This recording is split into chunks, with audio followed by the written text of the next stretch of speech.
So just to do the opening of this event, so as you all know, we are here today to learn about the outcomes of 21 scientifically excellent projects on biodiversity scenarios and models. And these projects have come to an end as of spring 2023, but the process was long. The BiodivScen Action has begun in 2017. And the overall objective was to reinforce the international cooperation and links across research and policy communities within and beyond Europe. During its lifetime, BiodivScen Action has gone through the extraordinary process of global pandemic, which drastically changed the many things, including the way we convene meetings for better or worse. And today we are having this online as we had the midterm conference online as well. But nonetheless, I think it is quite safe to say that this joint transnational call, co-funded by the European Commission, it should definitely be considered as a success for the global biodiversity community by bringing together 26 funding agencies from 23 countries with a total budget of 28 million euros. You will hear more about the achievements of this co-funded action later today at one of the presentations. But I think the real success of the call should be measured by the environmental, societal, and the political impact that the projects have brought. Obviously, during today's and tomorrow's sessions, we will hear about the success stories, what have been the scientific results of the projects, and more importantly, what were the impacts of these projects. So maybe we can take a closer look at the agenda if we move to the next slide. Okay, so we'll start the day with a presentation from Magnus Tannerfeldt, who is the Vice Chair of Biodiversa Plus Partnership, and he's going to present us the partnership and the activities that might be of interest for all of us. Then we will have Nicole Arbour from Belmont Forum. So she will intervene in terms of Belmont Forum's ongoing activities on biodiversity scenarios and models. Then we will have Frédéric Lemaitre from Biodiversa Plus Secretariat on stage, and he will give us an overview of the BiodivScen Action, and then overview of the call in general. Then we will have a short period for Q&As, and then we will after a break for 20 minutes, we will move on to the sessions. In total, we will have 4 sessions through 2 days, and in each session we will hear either 5. Sorry, someone has a. I see. Okay, thanks. So, the sessions, while we were designing the agenda for the event, we wanted to follow an innovative approach by clustering the project presentations around certain thematic scopes. And these thematic scopes were selected to represent an ongoing process of policy brief writing. So the projects listed under certain themes, as I said, there are 5 or 6 of them under each session. They are representing the thematic scope of the 4 different policy briefs. So in each session, we will have a moderator who will open the session by giving us a short summary, a brief about this thematic focus of the session. Then we will hear from the projects through their presentations.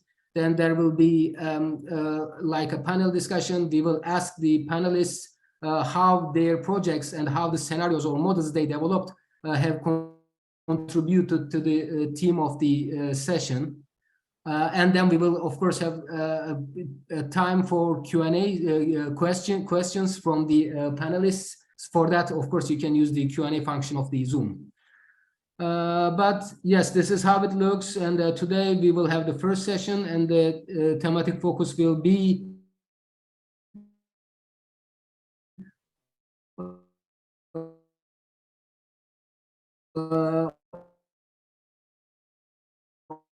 on the transformative change.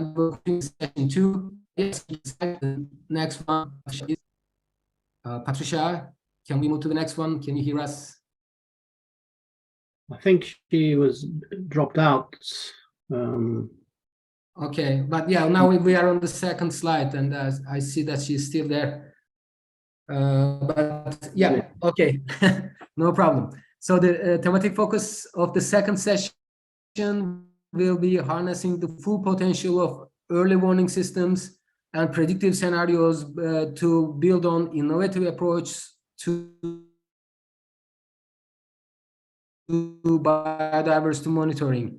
And the next day we will start at 9 a.m. And the session is or these services. So I'm going to acronyms one by one. You will hear about them. And last session, can you move to the next slide? Okay, thank you. So the last session will be from 11 to 12:20 tomorrow, and the focus will be on the scenarios as tools for territorial ecological planning, where, when, how, and how to protect biodiversity. Then we will close the meeting by 12:30, and at 2 p.m. we will have another event, the strategic workshop, which is a closed event only for the projects and the project representatives, and you should have received the invitations for that as well. And without further ado, I think I give the floor to Magnus Tannerfeldt to present the Biodiversa Plus partnership. Thank you. Thank you very much, Osman. I'm very happy to see you all, and congratulations on concluding your projects, at least this far. I will just speak a little bit about the partnership as such, because it has moved from the previous Biodiversa to Biodiversa Plus, the European Biodiversity Partnership. Next slide, please. So this is the framework that we will now work under for the future. So it might be a bit interesting for you to understand what this is. Well, it is, as Biodiversa, a co-funded partnership by the European Commission under Horizon Europe now. And the aim is remains to support excellent research on biodiversity with an impact for policy and society. It was launched in 2021 and will last for 7 years at least in this phase. And as said, we build on the Biodiversa experience, where we already have launched 10 different research calls, etc. Next slide, please. So now it has expanded considerably. It's more than twice as large, with 40 countries involved, with 80 partners. And as you can see in the map, it's predominantly from Europe, but we also have several European, African countries and partners in Taiwan and Brazil. And we are expanding as we speak. We have the research actors, ministries in charge of research and research funding organizations, but also the policy actors in the form of ministries in charge of environment and environmental protection agencies. And this is a new and very important addition to the partnership. Next slide.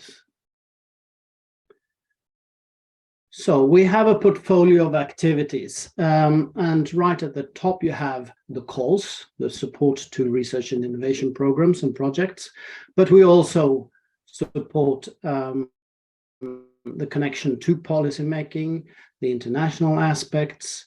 We have a specific work package working on nature-based solutions, and what is perhaps the most important addition is the biodiversity monitoring. That is now plays a heavy role in the partnership. Next slide, please. The total budget, just to give you an idea, is it's a large sum of 800 million euros over these 7 years, but a lot of this is actually in-kind contributions, especially for the biodiversity monitoring, where the partners are putting in the resources for their national work that will then add to the transnational and harmonization across Europe and beyond of biodiversity monitoring.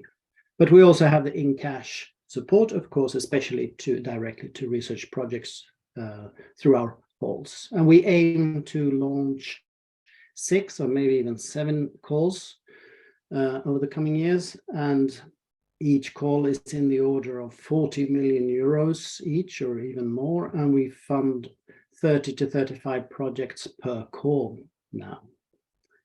And 165 million euros are contributed by the European Commission, I should add. Next slide, please. We have a strategic agenda for the research, and that is divided into, you can download that from our web pages. Just very briefly, we have some cross-cutting themes, especially the one on better knowledge on biodiversity and its dynamics, and that includes the status, trends, and drivers of biodiversity, but also setting up of a pan-European network of harmonized monitoring schemes. And the other cross-cutting theme right at the bottom is on nature-based solutions in a global change context. And then we have topical themes on biodiversity protection and restoration, on transformative change, which includes the multiple values of nature and benefits to people and governance issues, and on the global action, including teleconnections, wildlife trade, investments, etc. And then around all of this, as always, we have stakeholder engagement, work and promotion and communication, and we also promote open science, of course. Next slide, please. We have organized the work into what we call flagship programs. So looking at the specific topics where we want to achieve impact, we gather all the different activities in these flagship programs, and that includes stakeholder engagement, policy support, of course, the research funding, mobility schemes, mapping and foresight activities, etc. And we have launched 4 different flagship programs that are rolled out during partnership.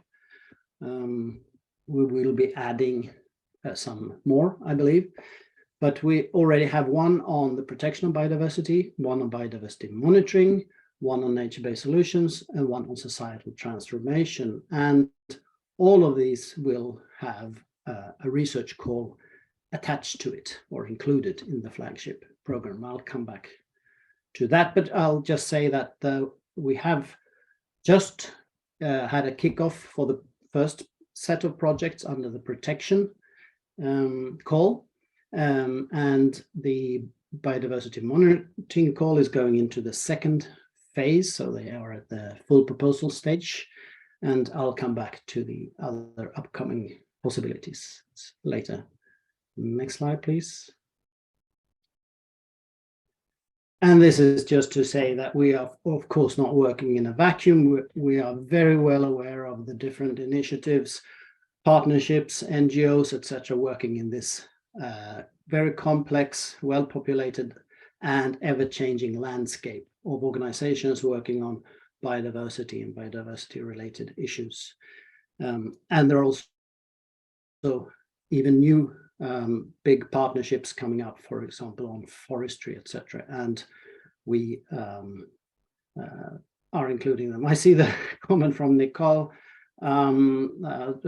pinging me that the Belmont Forum is not in this picture, and that is an omission that we will for sure correct. I'm very sorry for that. The Belmont Forum is very, very much part of this family of biodiversity-related organizations as well, of course, as you will hear in a minute.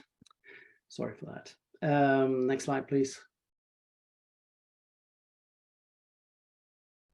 And as you know, we also support capacity building in different ways directly to the researchers with the guides on stakeholder engagement and policy relevance, the toolkits on citizen science, the handbook on biodiversity scenarios, guide on data management, etc. And these are, some of these are being updated right now, and they are all available through our web pages.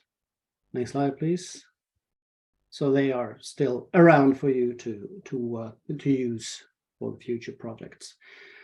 And as you know, we are producing policy briefs. We have the Biodiversa Prize for excellence and impact, and other types of valorization of the project's outputs and success stories to make sure that your projects are being highlighted, referenced, and able to create impact and policy support. Next slide, please.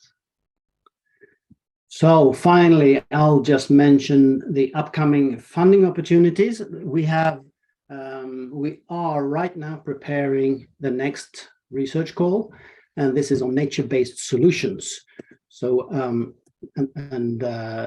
there will be a pre-announcement of this call in June, I think on the 5th of June, and then the official announcement and all the documents and everything will be available in early September.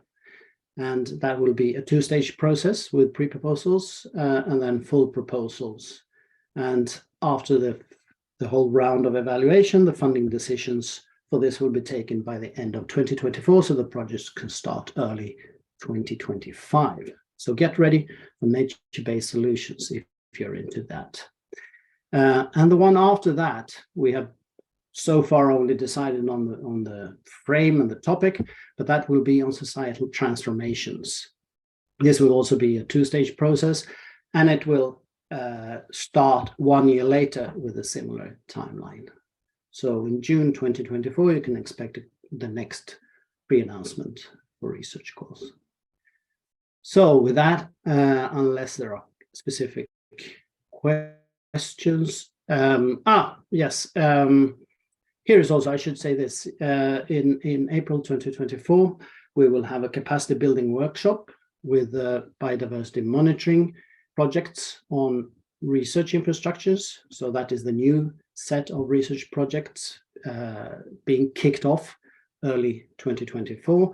And in September of that year, we will have an expert workshop on trend analysis regarding the use of biodiversity monitoring data.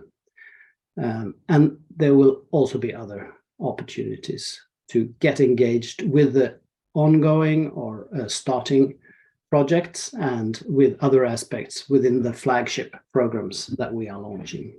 So keep an eye out for our web pages and opportunities. I think that is my last slide. Yes, so with that, unless there are specific questions directly right now, I don't see any.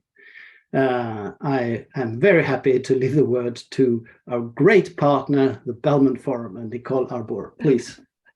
Thank you, Magnus. Flattery will get you everywhere. And I appreciate the catching up. No, I mean, obviously, we're here together, right? So we're obviously great partners, but it's always fun to tease people just a little bit. So thank you, everybody. And thank you for being part of a Belmont Forum call and a Belmont Forum related conversation. I mean, this is something that these are topics that are near and dear to my heart.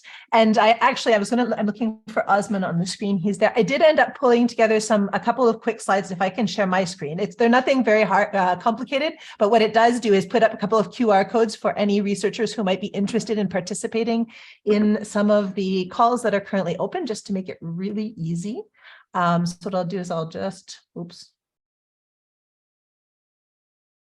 share that quickly. All right. Oh, apparently I can't share. Disabled screen sharing. It's okay. I can just talk through them without it, unless that comes through. It's my fault. I just put them together this morning. Originally, I was just going to talk you through them, but I can still do that. Perhaps we can sort out the information afterwards, right? Yes, absolutely. We can definitely. Oh, there we go. I think I believe I might actually be able to share. I believe, Nicole, if you want, you can normally share this. Yeah. Yeah. Sorry, like I said, this is my fault. I wasn't going to. I was just going to talk at you, but then I thought, sometimes it's useful to have a quick QR code or something that you can very rapidly link, since I can't throw links into the chat as quickly while I'm speaking. So hello, everybody. And my name is Nicole Arbour. I'm the Executive Director of the Belmont Forum. And I think I may have seen some of you virtually at the midterm meeting. So it's lovely to see many of you again. And of course, some of you have put up with me a number of times. So it's great to be here. So the Belmont Forum, as you know, is there to really support international transdisciplinary research. And we're really looking at specifically global environmental change. But when I say specifically, you can sort of imagine that global environmental change is a very big box. And biodiversity is interwoven throughout that box everywhere. Most of the conversations I have about potential collaborative research actions coming up, biodiversity is always a part of that conversation because it is interlinked as a very important part of that system. This slide is just almost as much to remind me as to remind everyone else, but the Belmont Forum came together really to bring together that whole international community. And when Magnus showed his slides, I'm always very envious of the Horizon Europe partnership programs and how many people that brings together. And hopefully by partnering, when you partner with the Belmont Forum, we're able to bring together some of those other partners to these kinds of conversations because they are global conversations and because we can't do it in a bubble. We can't do it independently because the global systems are all interlinked. But importantly, I think what I wanted to really get across with the interventions is how important the work that is being done in these processes is. Because it really provides the evidence that is needed for the policymakers to engage. And one of the things that I very much appreciate about Biodiversa and the work that is being done by the Secretariat is also that they provide an opportunity to help bridge that interface. So all of those policy documents that Magnus was pointing to, policy brief documents, all of that the other work of the Secretariat that came out as part of that conversation that luckily Magnus presented before me, because then I could just talk to how wonderful you guys are, is really what enables that research that is being done by the research community that's here with us to engage in that policy conversation in an effective way. And the work, the evidence that puts the evidence together in a way that the policymakers can engage with and appreciate. And that really feeds into that international dialogue that hopefully is going to help us all to move the yardstick forward. The Belmont Forum, as Magnus did, what I wanted to also do is not sort of talk to you too much about what we are, because being part of a collaborative research action, I feel that there's a bit of an understanding there, though you can always reach out to me and I'm happy to, wax poetic about how wonderful the Belmont Forum is as an institution.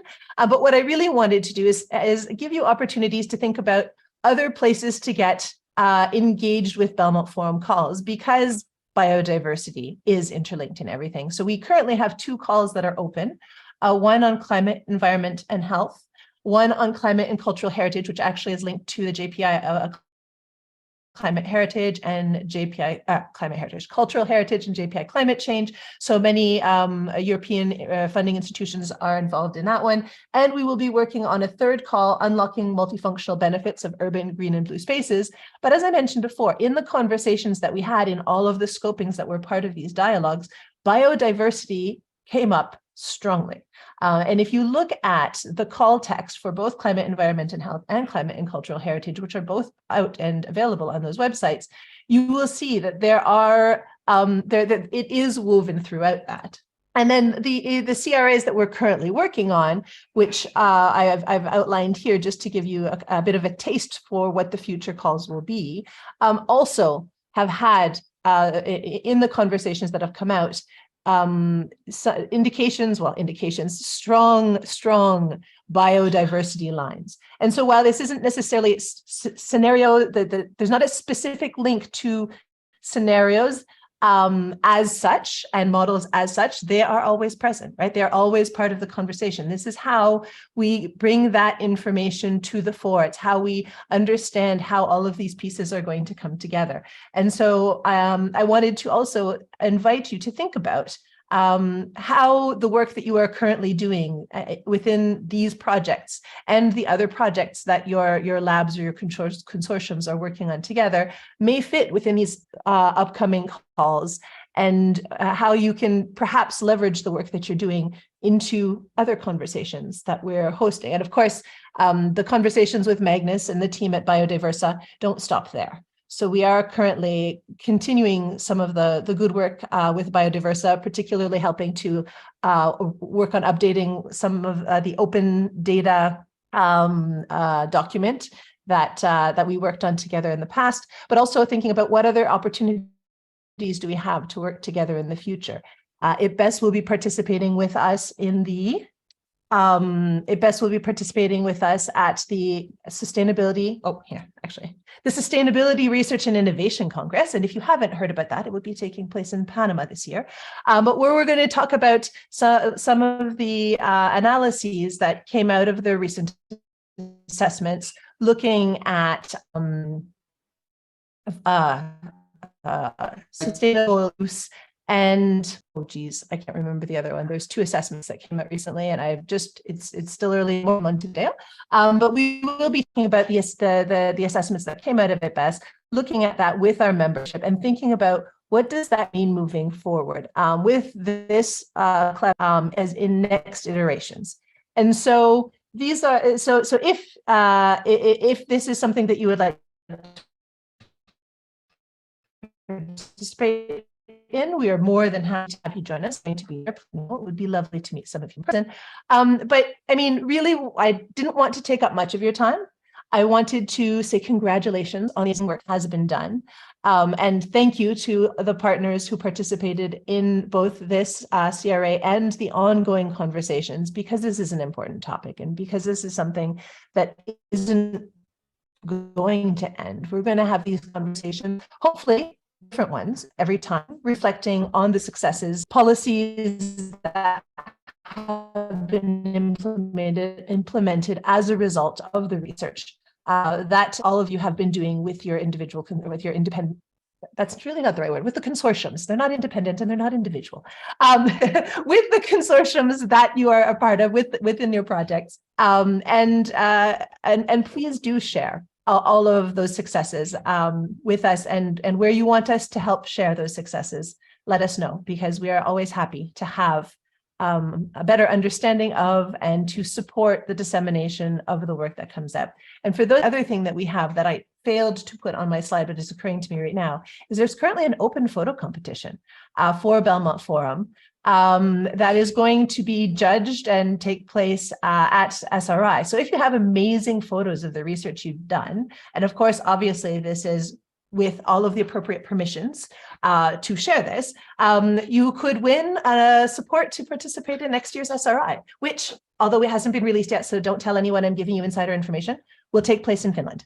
So hopefully we will be able to engage. If you have any questions for me or for the Belmont Forum, please feel free to send them to me directly. I will pop my email into the chat below. So I'm happy to have these conversations. And, oh, look at that. Thank you, Frédéric. Values was the other assessment. I knew I should have known it. And happy to continue the conversations with all of you. And with that, I will hand the microphone back over to Osman, and hope I didn't go too much over time. No, not at all, Nicole. Thanks so much for your intervention. It was inspiring to see what is going on in Belmont Forum's front. And now with that, I will leave the floor to Frédéric to give us the overview of the call and the action. So please, Frédéric.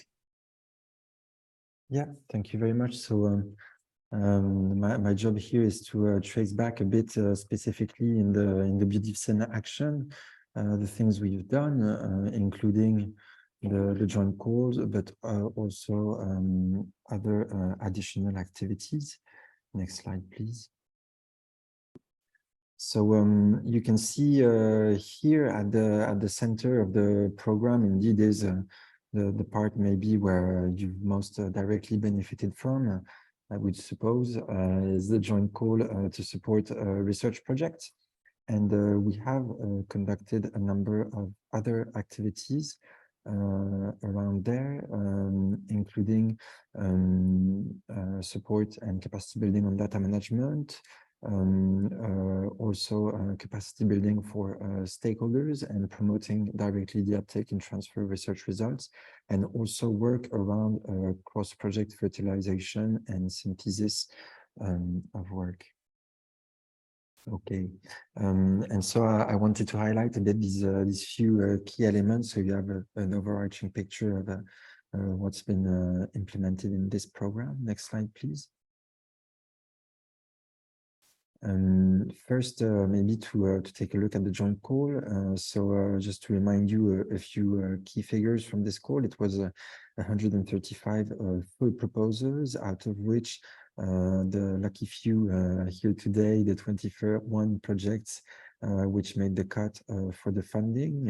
As a reminder, the overall amount reserved there was spent there was over 28 million euros, gathered by 21 funding agencies and 19 countries. And you can see the projects selected gather teams from 6 continents. Spread out on the map you see is the countries represented by programmers and funders. Okay, next slide, please.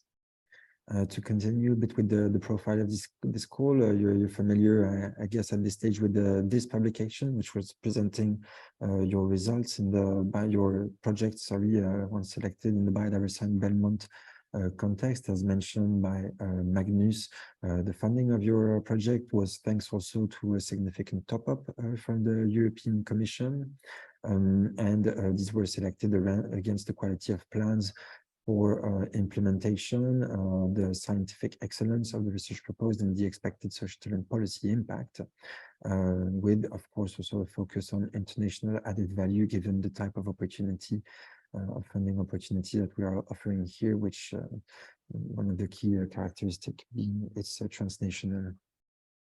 And your projects took place between late 2018 and early 2023. Next slide, please. To give a bit of a flavor, although we'll be conducting some more detailed analysis, as I'll show a bit later on the outcomes of your project. Maybe one specificity of this call is that the topic is indeed scenarios. And as a tool, actually, what you can see here is an extract of keywords from your project and sectors or environments that came back strongly in your project themes. And what you can see here is that there are actually wide-ranging issues in your different projects, and the lifeline or coherence in between this big group is indeed the topic and development and use of scenarios of biodiversity and ecosystem services, and this touches to different aspects here. Next slide, please. This means, of course, when you look at the policies first that your projects were relevant against, and which a lot of you have worked to feed.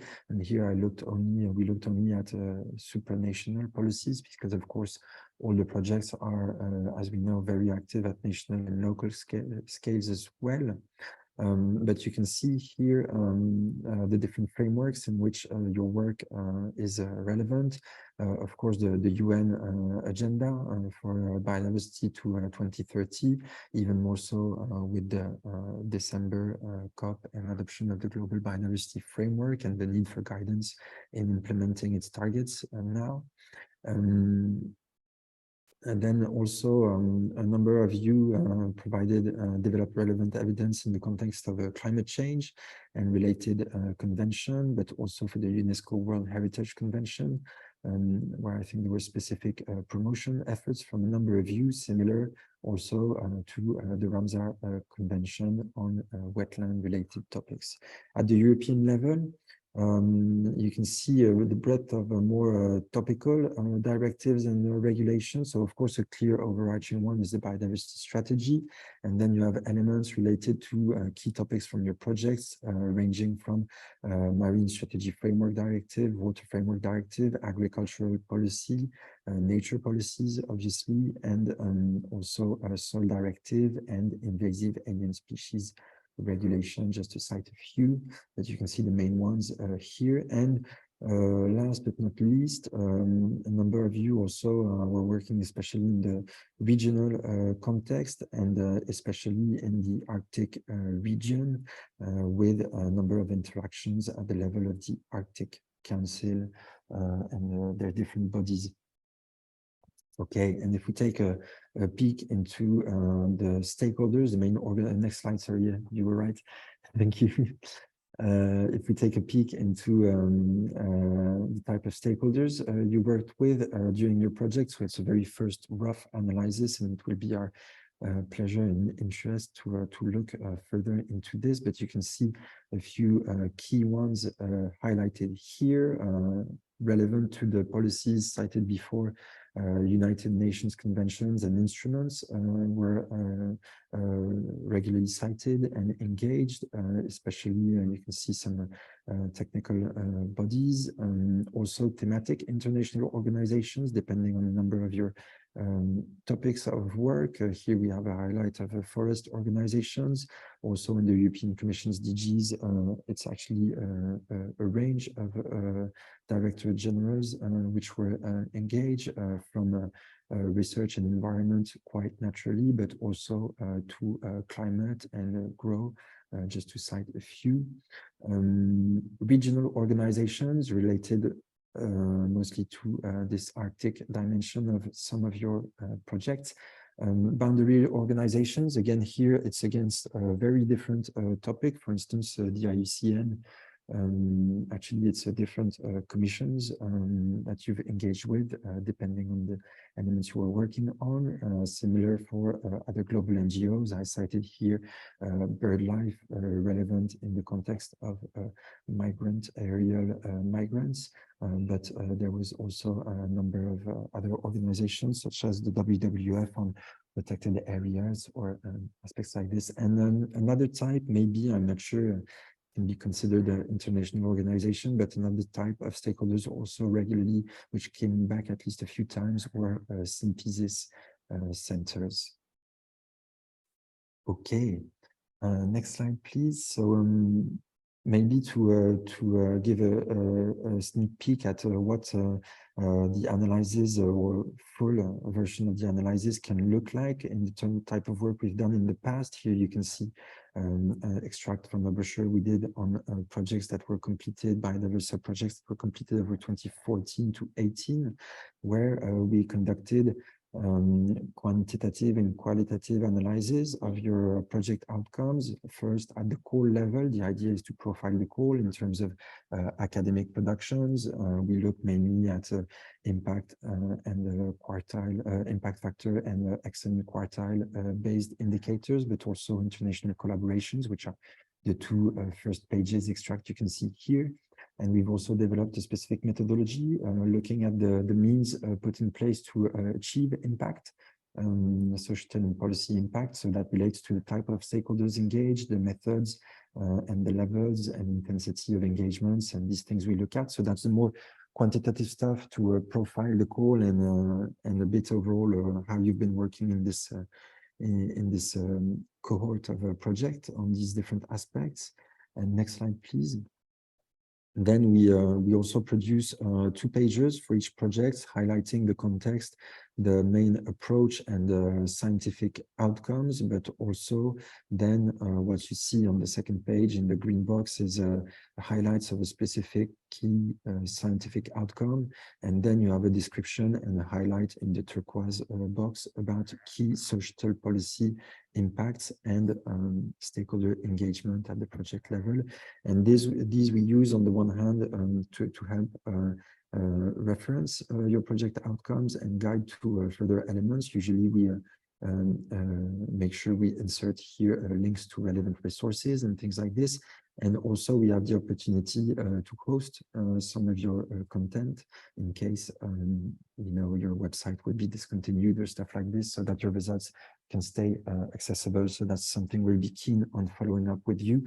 And of course, it's an analysis of outputs. The idea here behind this is to promote valorization of your project's outcomes, of biodiversa as such, help us also advocate for the setup of future actions like this one again. And it's something we'll be doing collaboratively, of course, with you. A large part of this is based on your final reports, and the other part is based on interviews that you would kindly allow us to conduct with you. Okay, next slide, please. So that's it for the call. Maybe to have a quick look at other activities we've been very active in over the past 5 years already, or even 6.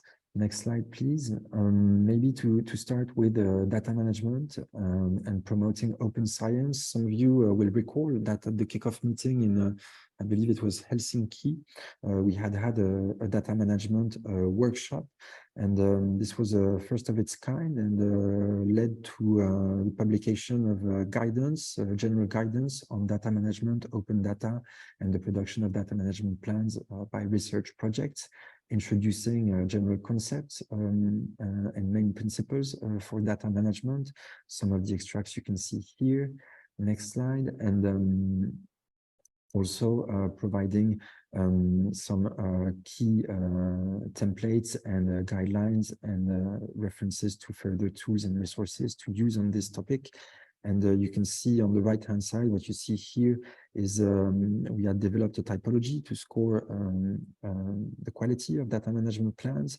And here you can actually see the difference between the application of this score before and after the data management workshop we had conducted with you in Helsinki. So the key message here is you have a significant increase, and also this experience led to the development of broader guidance that we now use systematically in our course. Okay, next slide, please. Maybe another thing we wanted to highlight is in BiodivScen, we conducted analyses of international and multi-regional research collaboration on biodiversity scenarios. So that's analyses based on keyword searches in a publication database and looking at collaboration based on authorships. Next slide, please. You can see here a few of the key figures I've extracted from this brochure. One is around the temporal evolution of biodiversity scenario publications, where you can see here for different scopes of programs considered, but the general tendency, very clear, is a significant increase over time in the number of publications on this topic. Next slide, please. You can see here the type of topics addressed in publications from our respective programs, and obviously the key ones being environmental sciences and ecology, and then you find some more topical entry points, as you can see here, between forestry, marine, freshwater, agriculture, meteorology, or oceanography. Okay, next slide, please. And you can see here also in this brochure, there's an analysis of collaborations between countries involved in this call and other regions.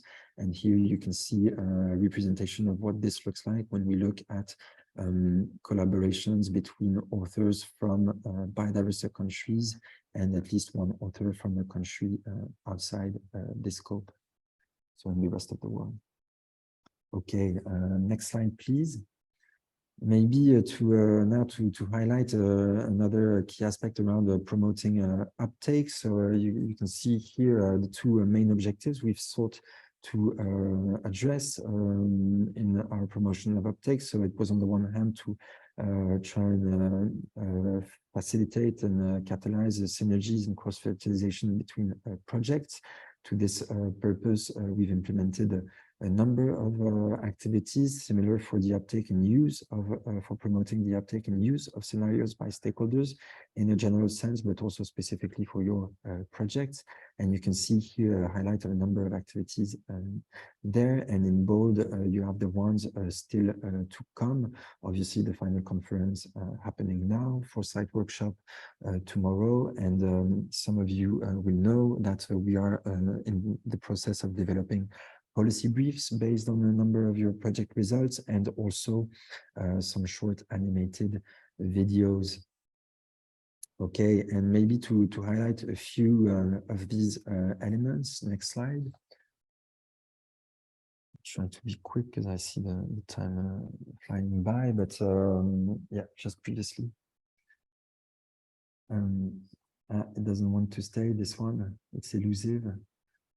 Okay, so that slide was about the synthesis workshop, and basically the message here is you'll recall at the interim events linked to the interim conference, we had organized cross-project clustering and synthesis workshop. Here you can see some of the major ideas that came out of there, and I'm happy to, well, I should start by reporting that the first one around the platform portal to make models accessible to people with non-technical skills hasn't found its way yet to implementation in our context, although it's a valuable idea. And I'm happy also to report we have started building on the two other main ones. The last one, obviously, development of common policy briefs. There's some work ongoing on there, as I mentioned. And also another one of the other key ideas that had emerged from this workshop was around mutual learning on stakeholder engagement and conducting stakeholder capacity building activities at early stages of the project, and offering the opportunity to contribute to the update of existing guides and capacity building tools. So these are first capacity building activities. It's something we are now implementing in Biodiversa Plus. So not for this call, but for the subsequent ones. And I'm also happy to flag that we will be developing the update of a number of our guides from policy relevance to stakeholder engagement in the coming couple of years, and you will receive opportunities to contribute to these, just like you had been offered the opportunity to contribute to the guide on the use of these scenarios for decision making. Speaking of which, next slide. Oh, no, maybe, yeah. So we developed under the program an introductory guide to using biodiversity scenarios in support of decision making. It introduces general concepts around biodiversity scenario. This part is really backed by the scenarios and models assessment of InBES from 2016. As you can see, some key figures extracted there.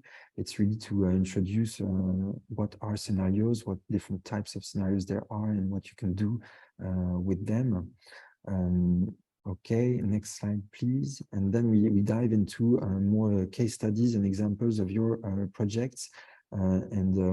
Also we've developed a resource directory, which will be looking to update as we make this also online resource in the near future. So to make it more dynamic, more easily updatable. And of course, again, that's a point where contribution will be most welcome. Next slide, please. And I wanted finally to highlight a key interaction we've had throughout the program, and which we really built on this program is our interaction as Biodiversa with the InBES. It was mentioned already by Magnus and Nicole. And actually, we're happy to report that first, on the one hand, as you may know or recall, the InBES assessment on models and scenarios of biodiversity and ecosystem services were key in developing this joint call and the call text. And this was used as a success story by InBES about interacting with programmers and funders to address knowledge gaps. And this led actually to the hosting of the specific function of InBES in the Biodiversa team to implement catalysis of new knowledge generation as part of the InBES Secretariat and the work plan. Okay, and one key last contribution for this process is tomorrow's foresight workshop, because one element that this foresight workshop we would like to build on is to see key aspects and knowledge frontiers on which your projects have contributed, especially in relation to those gaps which had been identified at the time at the science policy interface on scenarios and models. Okay, that's it for me. Sorry for being slightly over time. Thank you very much. Thank you so much, Frédéric. Yes, we were a bit generous by using our time for this introduction session, but I think we can still have maybe one or two questions. Are there any action on the chat or the Q&A. Please try to use Q&A instead of chat if you're having questions. Patricia, do you foresee any question, please? Would you like to intervene? For now, there are questions in the chats. So maybe the comment from Christopher, the project ENVISION. So he says that they will be happy to help Belmont and Biodiversa Plus think deeply about how the key messages and knowledge gaps of the best values assessment could be incorporated into future calls. Christopher, if you would like to open it up a little bit, you can take the floor. Yes, thank you. I suppose the best values assessment was published last July. It's the most recent assessment, has a number of knowledge gaps within it that could inform the calls going forward within Biodiversa as well as within the Belmont Forum. Separate to that, there are a number of key messages that could inform future research directions, particularly at the science policy interface.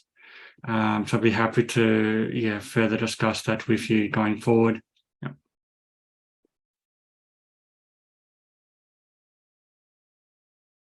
Might I also highlight, because as you've heard from the presentation, I have this double hat of being a Biodiversa officer and also hosting the technical support unit of IPBES on behalf of Biodiversa for knowledge generation. And indeed, it's a key activity we've been promoting, and we organized a first round of dialogues with the sustainable use and values assessment in the Biodiversa context in last October. I believe this was really a valuable session to capture or really pinpoint key links between these assessments and the knowledge gaps they report and the development of our flagship programs, and obviously forthcoming joint calls on nature-based solutions and transformative change are have high stakes in relation to both these assessment topics. And as mentioned by Nicole, we're putting in place efforts to set up a similar session this summer with Belmont Forum members. And yeah, I'm glad to report these are two initiatives with which we have really a good link in this IPBES context, and we're also promoting these gaps in dialogues with other regions in Asia Pacific and Africa and South America as well. And here the work is indeed more with national entry points than regional ones, because you don't have necessarily similar structures of programmers and funders. But yeah, the idea is to try and set up a systematic connection and use of these science policy products.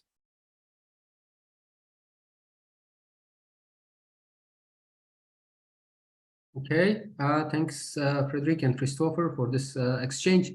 And I think we should, it's time to give a break now. So according to agenda, we will have 20 minutes of break, but now we have to take it a bit shorter, around 12 minutes. So we will convene back at, let me tell you, at yes, 3:10 we are coming back here. So, and we will continue with the first session. So please be back by 3:10. Okay, thank you. Thank you very much. And if I may just say something for those who told me just now that they are going to make the presentation instead of the PI of their project, could you come back to me, please, so I can appoint you as panelist and you can actually make your presentation. Thank you very much, and thank you for the presentation. So we'll see you at 3:10. They come back to you in the chat now, for instance? Okay. Yeah. Key point, I think, for the next session. Yes, for those who forgot for any change. Thank you. Thanks.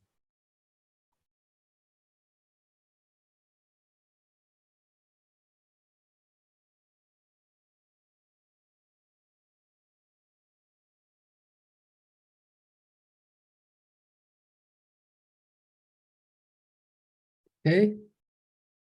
Hello all once again, and we will continue as the clock is showing 10:15 right now. So the first session will be on the census controversies, representations, and values of biodiversity towards compromises to initiate transformative change. And I would like to leave the floor to Juanna Mariño to moderate this session. Please, Juanna. Thank you. Hi, everybody. How are you? Welcome to this first session. I was invited to be the team leader. As you see, I am an architect and land use planner, which I think it's interesting in terms of the Biodiversa. So maybe you all know, but I will repeat them very shortly, what the sort of the rules have. We will have 5 presentations, 5 very interesting projects, and each one has about 7 to 8 minutes to present a brief of the projects, the scientific results, the societal and policy impacts, and the knowledge gap for stakeholders and partners. And it will last about 40 minutes in total because we have 5 projects. Then it will be followed by a discussion from the panelists around the theme based on 2 questions that I will pose after the presentations. And finally, we'll have a question and answer session that will be moderated by Osman and Patricia. They will select the question that will be put in the chat or in the Q&A log, so that we can come back to the public from the session to discuss around this theme. As you see, the first theme is the census, controversies, representations, and values of biodiversity that have to lead us to compromises to initiate transformative change. And I mean, it's just a sentence, but somehow I think it has to do with the basic underlying, which are both the most simple and the most complex that we can have, is how are we really relating to our unique but diverse environment? Because all the 5 projects we are discussing right now have to do with decision making, with values, with actors, have to do with us as decision makers, and somehow we have to ask ourselves, this is a long-lasting relationship. We have been together, I mean, we as humans and nature for thousands of years, but have we really managed to make it a healthy, peaceful, sustainable relationship? Apparently not, according to the multiple evidences we now have.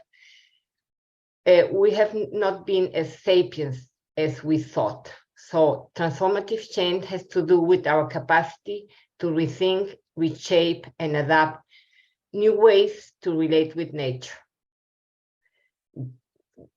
We have to think about how we understand this relationship, how we value the relationship, and we have to figure out new ways to communicate with nature and around nature. So I think that these 5 projects we are envisioning today have to do with this relationship, and somehow in the next sessions the questions are more or less the same.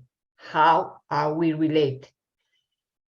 We have these 5 projects. The first one is ENVISION, is considering different visions for protected areas management, will help to achieve socially relevant, economically productive, and environmentally sustainable outcomes while enhancing the conservation status of protected areas. So this one will focus on a specific type of landscape, which is protected areas. The second one is SECBIVIT, is biodiversity and agriculture measures to increase biodiversity in vineyard without affecting grape yield. So it is a specific relationship in a specific type of landscape and with specific type of crop, because the relationship between humans and nature has very different ways of behaving, and we have to understand all of them. The third project is OBServ, is resolving the tension between pollinator conservation and pollination ecosystem services delivery to crops. This time, the focus is not a specific crop or a specific landscape, but in a specific ecosystem service, which is pollination and the pollinators. The fourth project is Farm for Biodiversity, is agroecology, can slow deforestation and restore degraded agricultural land. How we combine agroecology with forest in a way that both win by the relationship. And the last project we are going to have a presentation of is FATE, which deals with a very specific ecosystem, which is the Arctic. Future Arctic ecosystem drivers of biodiversity and future scenarios for ethnoecology, contemporary ecology, and ancient DNA. So I think that we can move to the first project, ENVISION, and let's start. Thank you very much. My name is Professor Christopher Raymond. I was the coordinator of the ENVISION project through the Swedish University of Agricultural Science, or SLU. I'm since moved to University of Helsinki. But yes, ENVISION is about improving biodiversity and human well-being through this concept of inclusive conservation. And this was undertaken in partnership with researchers at the University of Göttingen, the U Amsterdam, University of Illinois, Stockholm Resilience Centre, and University of Catalonia. Next slide, please. So ENVISION is all about this concept of inclusive conservation. And by inclusive conservation, we look at ways that we can engage diverse stakeholders in the conservation and management of protected areas in a new way. And that is by considering multiple visions for protected area management, by assessing the consequences of those visions, by engaging diverse stakeholders and socially learning and collectively defining new visions, recognizing that there's uncertainty in those visions and finding ways to assess that uncertainty and build resilience, and also acknowledging that there are power relations at play and looking at power not as only a negative force, but also a force for transformation and for rethinking governance. So we did this work around inclusive conservation and scenario building in partnership with our local site knowledge alliances, so our local partners, as well as across our sites, which we call our Intersite Knowledge Alliance. If you can click next, just one. Yeah, and so we focused on the case areas of Denali National Park in the United States, Vesterhaag in Sweden, Sierra de Guatemala in Spain, and the Crommer Rhine in the Netherlands. So from a wilderness to an urban national park or protected area gradient. And we developed a range of different methods for looking at inclusive conservation, including Streamline, which is an open source cartoon visualization tool, participatory mapping, looking at mental, emotional, and power mapping as a way to think about futures in new ways, analytical matrices combining different forms of governance arrangements and participatory mechanisms, as well as deliberative processes to foster social learning and knowledge co-production. Next slide, please. We've been quite productive in ENVISION. We've already had 15 journal articles published and a further 12 under review. This gives an example of some of the research papers we've published. For example, papers looking at how values shift in response to social learning about protected areas, right through to the paper that was published last year in One Earth, looking at the tensions and prospects around inclusive conservation and the post-2020 global biodiversity framework, very much thinking about how do we engage diverse actors and different knowledge systems and values in achieving the post-2020 targets. Next slide, please. But if I had to focus in on some results, our Pacific papers, I could give you two examples here. One is we focused on identifying the visions of protected area managers in Guatemala National Park in Spain, near Madrid. And due to the pandemic, we've presented a lot of uncertainties and complexities for our project, but also provided the grounds for a natural experiment. We were able to do a pre-test, post-test analysis of how visions for protected area management changed as a result of the pandemic. And what we found is that as a result of the pandemic, there was increased awareness among protected area management about the drivers of change, particularly mass tourism drivers, recreational drivers of change, particularly as a result of the rapid influx of visitors into the national park during the pandemic. And also there was shifting visions in relation to enhanced nature and biodiversity conservation, both among protected area management and the public. So these are some really good examples how value shifts can occur through shocks to the system. We also, on the right side, we looked at combining the results across all our 4 case areas and came up with a new model of inclusive conservation, where we're thinking not only about the tensions associated with inclusivity, but how we can address those tensions through forming new forms of partnerships with diverse stakeholders in protected area management.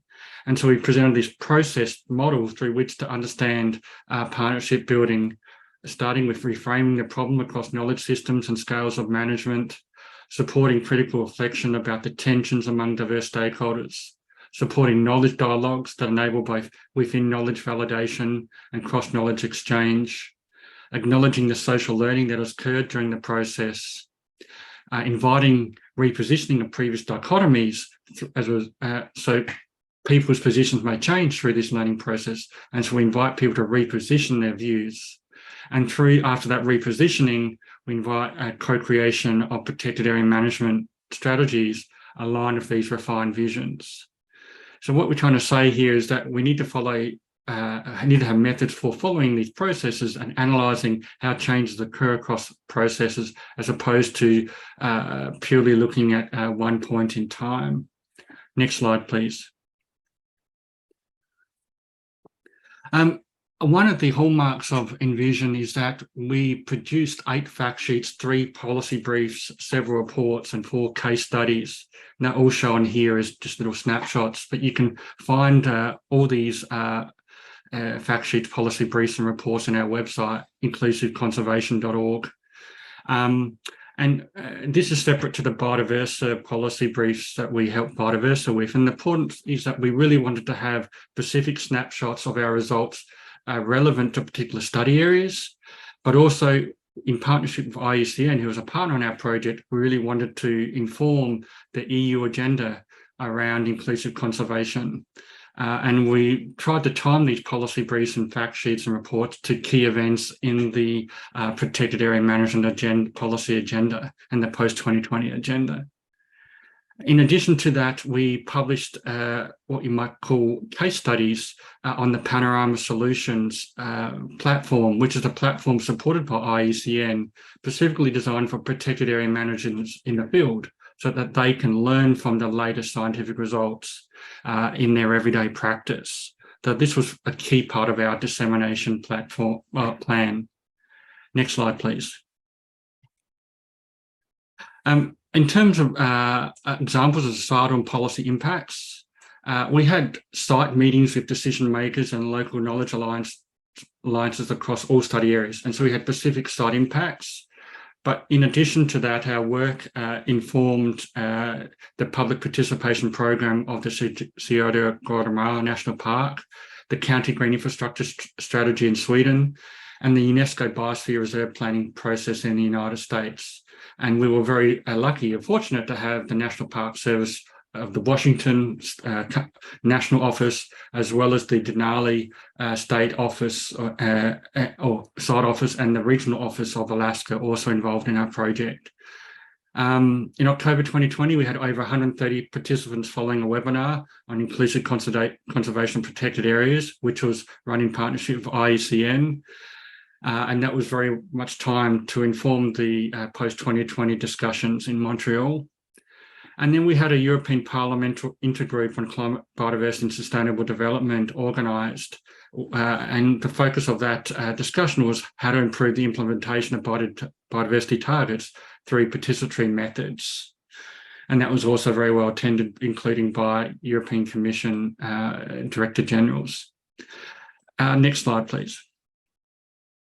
So in terms of lessons from all this work, I think what we highlighted through our range of methods and scientific results is that there's a clear need to effectively involve local communities, as well as Indigenous people, government, businesses and NGOs in the management and in the designation process of protected areas. We also need to create space for dialogue and social learning among researchers, policymakers, but also in partnership with diverse knowledge systems at the local level. We also need to understand and recognise the visions of different stakeholder groups and recognise those visions may change as a result of shock events such as pandemics. And finally, we need to promote the use of creative engagement methods, including these new power and emotion maps, participatory mapping methods, etc., as well as cartoon methods, if we really want to better understand what are the diverse visions for protected area management and how do we integrate them into decision making. Next slide, please. So you just want to finally acknowledge Biodiversa and the fact that this was funded through the not only with Biodiversa but also with Belmont Forum through the joint call, and also our national funders, including FORMAS, the Federal Ministry of Education and Research in Germany, NWR in the Netherlands, the National Science Foundation in the US, the National Park Service in the US, the Ministry of Innovation in Spain, as well as, of course, the European Commission. Thank you very much. Thank you very much, Raymond. It was very interesting. We'll have time to discuss it later on, but so let's move to the second project, SECBIVIT. Silvia. Thank you very much. My name is Silvia Winter. I'm coming from the University of Natural Resources and Life Science. I'm going to present some of the highlights of our project SECBIVIT. I'm presenting a very large team of 9 partner institutions from 7 countries from the US and Europe. And you can see here all the different logos here. Next slide, please. So our main goals were to investigate the effects of land use management in vineyards, which mainly consists of interrow management, pesticide use along a landscape gradient of different complexity on biodiversity and ecosystem service provision in viticultural landscapes. And our aim was to develop an agent-based model with wine growers as agents taking farming decisions or management decisions in this social ecological viticultural system. Next slide, please.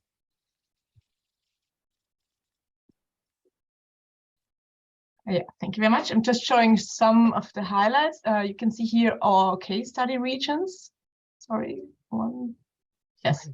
So from southern Spain, France, Bordeaux region, Palatinate region in Germany, Leiterberg in Austria, and Tarnave in Romania.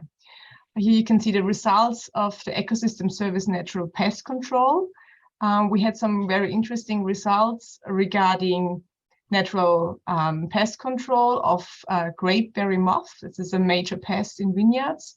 We could see, for example, on this slide on the left, on this figure here on the left side of the slide, that integrated or conventional farming had a higher natural predation rate of this grapeberry moth.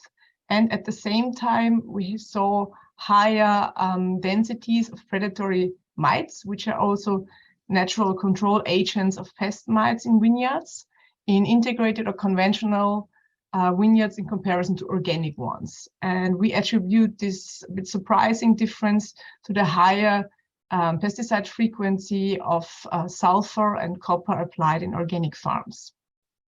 We could also see an effect of interrow management in this respect to the use of cover crop mixtures or spontaneous vegetation on natural pest control.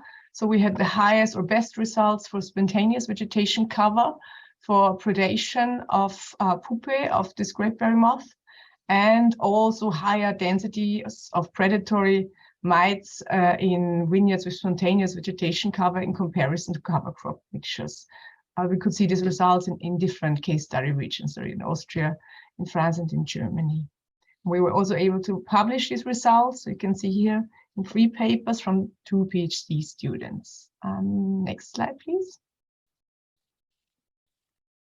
Yeah, a colleague from UC Davis, Daniel Parede, a postdoc, also was able to use a very large governmental database provided by Andalusia and southern Spain, covering more than 400 vineyards over 13 years. So this database recorded pesticide use, land management in general, but also incidents of pests and natural enemies. And he was able to show that landscape has a very crucial effect on pest outbreaks. So pest outbreaks increased 4-fold in simplified vineyard-dominated landscape in comparison to more complex landscapes with a higher share of semi-natural habitats. And in relation to that, he was also able to show that insecticide applications doubled in these vineyard-dominated landscapes, but declined in landscapes with a higher share of shrublands. So we can here really clearly see that we have an effect of biodiversity at the landscape scale, or even like semi-natural habitats, on grapeberry moth outbreaks, but also on insecticide use. Next slide, please. Yeah, like one of the central points was, of course, the agent-based modeling. This was led by university colleagues from Twente, Nina Schwarz and Yang Zheng. And you can see here the approach is a bit complicated figure, but we started this whole approach by focus group meetings with the wine growers in the different case study regions, and also additional wine grower service, so that we got enough information on the management decision process, on the drivers of their management decisions, which were mainly climate change or like precipitation, temperature patterns, but of course also national policies. And we also had this field and landscape level influencing the management decisions of the wine growers. Ecological processes were modeled based on field data of SECBIVIT, but also from literature. And we could see, based on the survey, that farmers' attitudes and beliefs are very strong drivers influencing their behaviors and management practices, and in consequence also biodiversity and ecosystem services. And climate change was also a strong driver influencing decision-making. This, of course, temperature and precipitation influences pest and also disease dynamics, and consequently also pesticide use. So it's very important to really develop locally adapted policies for greener interrows and less pesticide use. As just one example, which you can see here on the right-hand side. It's also a bit complex, but we involved the results of this modeling of 10 years into the future of climate change, yes or no, and of different model policy scenarios, where number 1 is no change in policies, 2 to 4 are different interrow vegetation cover policies, and the other 4 are related to pesticide use. And we could see here a clear effect on mean annual soil loss. So the models predict that policies addressing interrow vegetation cover to promote higher cover and consequently higher plant cover, plant biodiversity, reduces also mean annual soil loss. And we had especially a very strong effect in Tarnave, in the wine growing region in Romania, where currently there are no policies supporting these greener interrows. Yeah, these results were also already published, and one is under preparation. Next slide, please. Regarding the policy and societal results, our results clearly contribute to the agricultural policy design and agro-environmental policies at the EU level, and especially to the goal to reduce pesticide reduced by 50% in 2030, And one of the main aspects to do that is to increase natural pest control in vineyards, in both systems, in organic and conventional ones. So we showed that there's a clear need to have national policies targeting and supporting lower pesticide use. For example, by planting fungus-resistant PV varieties, because most of the pesticides applied in vineyards are aiming to reduce fungus diseases in vineyards. We need policies really supporting the establishing and maintenance of semi-natural landscape elements, because we could show in different models that the likelihood of pest outbreaks is lower. We have lower major losses and insecticide use, and at the same time, we have higher natural pest control and biodiversity, crop production, and human environment health also benefits. So it's like a win-win scenario. And we also need vegetation cover in interrows supported by compensation payments in countries, especially where it's not common practice now, for example, in Romania and in Spain. And also spontaneous vegetation cover supporting local biodiversity needs to be included in these policies. There's some pictures here from different vineyard areas and management practices where you can, I think, imagine that biodiversity values will be very different across management types and also case study regions. Next slide, please. Yeah, I would like to thank you for your attention, especially thank Biodiversa and Belmont Forum, the EU, and all national funding agencies for supporting our projects. Thanks for all the wine growers and stakeholders participating and providing their vineyards for our research, and all partners, students, and colleagues from our research project SECBIVIT. Vielen Dank, Silvia. It was great to hear about such a project that points out how global issues that can share challenges and problems need specific local related responses that have to speak both to the politicians and the community as well. So thank you very much. And now let's move on to OBServ. Thank you. Ignacio, hi. Hello. So OBServ, which is the acronym from Open Library of Pollinator Biodiversity and Ecosystem Services Scenarios, is a project around pollinators. And pollinators are really interesting study group because they are highly diverse groups of insects ranging from Hymenoptera, bees, but also dipterans, butterflies, beetles, which are underrepresented in conservation, and we know they are threatened by different global change drivers, but also because they provide a key ecosystem function, which is the pollination of plants.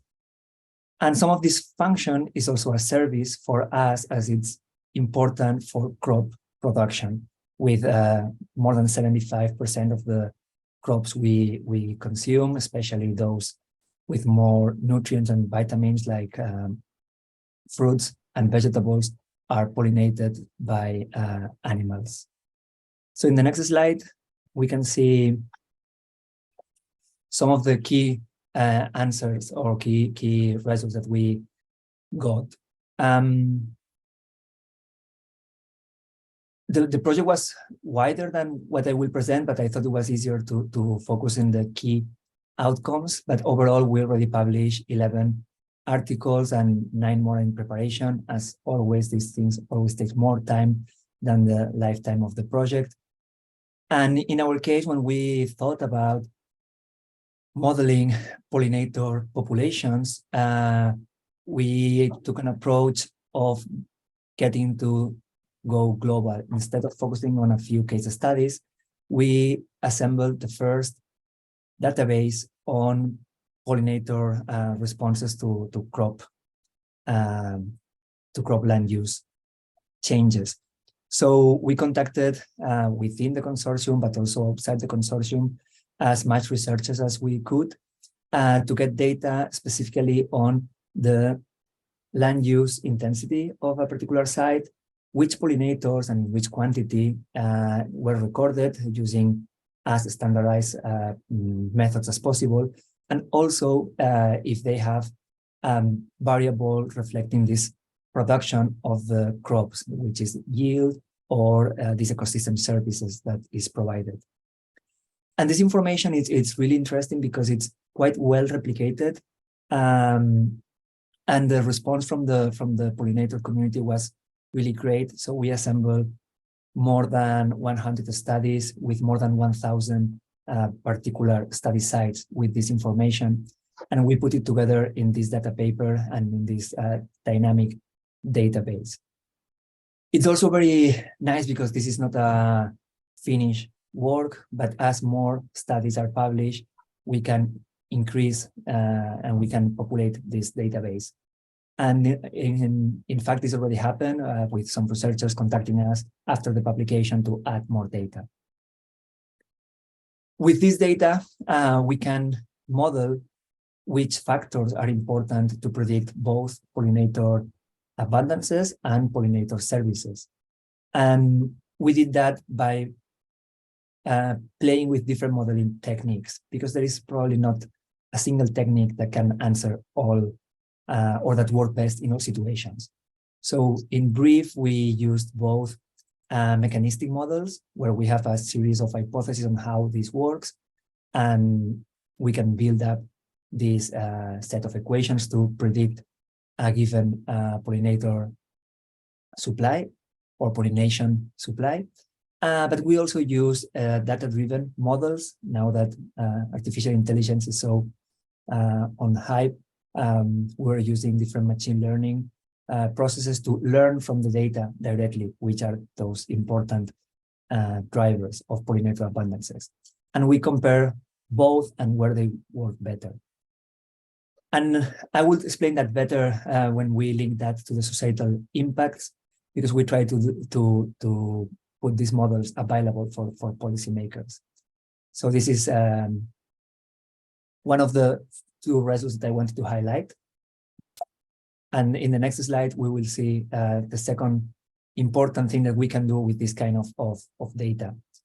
Because as I said, pollinators are not only important for natural areas, but also for crop production. And there's been a wild debate on which pollinators are important. For example, the honeybee is a managed pollinator that you can easily deploy into the crop fields to increase pollination. So the first intuition is that we can compensate any pollinator deficit by increasing honeybee numbers. But later research has shown the importance of wild pollinators. So we can use this database to answer this question. Here, I don't want you to go in detail to the graphs, but basically in the left or in the right panel, we have this box plot in green. It's for different crop species, which is the effect of wild pollinators, honeybees, and richness of pollinators. And the most interesting thing for me here is there's a huge variability. So while some crops do not depend much on pollinators, some others are completely dependent. And also it changes which groups of pollinators are important. So honeybees can do a large part of the job for some study system, for some crops, but wild pollinators are key in a lot of other crops, including some crops that are not visited by honeybees. As we're thinking in the scenarios, this is important to being able to update our knowledge as more information becomes available. So we created an automatic pipeline that as more data is added to the crop poll database and we have new case studies, new crops, we automatically rerun the models and update this information. And as you can see in this panel in the right, we can have this estimate of the importance of different pollinator groups. And we compare this with previous literature. So the first study was using 17 study sites, only 17 crops. And the estimates were way higher than what we report now with more than 90 crop studies. And it makes sense both because of the initial choice of which crops to include in this kind of assessments. But it's, for me, very important if we want to give a global perspective on the importance of pollinators. And even if those estimates are smaller now, a 10% increase from the farmer's perspective, an average 10% is huge. And of course, we have, as I said, a lot of variability across crops. So for some crops, it's smaller, and for some crops, it goes up to the 40–50% increase with pollinators. And as I said, the nice thing is that we will see how this trend changes, and we have other plots at the crop level, so you can track also if you want to see what happens to specific crops.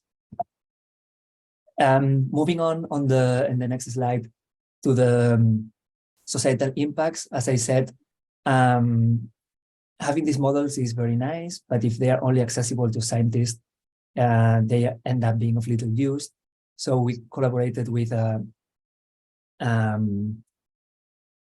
our partners in BC3 in Bilbao to create this explorer, which basically it works like Google Maps, where you set up a region, you ask which kind of resolution you want and which model you want to run, and the software automatically computes these different models and selects for you which is the best model for your area. Either it's mechanistic or data-driven. And we can visualize and export this data very easily. And we were very pleased to work on that with different policy makers who at the beginning were a bit skeptical, but when they saw the result, we just signed up continuation of the project with Junta de Andalucía in the southern of Spain to apply these models for a large regional area. So this was very, very rewarding to have the administration using our products. In the next slide, I will show another type of societal impact. So we were partnering with Dutch Butterfly Conservation, and they have a legitimate question, and we have really good data on butterflies. So they could, can we use butterfly data to infer all other pollinator trends? And here, unfortunately, the answer is no. As you can see, this correlation between bee regions and butterfly regions is pretty bad. So that means that we need more effort to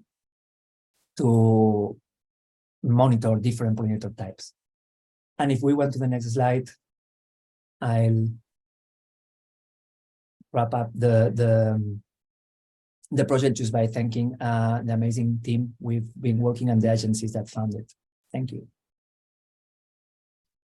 Thank you very much, Bartomeus. Two things that struck me from your presentation. First is that pollinators are estimated somehow in conservation, and that I think this is one of the main reasons why we have to move from natural resources to biodiversity and ecosystem services. And the second one is that data is very important, but not enough, that we have to build new knowledge that is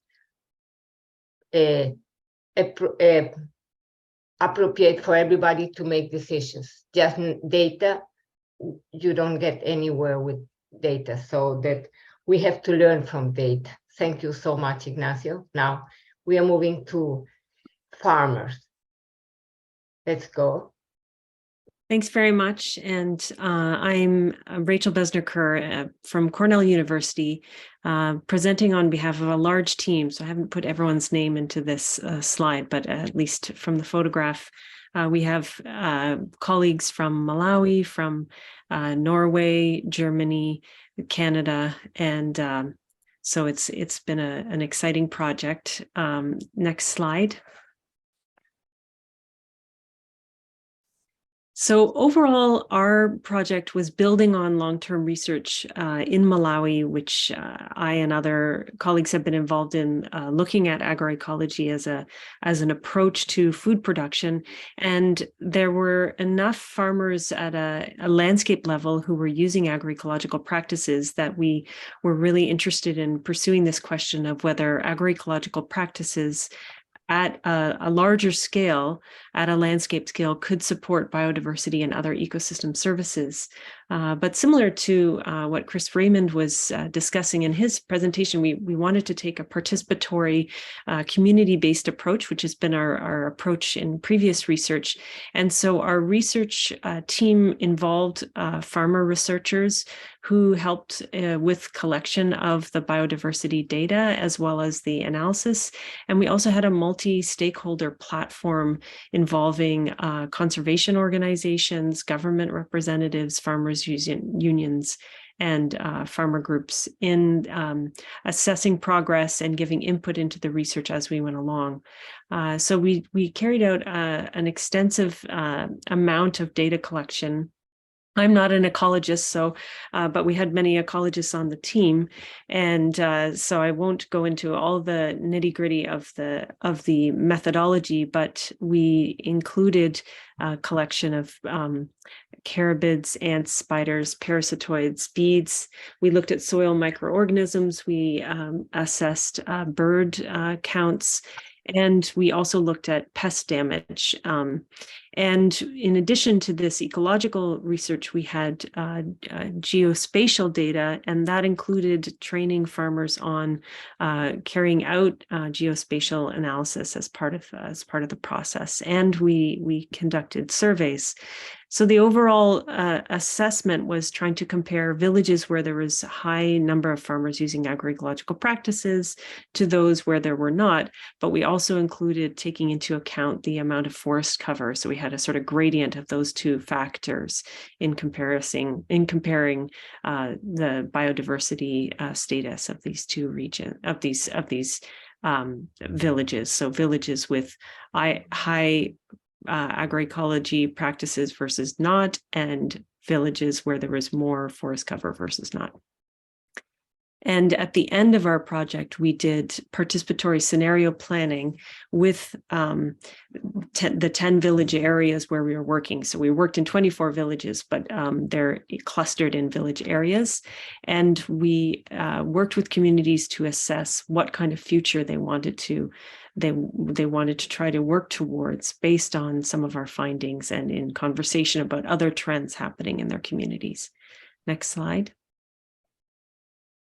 So I've tried to highlight some of the overall key findings from our project, and some of our analysis is still ongoing because we had, with the pandemic, pretty severe impacts on data collection and also on some of our ecological data being held up in transit for long periods of time. So several of our graduate students are only now able to do some of the analysis, but nonetheless, a key finding is that agroecological practices enhanced biodiversity conservation and ecosystem services. And here I've highlighted specific practices. Next, if you can click again. So one practice in particular was planting a late flowering legume crop, which is a semi-perennial crop, pigeon pea, and it is a shrub. And this crop, which provides many other functions and benefits for farmers, also maintains the abundance of bees in agricultural dominated landscapes. Next. Intercropping crops, intercropping maize with legumes or rotating maize, which is the primary staple with legumes, increase butterfly populations. Next. And then legume intercropping and rotation also supported crop pollination services and biological pest control. So legumes are a really key component of agroecological practices that support biodiversity. Related to that, we increased diversification of agroecological practices, improved soil organism diversity. So again, legume intercropping, more crops in general on the farms, increased soil organism diversity. Next click. And then planting of beans, another legume, increased the activity of natural enemies, particularly in those regions that had low semi-natural habitat. Next slide. And we found as well the significance of semi-natural habitat for supporting pollinating bees and butterfly species. This is not a surprise necessarily, but our findings underlie the importance of semi-natural habitat for bees and butterflies and carabid beetles. Next slide. Another key finding was that farmers' knowledge on agroecological practices and building social networks amongst farmers, so farmer-to-farmer exchanges, farmer visits, supported biodiversity and food security. Next slide. So enhancing and building on farmers' knowledge around agroecological practices helped to support agrobiodiversity and ecosystem services. So enhanced training and also exchange and drawing on their local knowledge was an important way to support biodiversity and ecosystem services. Next click. And we also found differences in terms of what kinds of ecosystem services were valued by farmers, depending on what kind of farming practices they were using. So those farmers who were using more agroecological practices were more likely to value forest landscapes and biodiversity, compared to those who used more conventional farming practices and more monocrops. Next click. And for us, what was an exciting finding was those farmers who were practicing agroecology, using more agroecological practices, were more likely to set aside land for fallow. And so they were farming their land more intensively in terms of more crops on the land, adding more organic matter to the soil. And this allowed them to set aside more land for forest regeneration. But they were also thinking about it strategically because they were valuing agroecological practices more generally. They were seeing the value of having more land in fallow. Next slide. And our participatory scenario planning really emphasized community interest in supporting forest regeneration alongside finding means for developing their incomes with agroecological markets. Next slide, or next click. Okay, next slide. So then this leads to talking about the policy and societal impacts, which relates to some of our additional key findings. Next click. So this interest in seeing a future led to a follow-up project, which we are undergoing at the moment. Thank you. Where we are undertaking forest regeneration in the 10 communities as a follow-up to this participatory scenario planning. And we're also helping to develop agroecological markets. So we are able to secure additional funding to do follow-up impacts or work to address these needs in the communities. Next click. And we've also been undertaking discussions with policymakers about the implications of our findings in relation to Malawi-based policies. Next click. And we developed farmer pamphlets in the local language around the practices that support biodiversity. Next slide. And learning about biodiversity. And in January, we held a community feedback workshop with 100 people to share these results. And this was well received. And we also held a policy workshop in November to share our results. Next slide. And as I mentioned, we are now initiating a 2-year project to do forest regeneration in these regions as a follow-up from these findings. And I think, next slide. I just want to acknowledge our funding support and the team, and it's been a very exciting process for us. Thank you very much. Thank you. Thank you very much, Rachel. It's amazing to find that regardless from our scientific and technical advances, we still depend on food, air, and water. So everything that we can do in terms of food, air, and water is always needed. and that by food we don't only mean eatable biodiversity.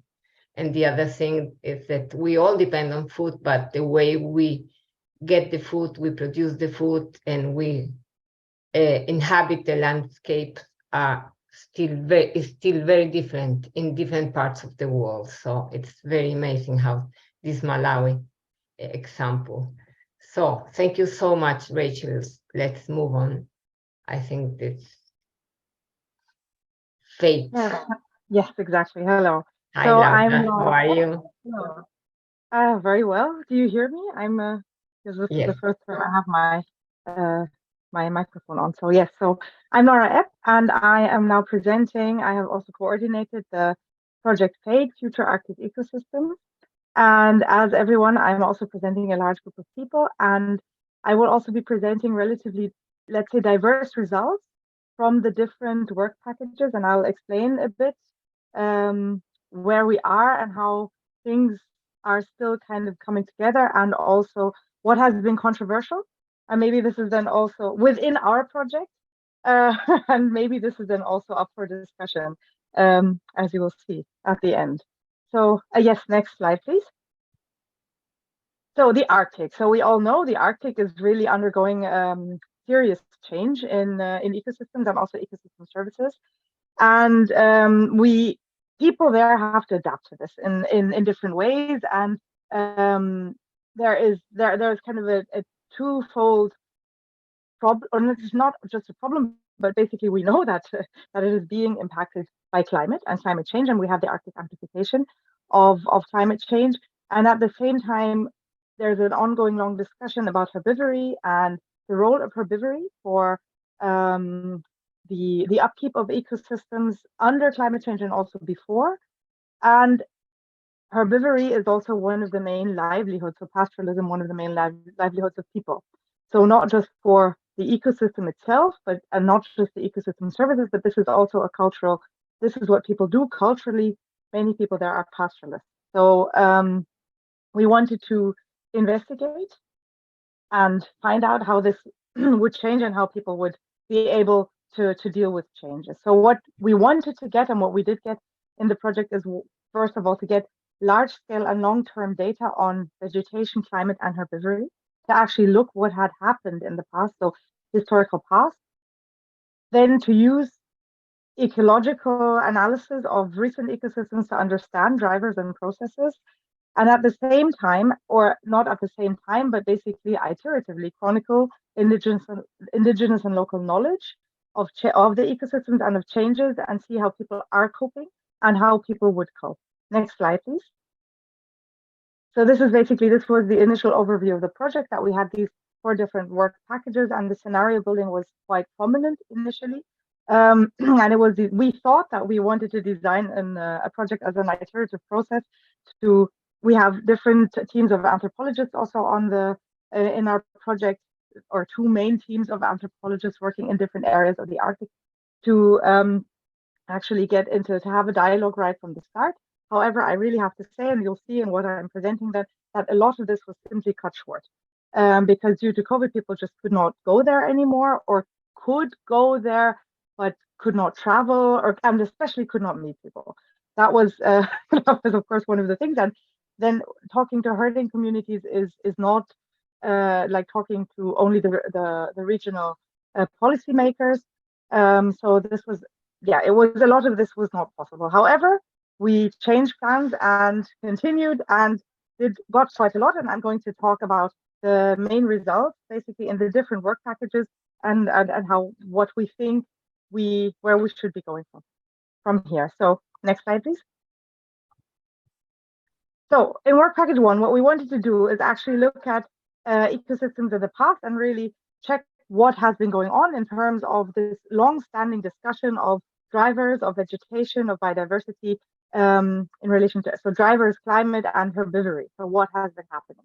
And this was both a strength and possibly also a problem of the project. We had a lot of also methodological new ideas, and we published quite a bit of this. However, some of the things that we had planned to use for this did not work out.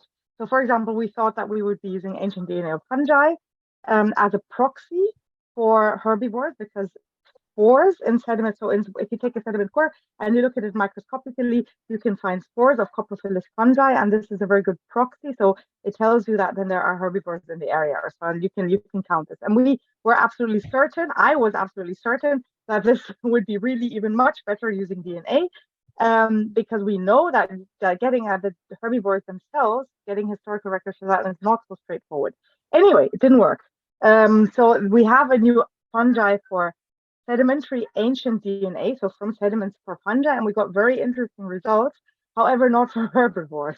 So we got a lot of very interesting results for vegetation, for past vegetation, for co-colonization of areas on even longer timescales of vegetation and mycorrhizal fungi. So this was very interesting and valuable, but not exactly what we were looking at.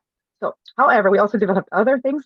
For example, this hybridization capture assay for mammals for the DNA. So next slide, please. And this is the large data set that is, the large joint data set. There have been the small ones, but I'm going to talk about this large data set, which is not fully analyzed yet, but it is quite. So it's from all of these different cores, so from 12 circumarctic lakes spanning, around. We wanted to target approximately the last 1,000 years because this is the time scale in which human occupation in the Arctic and transformation of landscapes was most important, potentially.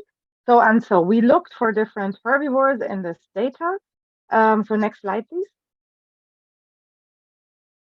And this is now an example of one. As I said, the full analysis is still outstanding, or it's not outstanding, it's being conducted.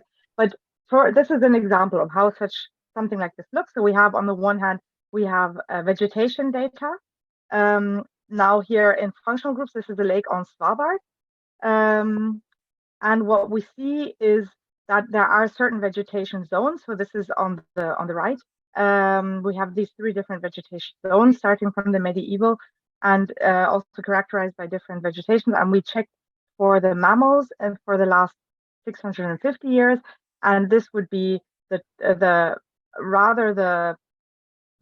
top of the core, and we are seeing changes definitely, and there is one particularly interesting, which is interesting change, and that is a near vanishing of reindeer, Ranga furtorandus, around 130 years ago, and this actually is totally coherent with historical records. It's one of the few cases where we have the historical records, where we know that the population crashed due to hunting, and we're actually seeing this.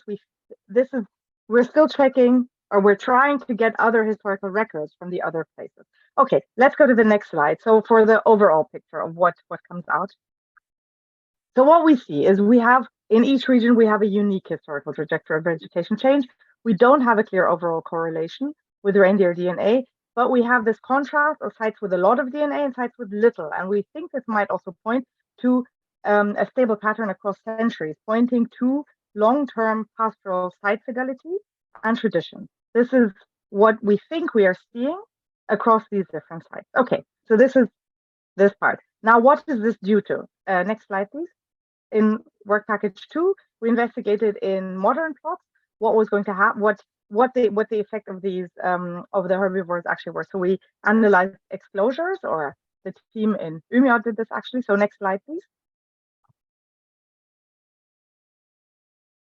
And what we actually saw, Elin Lindén here, that the productivity of the plots is determined, the productivity of the plots themselves. So again, kind of the region where this is from, this determines how they actually react to grazing.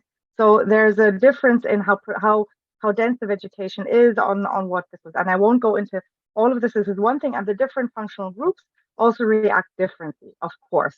But of course, this is clear, and a lot of this was also looked at by remote sensing. However, now this is also ground truth. Okay, let's go to the next slide. So here we have an idea. Next slide. We have an idea of what has been happening, let's say, in the last 50 years. And this is now just the scientific, the natural sciences part. And at the same time, I said we have different teams of anthropologists who were planning to and did actually also conduct fieldwork and talk and had a lot of interviews with people.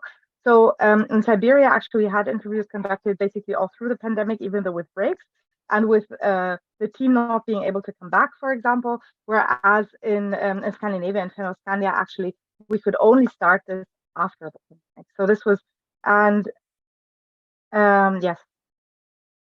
And we also started with this, there was a co-hosted workshop in 2019, and this network is still running, but we, now, next slide, please.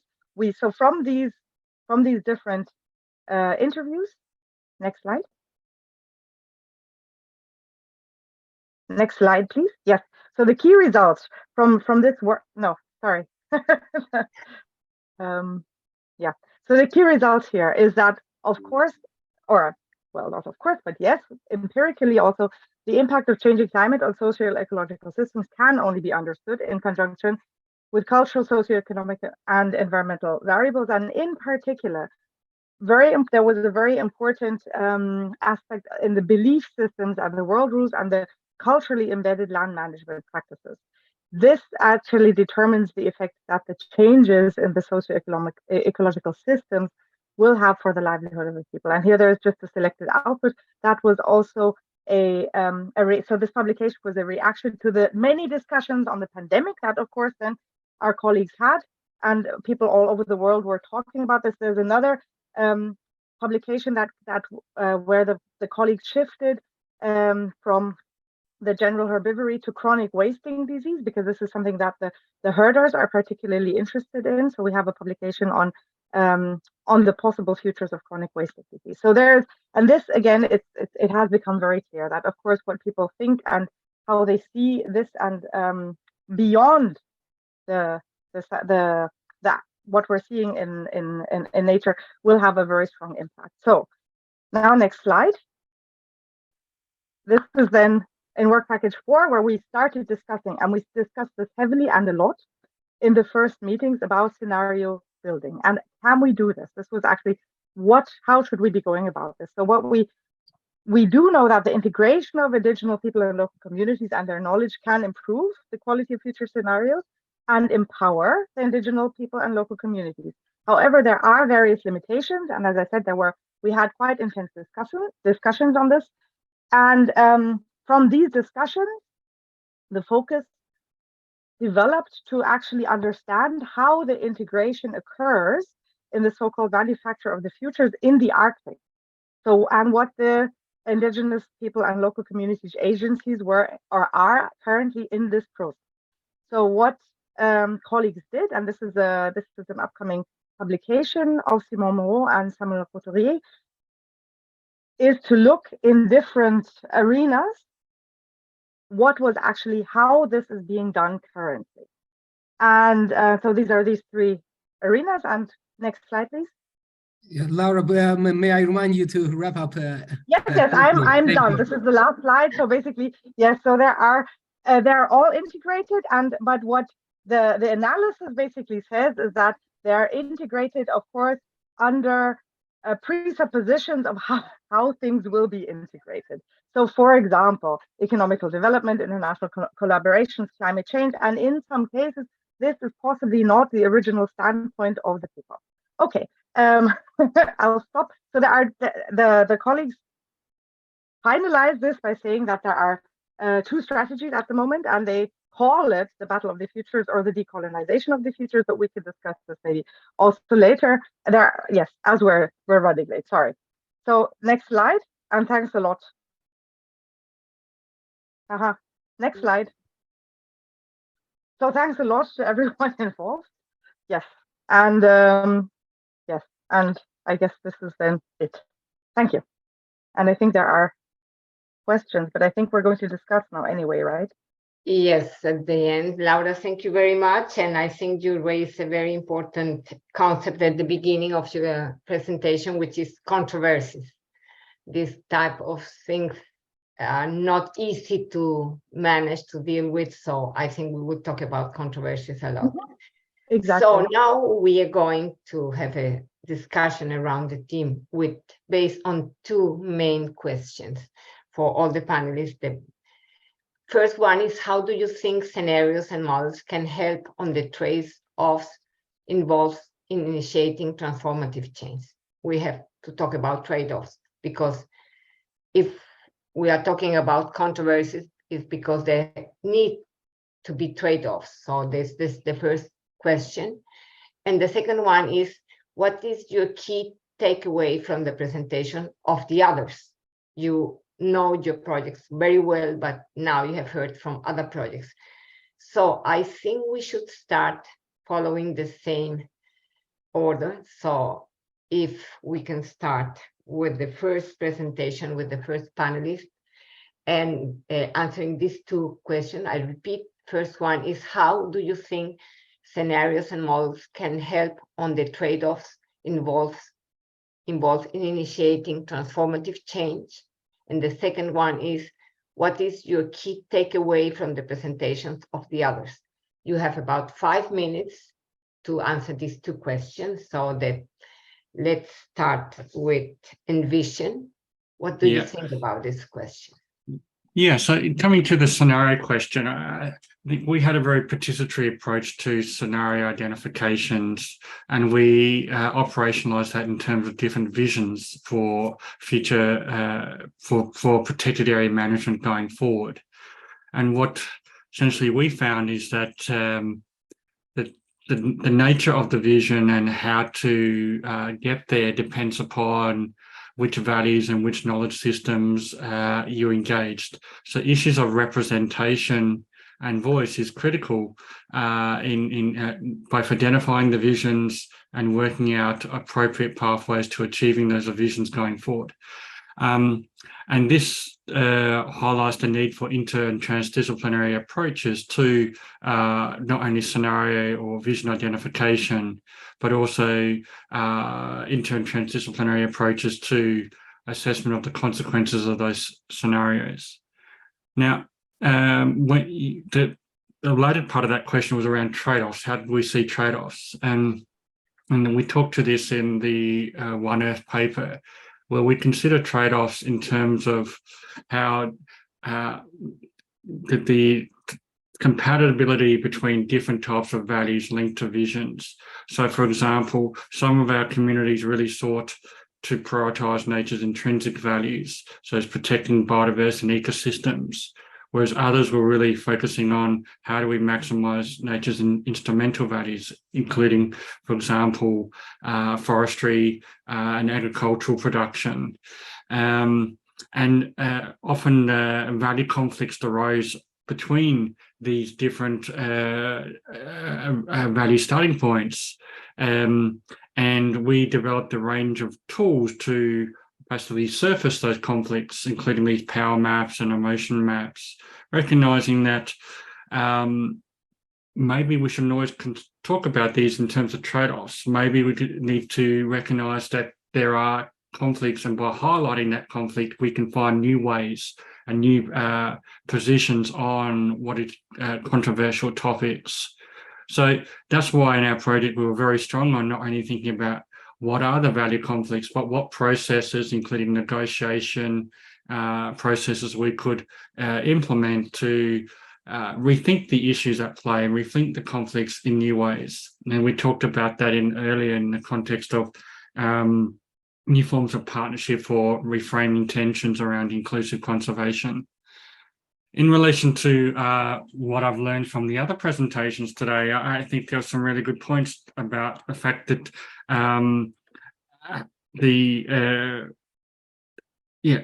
biodiversity and particularly aspects of pollination has to be at the foundation of any approach to conservation, whether it be protected area management or otherwise. But I think in our project we say that if we're wanting to also support just and sustainable futures more broadly, we have to recognise different values and different knowledge systems. And equally, we need to recognise these different values and knowledge systems if we're going to empower diverse community ownership of protected area management and biodiversity targets more broadly. And I was particularly engaged by the last couple of presentations, which said that we have to think about ways of supporting multiple uses or multiple functions on the landscape. And that's also what came out of some of our work, in the sense that we have to find ways of navigating and balancing different values and different needs using new forms of engagement techniques. And maybe what we found in our project too is that we cannot do this outside of active engagement at different levels of policy making. So policymakers at the EU level in our case, or the national level, but also policymakers at the county and very local scale. And because they all have an interest and stake in how protected area management or how multifunctional landscape management occurs going forward. So that's some of my reflections. Perhaps leave it there. But back to you, Juanna. Thank you.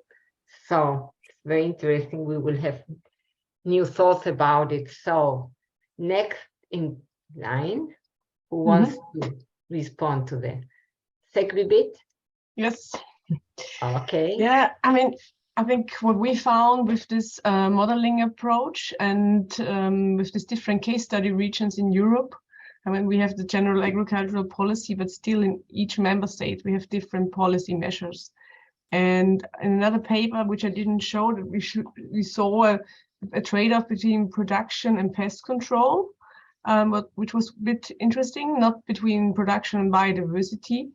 I think policies need to address these different trade-offs and then supporting farmers for taking management decisions which provide higher biodiversity values and ecosystem services, even if they reduce production. And then in vineyard is a little bit different, because vineyard systems are not across all the vineyards aiming at producing maximum production, but highest quality levels. So there is a management is addressing quality and production at the same time, and often reducing production. So it's a bit a different system than general crop production. But I think, I think these models and scenarios were interesting to show these effects for different ecosystem services and really to compare these effects. And then later on to address possible trade-offs, or even to address policies which are lacking currently now in this social ecological system, in these viticultural systems. Regarding the second questions, I really liked all the presentations from the project presented in this session. And I especially like these farms for biodiversity and these agroecological practices, because it's in a different farming system, but I found it has similar approaches at this landscape level and also at this plot level with these agroecological practices. And I think it's an approach which I also tried to follow in previous projects of my research career to really boost farmer-led research, and was not very successful in Austria, to be honest, because it's not, I think it takes a lot of time to really build up a good relationship between farmers and researchers, so that this really works out. So I found really impressive what you did there, and I really like this. And also of course, this OBServ platform collecting all this data on pollination and crop yield. I think it's also very interesting, because we worked with meta-analysis, and if you have built such a platform where you have this automatic update, is really, really interesting, and also for other future research questions in that relation. Thank you very much, Silvia. Now the pollinators and pollination people, what do you think about these two questions? Yeah, I was thinking that of course, we focus on one ecosystem services, so the trade-offs are not as apparent. But in one of the side or add-on research that we were carrying, we were analyzing the crop production of different study sites, and we're seeing that in general, landscapes with smaller field size and with more diversity of crops, which is something that some other projects also mentioned, tend to have higher production. So we tend to promote these biodiversity friendly practices as a way to increase production. But when we also take into account the costs, having smaller farmers and more diversification of crops, it's also most costly for the farmers. So the way that the international trade works makes it that it doesn't matter if you increase a bit your production per unit area is if you cannot also make it less costly to do. So for me, the key issue is integrating the social and economical aspects, because if we get the right answer on the biodiversity, but we miss the economical and social aspects, it would be very hard to implement. And probably this is also the highlight from other presentations, that they cover this social aspect really well. For example, the example of Malawi was really nicely covered. Oh, great. And now farms for biodiversity. What do you think about it? Thanks very much. In our experience, working with the scenarios was really interesting. We did participatory scenario building, which was very challenging. It wasn't something that farming communities have been asked to do, sort of imagine different potential futures based on what we know from the current trends and how we might change them. So initially it was quite difficult to do, but once people began to kind of understand what we were asking, even just translating, like there's no Tumbuka word for scenario. So it took a while to really have a deeper communication about what we were talking about. But once they did it, it became quite encouraging for them, because when they talked about their current trajectory, it was a depressing future. High levels of migration, high levels of deforestation, high levels of food insecurity, increasing poverty. But if they began to talk about some of the ways that they had already began to enact change in their communities, they became quite excited about these future scenarios. And so we found it quite a powerful tool, and a way to kind of also bring policymakers on board for recognizing some of the drivers that farming communities had no control over. And one of the big ones in Malawi is the increased use of charcoal in urban areas, which is really a key driver of deforestation in the region.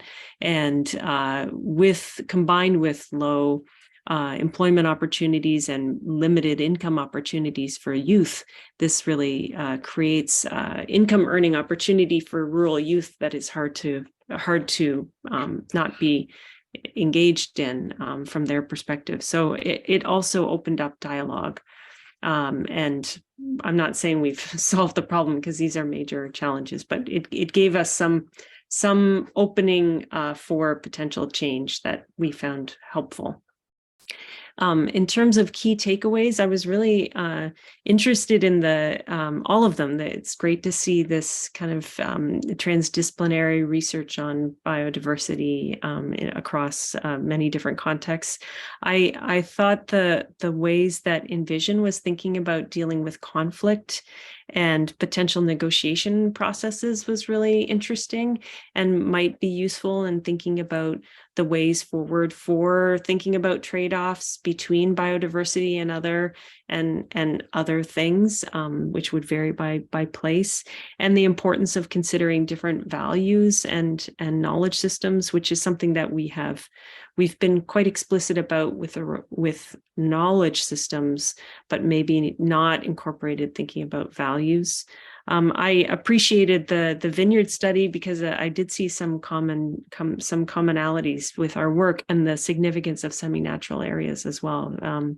And of course, these large-scale data projects bringing together pollination data, it was striking for us, because we learned there was very little pollinator research in the region where we were working. So I appreciated the significance of that.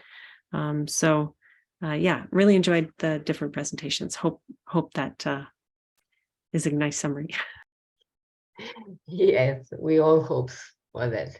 So finally, fate. Yeah, so as you heard at the end, in our project, there was a big internal discussion. And this was something that I was not aware of when I had basically drafted the project. So I'm a biologist, and I kind of thought this is super interesting, and I would love to be part of this. And then the social scientists got really, then we had heated discussions on this, on what should happen. Then in a way, things were then, well, maybe you could say COVID gave the group some time to think about it. Maybe it was even better in a way, because now we could theoretically move forward. I find with what we have been discussing, but I was actually surprised. Being, a biologist and naive in these things, I was in a way very surprised about the discussions that we were having within our group. So that is basically something that I really learned from this project. Yeah, I was from all the other presentations, so I liked them a lot, all of them, and the different aspects. I was also very happy to hear, for example, in the ENVISION presentation, you also talked explicitly about values and how these things have to be incorporated. And this is also exactly what we were discussing, but unfortunately a lot among ourselves. So anyway, so this is, or let's say not among ourselves, but so there were people discussing this, but I was not part of this. And then again in the project group. And apart from that, I'll also have to say that, of course, the farming example, so the vineyards and the agroecology in Malawi, I was very intrigued. And what I think what I took away from all of what we're doing is that what we have been doing and what I've heard is very much, I really have this feeling, if we took it from here now in a non-pandemic situation, and we also have the additional problem that because a lot of our work was in Siberia, and that is currently not possible anymore. So this is another thing. So we cannot really, the way that we were doing it, we could not take it from here. But I think that many of the things that we kind of came to terms with by the end of the project would be super useful to now implement, to take it on. Yeah. Well, thank you very much, Laura. I think I'm not supposed to respond to the questions, but I cannot help making a final comment.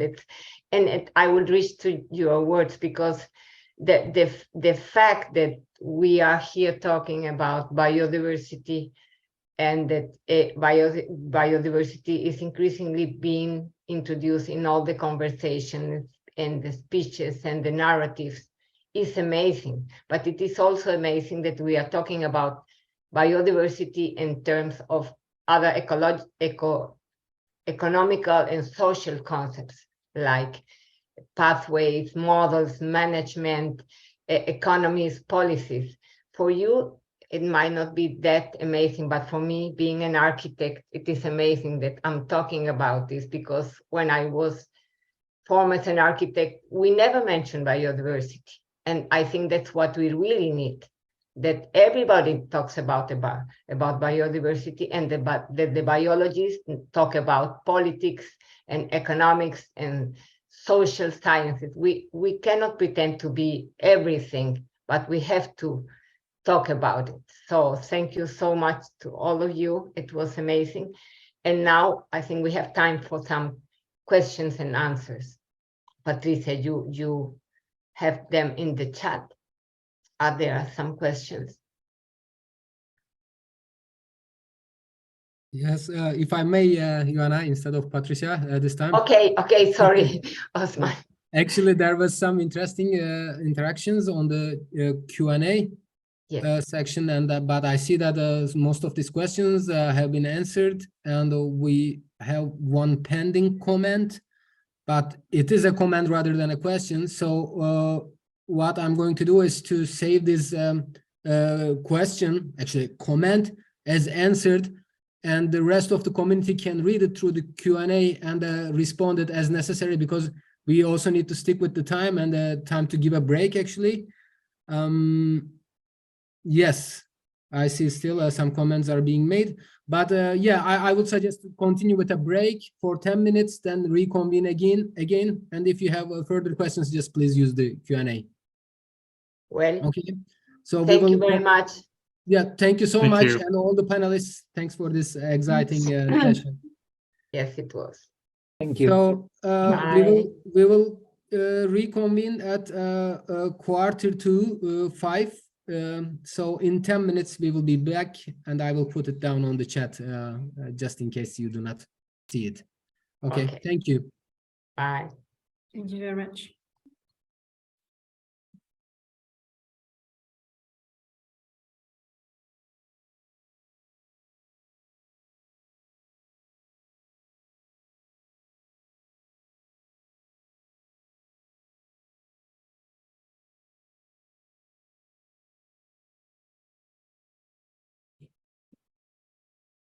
Okay, time to roll on. So welcome back, everybody.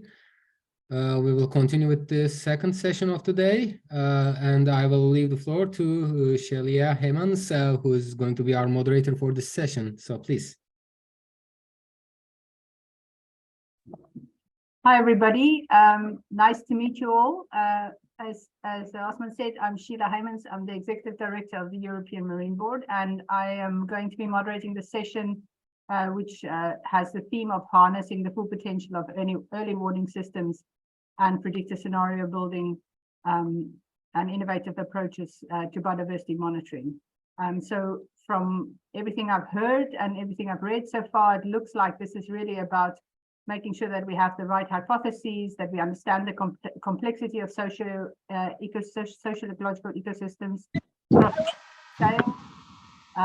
We need to look at scenarios. We need to make sure that we understand the uncertainties, the direct and indirect factors that influence biodiversity, and the technological innovations that is needed. So that is what we're going to be talking about today. We have, if I'm not mistaken, 5 different projects, and we have 5 people who are going to talk to us about it. GLOBAM, bonds, REEF-FUTURES, access, and Arctic biodiverse. And I'm not going to say very much more. So I'm going to I think the first person to speak is Silke. So I'll just leave it to her. Thank you.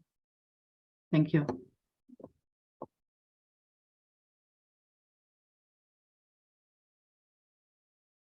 So thanks very much for the introduction. I'm Silke Bauer. I'm from the Swiss Ornithological Institute, and I was the coordinator for GLOBAM, which stands for Towards Monitoring, Understanding, and Forecasting Global Biomass Flows of Aerial Migrants.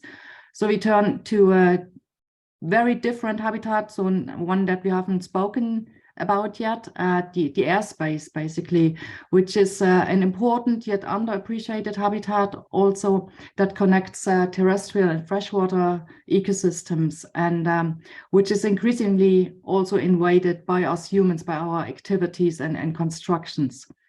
The team of GLOBAM, there was also just the names of my main partners, Judy Shamoun-Baranes from the University of Amsterdam, Peter Desmet from the Institute for Nature and Forest in Belgium, Andrew Farnsworth from the Cornell Lab of Ornithology, and Jarmo Koistinen from the Finnish Meteorological Institute. So I have selected only very few results, and if you're interested in more, just go to our webpage globam.science, where you find a lot of our activities and outputs. So I'm sorry, I don't know why this cannot proceed with the slide. So okay, you click. So the scientific aims of GLOBAM was to use the weather radar networks that exist in great parts of the world, but especially also in Europe and in the US, to monitor and identify the magnitude, spatial extent, and timing of aerial migrations. in Europe and North America for a start, and link those biomass flows, let's put it, to environmental and socioeconomic variables, particularly weather and climate, of course, habitat characteristics, land use, artificial light and wind energy installations as the more human influenced variables. As I said, I've selected a few outputs. This is the network of the European weather radars, and we extracted the data from those, and perhaps you don't know it, but we don't see only the weather in the data, but we can extract the biological information, so really birds and insects that are migrating over our heads, and at times when we can't see them, and at heights also where we can't see. What we did is really characterize these biomass flows in great resolution, both spatially and temporally. As you see, we know really for every day how many migrants were at a specific place over these two continents. I'll show you only a few things. Like we identified the number of birds in the air throughout the year. We quantified the takeoff, flight, and landing.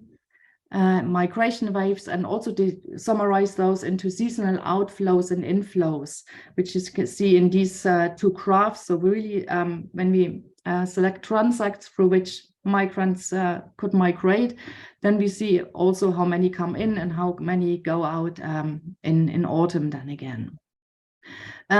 We have extended also this network of weather radars with a few more specialized, smaller scale radars, which can see the insects much better. And you see, this is the network that we established in Europe, and some preliminary data on the insects that we see in these radars. One exemplary scientific result is also the relation between these biomass flows and wind energy. And especially, I mean, you know, all this discussion, wind energy will be expanded greatly over the coming years. And there's always the concern of being a risk to birds because of the collision risk with these installations. And so what we did, we mapped the wind energy installations across Europe. We characterized them with regard to their model, their build, their energy production, etc. And once we had that, we also connected that to the number of birds migrating, and migrating at which altitude and at which time of the year, so that we could identify both how many birds would actually be at risk when they fly through Europe.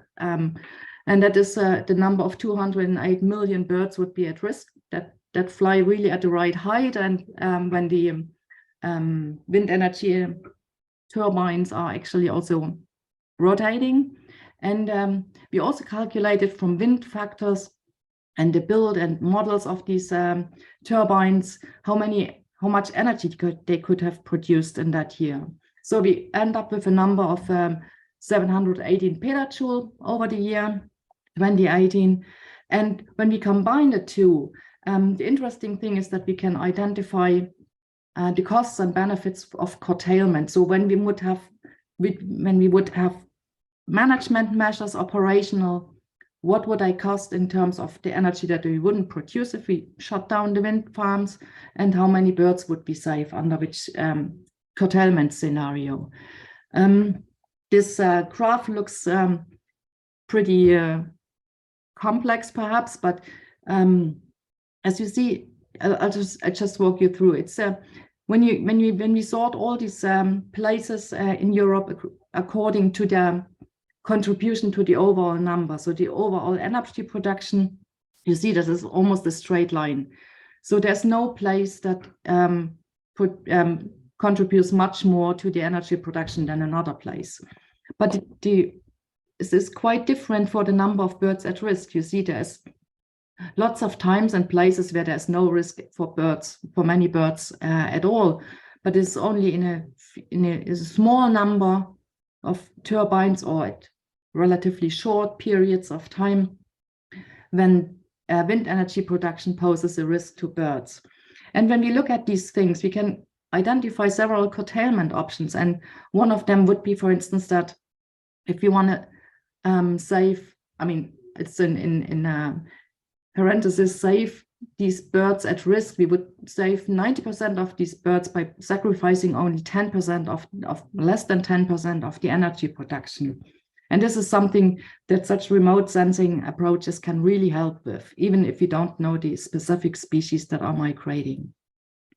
So just briefly to our policies and societal impacts results, we have put a lot of effort in producing the methodology to analyze, to extract the biological information from weather radar data, and have produced open source analysis tools like this BioRad-R package. We have also produced several really appealing interactive live visualizations in the US and Europe separately. One really societal impact was the Lights Out campaign. So you might know that artificial light is really also a factor that can disorient migrants and put them at risk. And there's now a Lights Out campaign, especially over the southern US, where lots of migrants come in spring. And even smartphone alerts, so an app has been produced in which migration alerts are issued when there's a high migration intensity upcoming, so that people can turn off their lights and help the birds fly through the area without much risk. The wind energy curtailment is another policy impact, another result with a high policy impact, and I just showed you that. Well, then another great issue is the meteorological data policies, which were unfortunately changed in the course of GLOBAM. And that meant that European weather radars were almost not usable anymore for biodiversity monitoring. And what we developed is basically the flow of data to make them usable both for the weather, for the meteorological interests, but also for the biodiversity monitoring. Because when we look at the globe, so at the entire Earth, there are many weather radars. It's not only Europe and the North America, but there are weather radars and networks of them in really many places of the world. And so what we think is weather radars can be a good standardized, long-term, large-scale biodiversity monitoring system that can do so much more than meteorology. And there's this existing infrastructure, and it would be just a shame and a pity if we wouldn't use those data. This is already the end of my really brief presentation. These are our funders. And yeah, thanks very much for listening. Thank you very much. I think we will go to the next presentation now, which will be on bonds, if I'm not mistaken.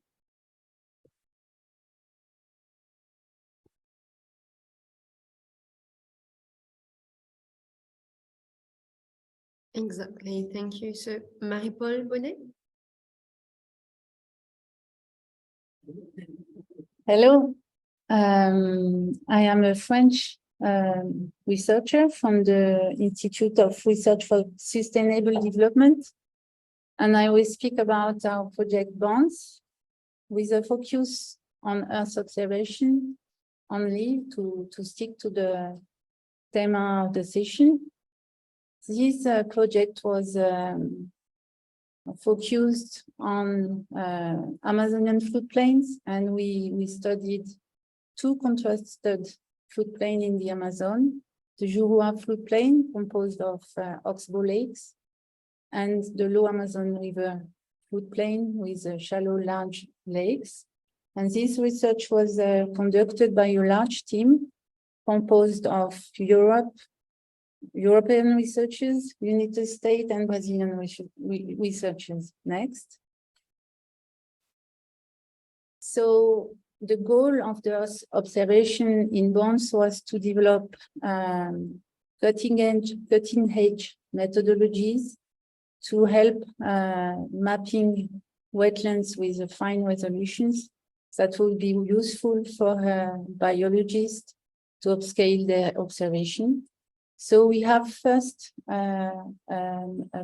part of the studies related to urban LIDAR analysis.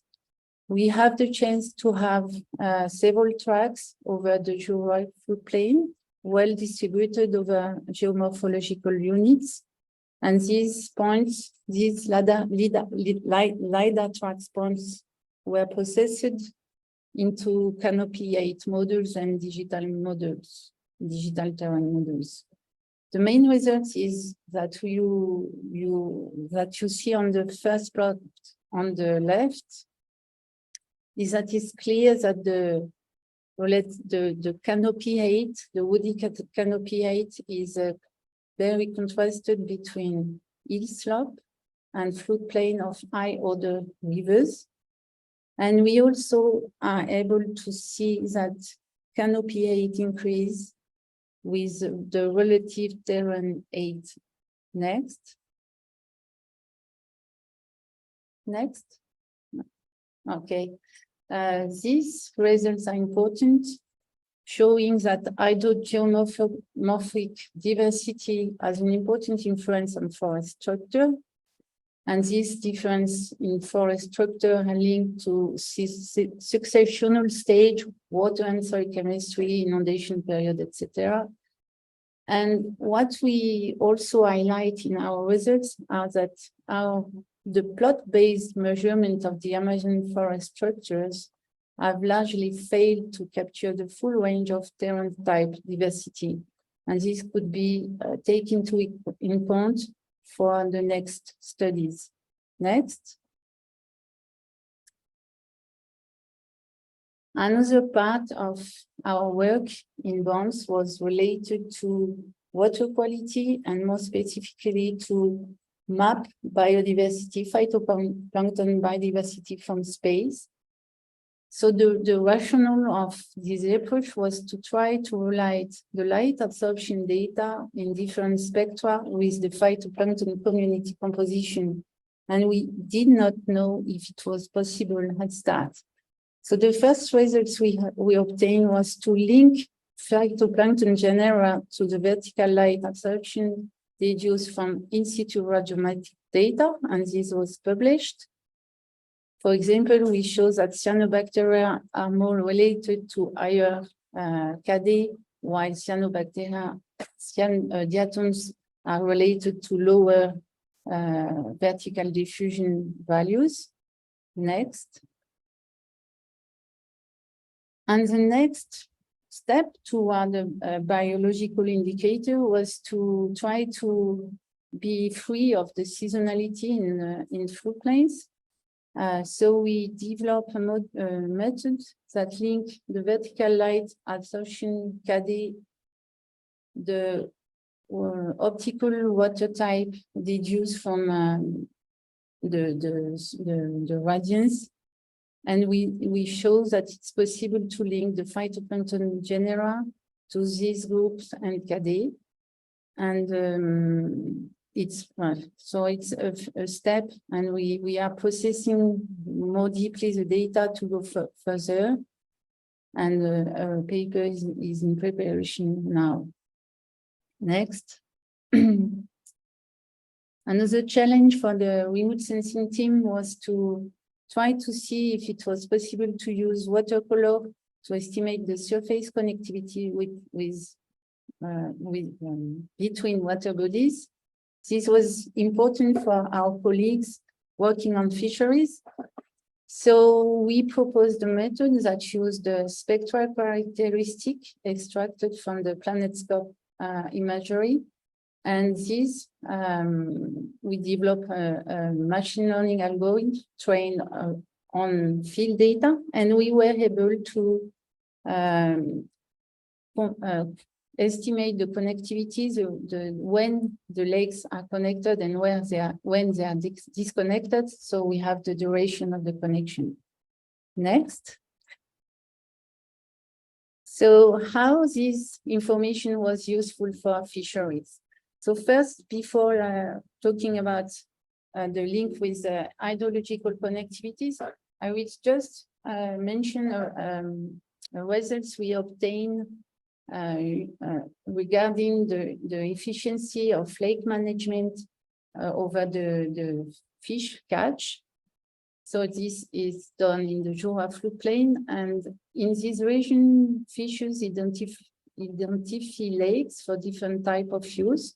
There are 3 categories: protected lakes, subsistence lakes, and for these lakes, people have the right to go anytime to fish for subsistence, and open access lakes that are open for every type of fishes, including commercial fisheries. So what the study show is that protected lakes provide greater catch and revenue for fishers, and that these rules increase fish catch more than protected areas. So going back next, and you can do 2 next. Going back now, one before, okay. Going back to the hydrological connectivity, how this affects fish catch, we show that connectivity is positively related to fish catch in open access and subsistence lake. Larger are the lake, more connected they are, and there are more fish. But it's very interesting to see that connectivity had a negative effect on fish catch for protected lakes. And our interpretation is that probably these lakes, when they are more open, they are more exposed to illegal poaching. Next. In terms of policy and societal impact, we are building a modular system, monitoring system, MapQuali. This system is linked to the Brazil data cube and will provide for the users time series of maps, water quality indicators maps. We demonstrated the social benefits of living inside or outside the sustainable use protected areas in the Brazilian Amazon. We show that there is a benefit for social well-being and well health. And this is for us very nice results that should encourage tropical countries to rely on this system of conservation where people are involved in the conservation program. We implemented with communities a comprehensive spatial zoning of fisheries, extending the lake protection to more 60 new oxbow lakes across the Jura River. And we know that this will have direct impact, providing greater catch and revenues for fishers. And finally, we engage fishermen and their representatives and environmental secretaries into the revision of fishing agreement in the Low Amazon through participatory modeling. And this approach, we show it was useful to restore the dialogue between the users, the fishermen, and the policymakers that normally not communicate. Next. We thank our supporting funders. And I want to acknowledge my colleague. The Bonds project was a really nice project. Thank you. Thank you very much. And I think the next speaker will be the REEF-FUTURES project. And I see on the screen it's David Mouillot from the University of Montpellier. Okay, can you hear me? Yes, we can. Do you want me to pass the slides or you do it yourself? I have the PowerPoint, so I can pass the slides for you if you want. Oh, I prefer to pass myself if I can. It's okay for you? That will be a bit complicated, but okay, sorry, I don't want to complicate, but it's much easier on my side because I have some, how do you say, animations or some moving things. Okay. If I can, it's better. If it's a problem, no, I can tell you when to pass. Okay, I try? Yep, go ahead. You can try right. Tell me.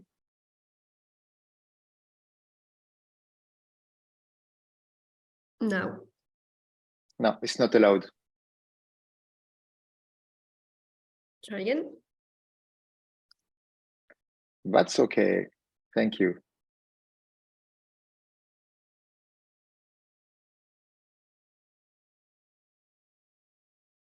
I am here. There we go.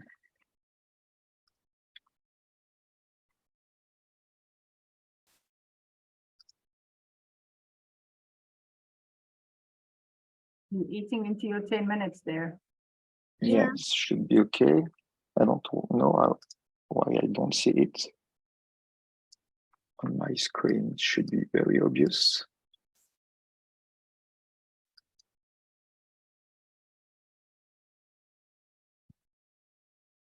What is going on? I don't know why I can't see. The only one I can see is the one I want to show. It's just incredible. Okay, sorry for that. Maybe you have to do it. Oh yeah, try again. It's always this way when you want to go fast. Oh, let me know if it's good or not. It was good, but now it's not in full screen mode.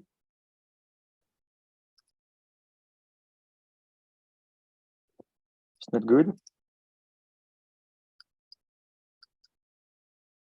Can you see it? Yeah, but it's not in full screen. There we go. And now? Perfect. Now it's good? Yes.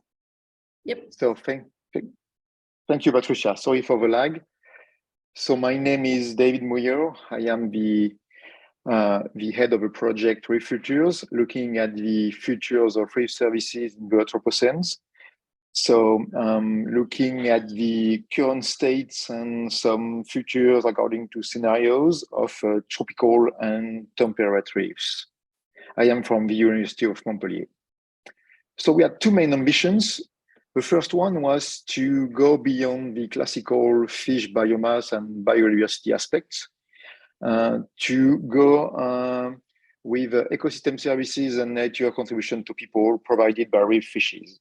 So I mean a kind of new services estimates, like biomass productions in terms of flow of matter per gram per year and per meter square, nutrient cycling for nitrogen and phosphorus, for the carbon cycle, for the aesthetic value, which sustains well-being and tourism, and for nutritional value through macronutrients like zinc, iron, and omega-3.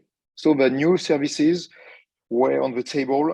The goal was to estimate them at the scale of fish species and assemblages of fish. So we had good outputs on that. Each new service was estimated and published. I show only 4 of them. We first published a paper on the productivity of the biomass productivity of reef fishes in nature sustainability recently. We had another one on nutrient cycling. So we have quite a complicated stoichiometric model estimating the way fish can recycle nitrogen and phosphorus. And we show that they cycle five times more, than their storage on most reefs, meaning that they appear as nutrient sources more than sinks on the reef. So they are big players of nutrient cycling on reefs. The third one was the carbon cycle. So we showed through some experimental analysis and in situ measurements that we could predict the way fish individuals could recycle carbon using their traits, their identity, and the temperature. So you can see here how the intestinal rank and caudal-fin ratio are shaping the way the fish excrete carbonates. The fourth one was the aesthetic value. So this was a huge work with a pairwise comparison between fish for the public, and the public was able to rate the fish according to their beauty. And using deep learning model, we were able to classify more than 2,000 fish on reefs. And this classification led us to make this big ranking. And we just saw that the ugliest fish, the one which are very low ranking according to their beauty, are the most in need of conservation support. They are not IUCN, and they are out of the radars in terms of conservation actions. The second ambition was to build scenarios, but not only climate scenarios, but we wanted to build mixed socioeconomic and institutional scenarios with climate projections. So the goal was to project to have estimate of these future services in the near futures, according to changes in human density, according to the development capacity of people, and according to future temperature as well.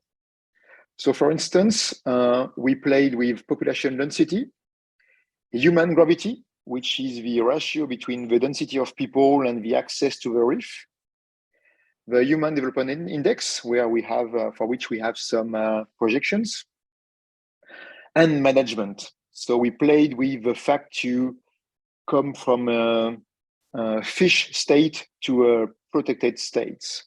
So for that, we use some world population prospects, some future possible of HDI, and some calls for protecting more than 30% of the ocean by 2030 to have a kind of stipulation of what we could expect from more protections on the reefs. So by combining all these scenarios, we were able to project some services like the micronutrient provision to people. And we showed that, for instance, for global marine fisheries, climate change was more impacting the delivery of micronutrients than fisheries, than overfishing. Because with climate change, we will have different species and less biomass and less micronutrients. At the same time, we also provided a review showing the different ways to safeguard the quantity of nutrients on the reefs under climate change, including stakeholders. So what are the main societal impact or results we have? So we have a dissemination channel through UNEP, WMC, with newsletters, regular newsletters, but we had three main messages. So first, we developed new modeling techniques able to provide future services according to environmental and socioeconomic factors or scenarios. The goal was to have local estimates of potential gains by changing the restrictions, for instance, from fished areas to restricted areas, and to see the gains we can expect. So, for instance, we showed that with some restrictions, we can have quite important gains in terms of services on most reefs of the world. And lastly, we are able to provide advice on reef management according to this double axis graph. So on the x-axis, you have the biomass of reef fish.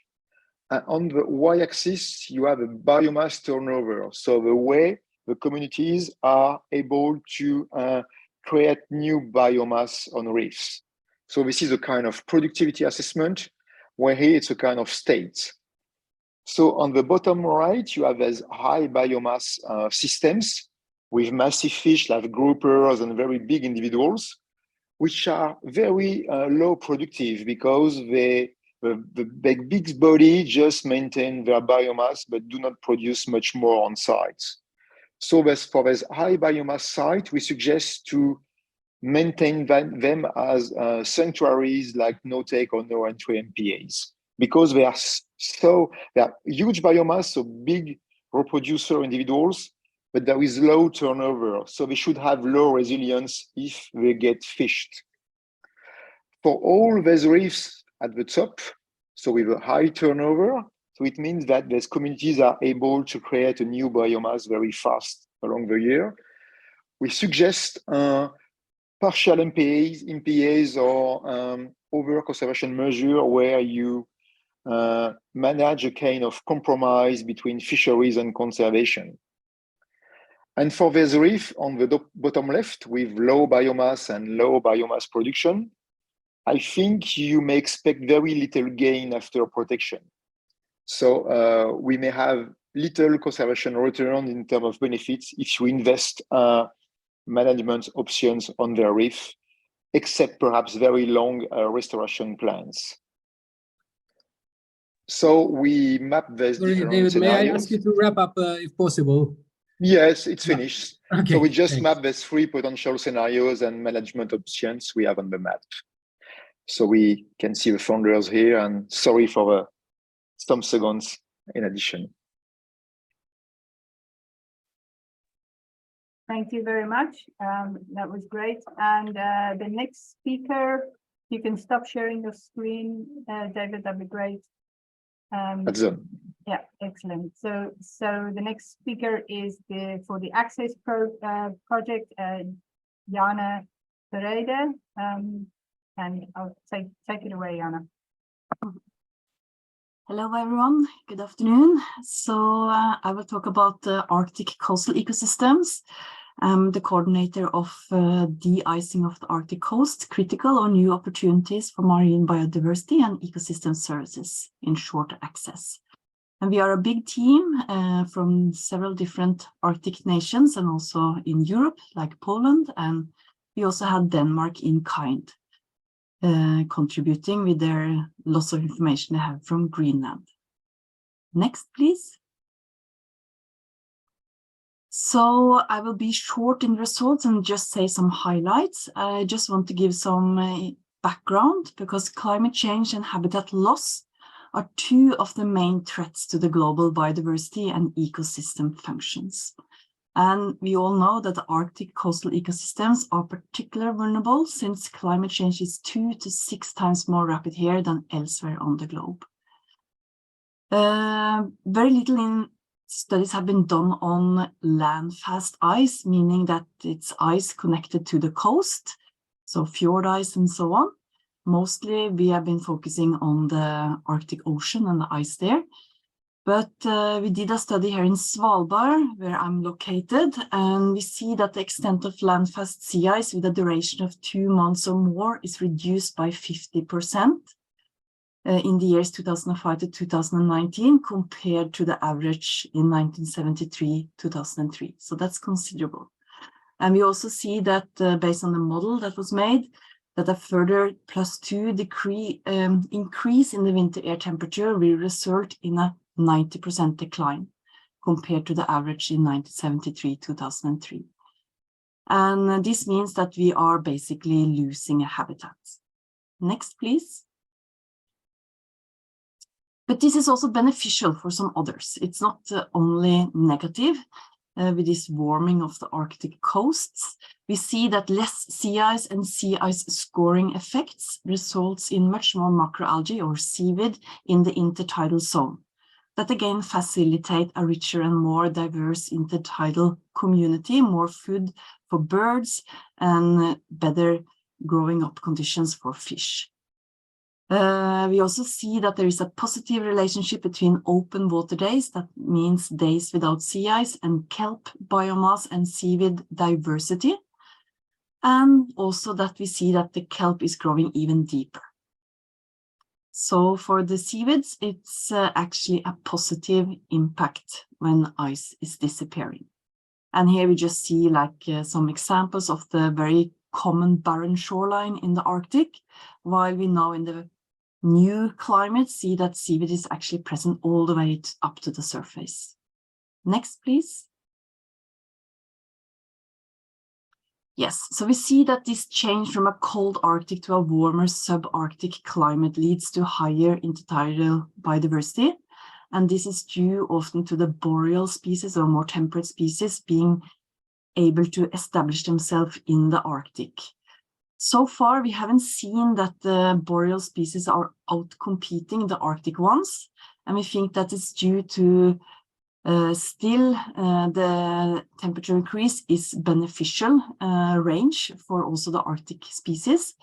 And we also see that both the boreal and the Arctic has a wide range of environmental tolerance. And it's also a very diverse habitats along the Arctic coasts, which makes it possible for both to exist, both the boreal and the Arctic.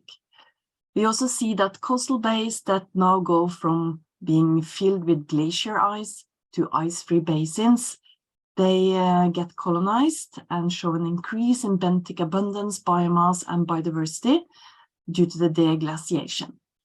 And when it comes to colonization from the south, we see that besides shipping, you have the ballast water and so on, we also see there is a new transport vector. Large plastic debris may, for instance, have a significant role in reintroducing some of the benthic species, like the blue mussels in Svalbard. Next, please. Yes, so one thing that is lost or will be lost is sea ice. And very little studies have been done on actually the small microscopic animals and partly the plants that are living inside the sea ice in the brine channels. We all know about polar bears and seals, but that's not the whole story. There is a wide variety of organisms living inside the sea ice, and we see that especially for benthic larvae, sea ice habitat is an important nursery ground, and we can find up to 25,000 individuals per square meter. So here they find lots of nutritious ice algae and also shelter for predators, because the larger organisms are not able to go into the brine channels inside sea ice. Based on food web studies, we see that Arctic marine mammals have a high dependence on ice algae-derived carbon, over 50%, and that's basically through their consumption of benthic invertebrates. And this confirms that the decline in ice algae, means ice too, could lead to cascading effects on Arctic ecosystems and need more thoroughly studies. So here's just a picture of the wide variety of organisms we find in sea ice and us doing ice work. We were actually doing ice work Friday, so it's still winter in Svalbard. Okay, next, please. So how to actually monitor the very heterogeneous Arctic coastal waters? It's a huge task and very difficult to generalize.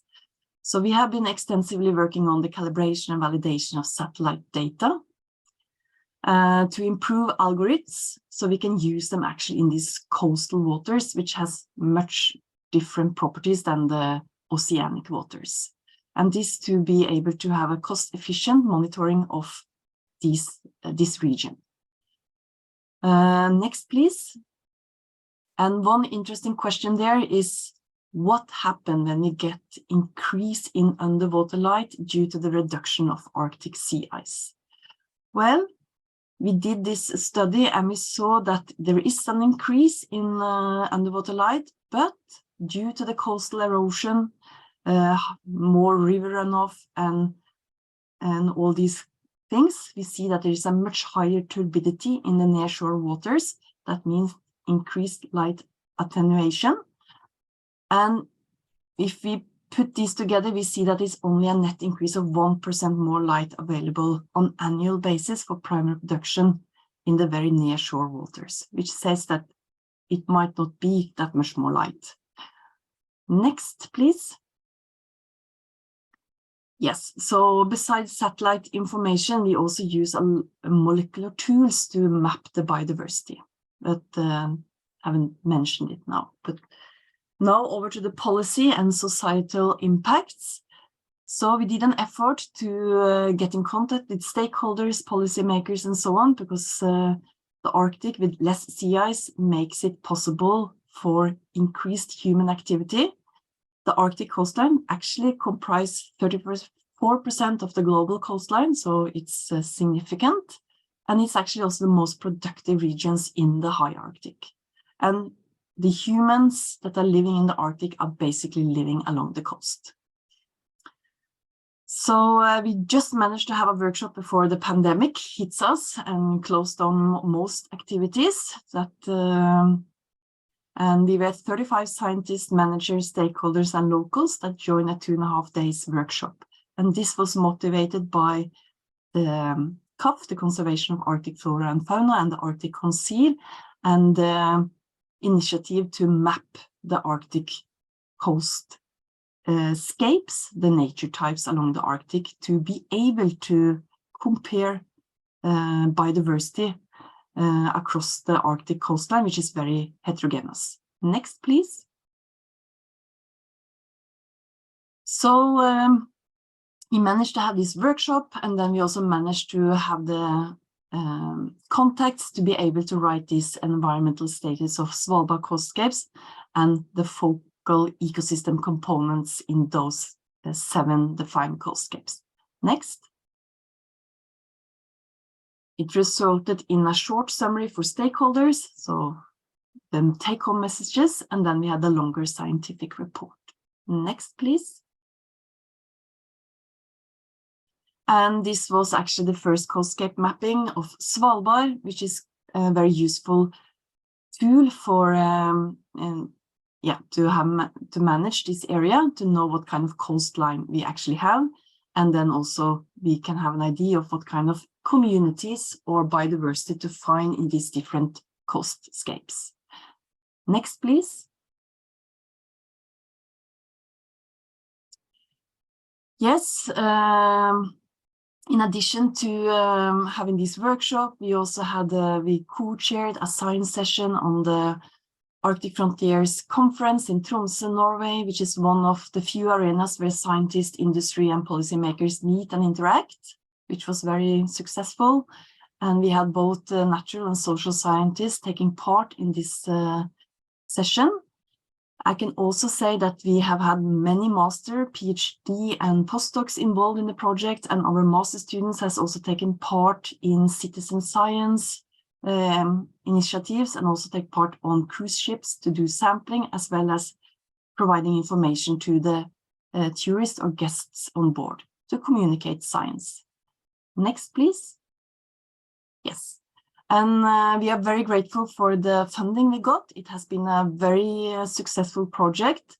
We have been establishing new contacts with Canada, US, Greenland, Denmark, Poland, and we are continuing this work during another project called Face It, led by Kai Bischoff. It's the European Horizon project. And we also have other spin-off projects led by social scientists. Thank you so much. Thank you very much, Dana. And then the final presentation is by Willem Goedkoop on the Arctic Biodiver project. Yes, I just pulled together some of the highlights from this project. The project was, we had an initial drawback because of the pandemic. Our fieldwork was delayed, so we had a drawback in the last part of the project because the Arctic Council work was on hold because of the war in Ukraine. So we interacted very little with the Arctic Council and the CAF group that is under the Arctic Council. We basically used 2 approaches in this project. We had the freshwater database that we put together at CAF, and we also had a field study plan. So we have been in the phase of putting together our field data, and we can go to the next slide. Yeah, so from this CAF freshwater database, we pulled together and we made an approach where we put together different organism groups of freshwater, and we estimated their biodiversity. We identified areas in the Arctic that had low biodiversity, intermediate biodiversity, and high biodiversity. This was a spatial analysis with a lot of data with some 9,000 sites in the Arctic. And it indicated lower diversity at high latitudes. That was kind of the general trend. But but this is also a unique biodiversity because these are the cold water adapted species in the Arctic. We also, the graph on the right shows the analysis of biological trait diversity of benthic invertebrates in lakes and streams.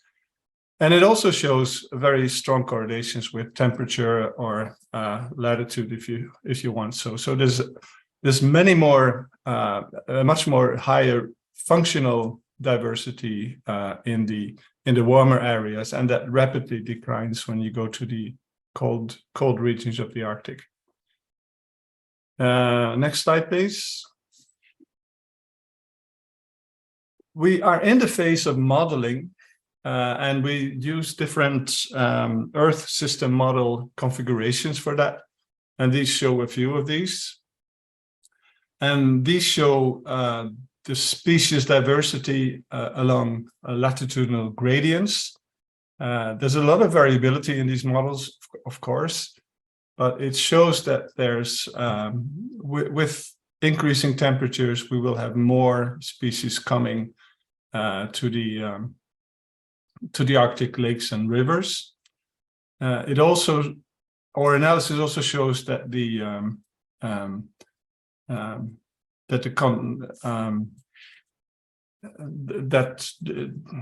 let me see. That this goes to the edge of the continents at some 70 degrees north, and then at the edge of the continents we have a decline in biodiversity, which is obvious because we go to the archipelago of the Canadian islands, and that those have lower biodiversity than the continent and the mainland lakes and rivers. We're in the phase, these are preliminary analysis, and we are still working on this. Next slide, please. This analysis also shows that the biological communities of lakes and rivers are homogenizing. So if we look at the left graph, it shows that, again, different scenarios. The past and the future. And we see that in the future, the future communities will clump more closer and will be smaller. So there's kind of a homogenization of the communities, which we think are due to northward migrations of more boreal species. Next slide, please. From our field work, we found that warming and eutrophication, which are the two main drivers of biodiversity in the Arctic, and these are different in different parts of the Arctic, because we have parts of the Arctic where permafrost is thawing and where we get increased carbon and nutrients transports to lakes and rivers from these permafrost thaws, whereas in other parts of the Arctic, the vegetation is developing more, and the vegetation is kind of sequestering most of the nutrients and carbon, and the lakes and rivers get more oligotrophic instead. And our analysis of the basal resources of these ecosystems show the upper graphs to the right show that along a gradient, and the gradient is here PCA scores that represent a kind of climatic nutrient gradient. It shows that along this, we see a shift from cyanobacteria to diatoms. So in the very oligotrophic systems, we have cyanobacteria predominating, and when we go to more nutrient-rich systems, we have more of diatoms growing on the stones and on the surfaces. This has major implications for the quality of these basal resources, because diatoms are very rich in polyunsaturated fatty acids, whereas the bacteria are not. So this has great implications on the trophic transfer efficiency of nutrients and energy in these systems. Another major finding was that the cold adaptive unique species of the inland waters are at risk. And when the ecosystems heat up, they experience something what we refer to as a conveyor belt to extinction. So, and this is an analog to a paper by Urban from 2018, where they studied bird populations across mountain slopes, where the birds kind of experience an elevator to extinction.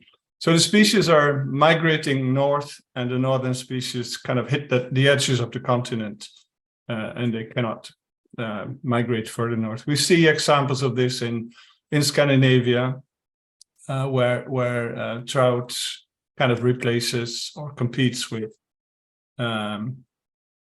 char, for example. We also had a work package on socioeconomic modeling, and this shows that strong temperature effects on the net values for subsistence fishery and recreational fishers. The graph shows that particularly the recreational fishers, the value of that is increasing dramatically when the temperature increases, because fish production will increase and more people will go fishing, is what these models tell us. Whereas the subsistence fisheries then declines in the future.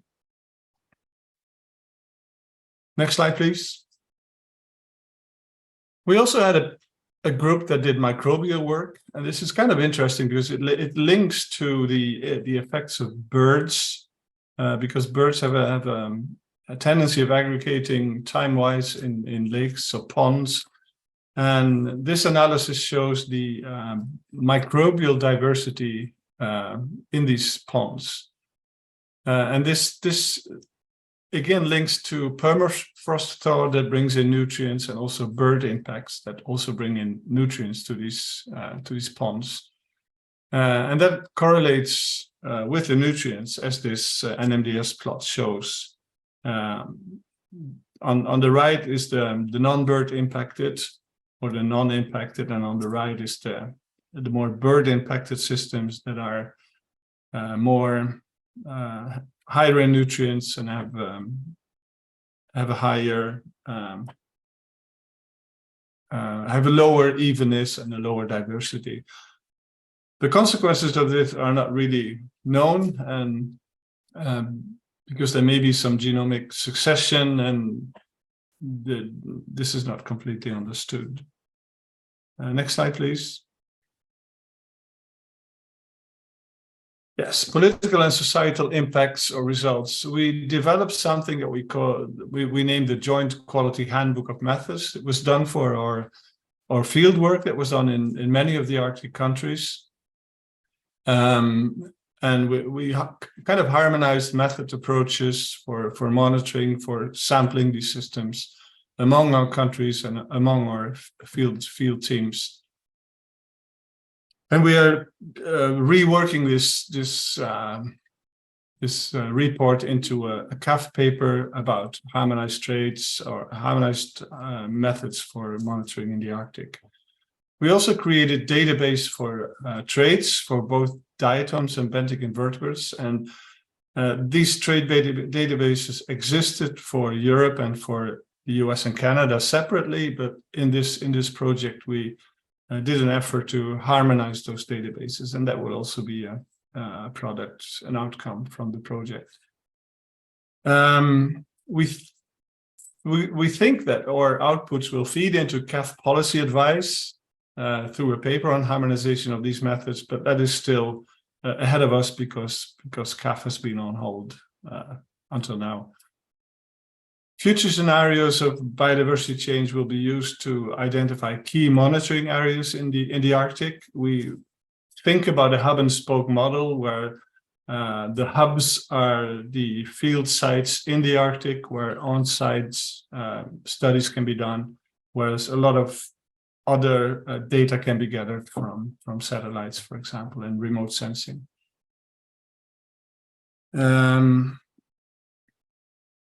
We concluded that our economic modeling of fish valuation contributed to the increased understanding of the socioeconomic impacts of climate change in the Arctic, and we have two papers that came out from that socioeconomic work package. We have strong stakeholder involvement, and also from indigenous people. Next slide, please. Yes, William, may I remind you to wrap up within a minute, please? Yes, this is the last slide, basically. We have engaged with indigenous people in Canada, and these groups have now been kind of taught and certified for certain methods for monitoring, and can also in the future contribute to that. We can go to the next slide, which is the acknowledgement slide for our funders. You see these. Thank you. Thank you very much. That was great. So thank you for all the presentations. That was a good overview of what the projects are doing. So we have now a little bit of time for a discussion, but I fear it's not going to be long enough. Long enough for these things. So I'm gonna read out the first question, and then I'm going to ask you all as you gave your presentations to give me the answer to that. So the question is, how do you think scenarios and models can help as technological innovations for biodiversity monitoring? What do you think is the main thing, the best thing that scenarios and models can do for that? And I'm going to start with Silke. Okay, yeah, this is a slight modification of the question in the first round, right?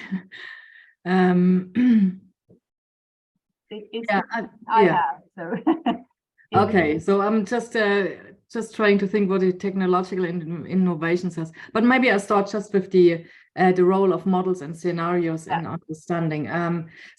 I mean, you don't have to ask me.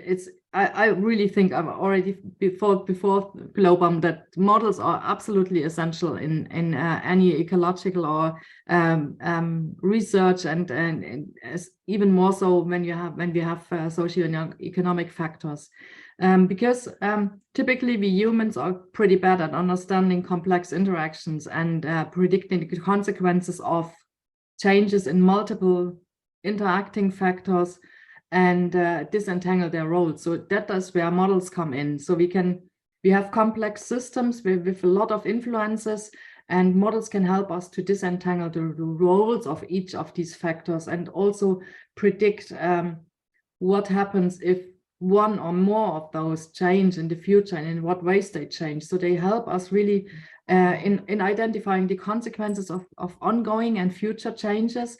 We can play around with these models, as I said, with future changes, so using emission scenarios or whatever, and really have results of that and compare those scenarios and see what is worse, what is better.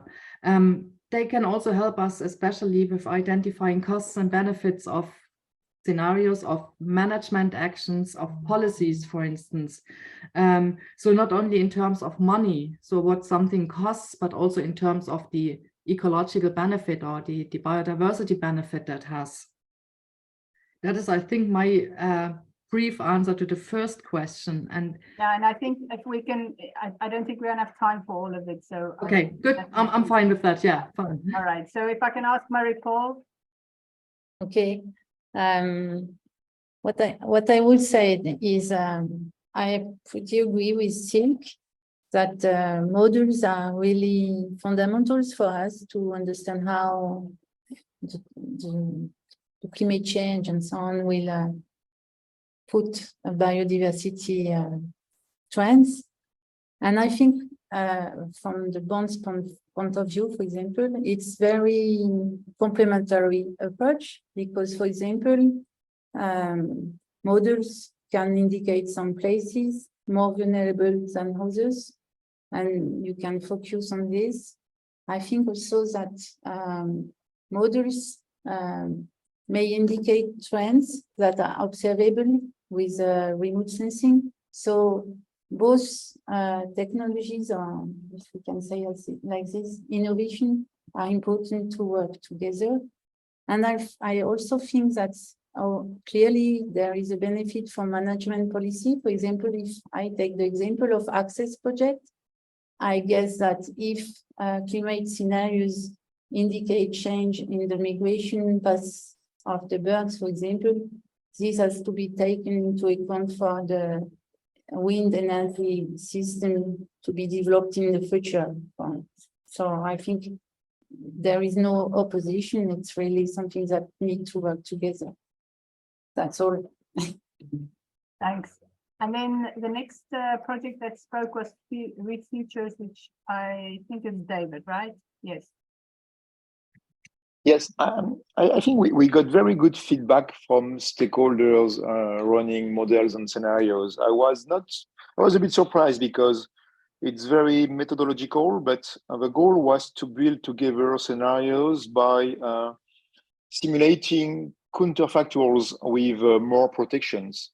So it was very, very interesting to play with them with the models using a kind of space as time framework, and to show what they could expect under different management options. So this kind of modeling, socioeconomic modeling, was very pleasant and very interesting to do. And on my side, it was my first experience to play with socioeconomic counterfactuals using models, accurate models at large scale, to just simulate the gain we can get from protection or marine protected areas. Thanks. Then I think it's Juanna from Access, if I'm not mistaken.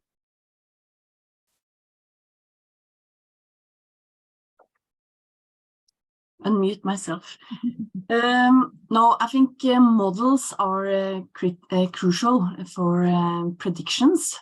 And we have this tradition that it's very difficult to model biodiversity. Like it's been often very simple relationships that we can model.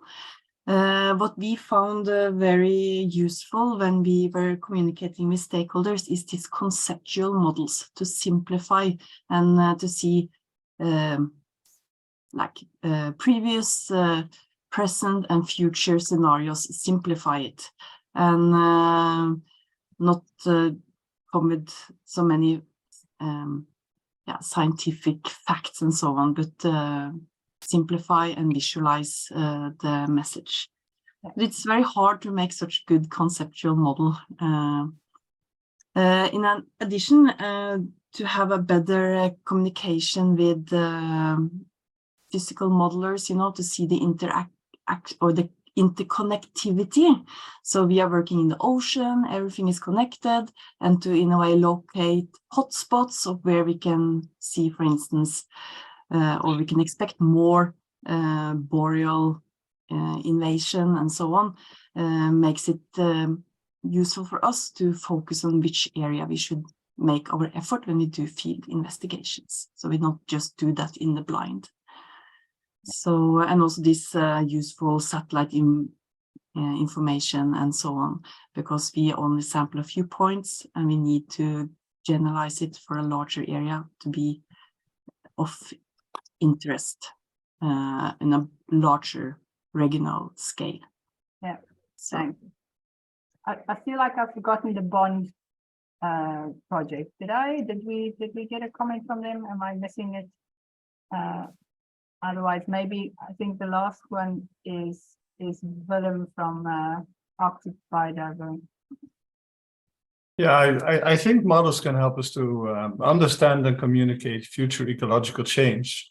And if we can do this in a very simple conceptual models, that will be a good way, as somebody else also pointed out. But I don't think models can replace monitoring as such, because we need the data for the modeling. So I think there should be in the future a combination of on-site monitoring and satellite monitoring, or remote sensing in some way. And this is especially true, of course, for the Arctic regions where which are kind of remote or very remote. I think also we can identify hotspots for change from these like warm areas in the Arctic, for example, or areas where connectivity is very high, where we can expect invasions or species replacements.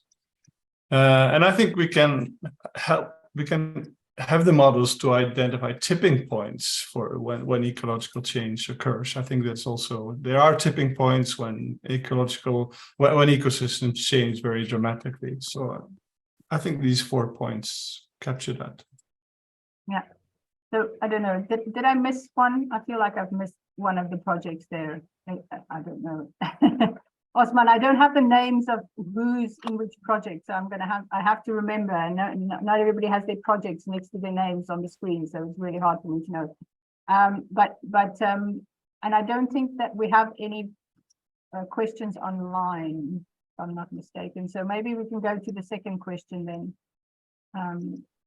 And then the second question, which should be on the screen, is what is your key takeaway from the presentations of the other people? So if you can think of one of the things that you heard today, what is the thing that you would say was interesting and the key takeaway? And I'll start again with Silke.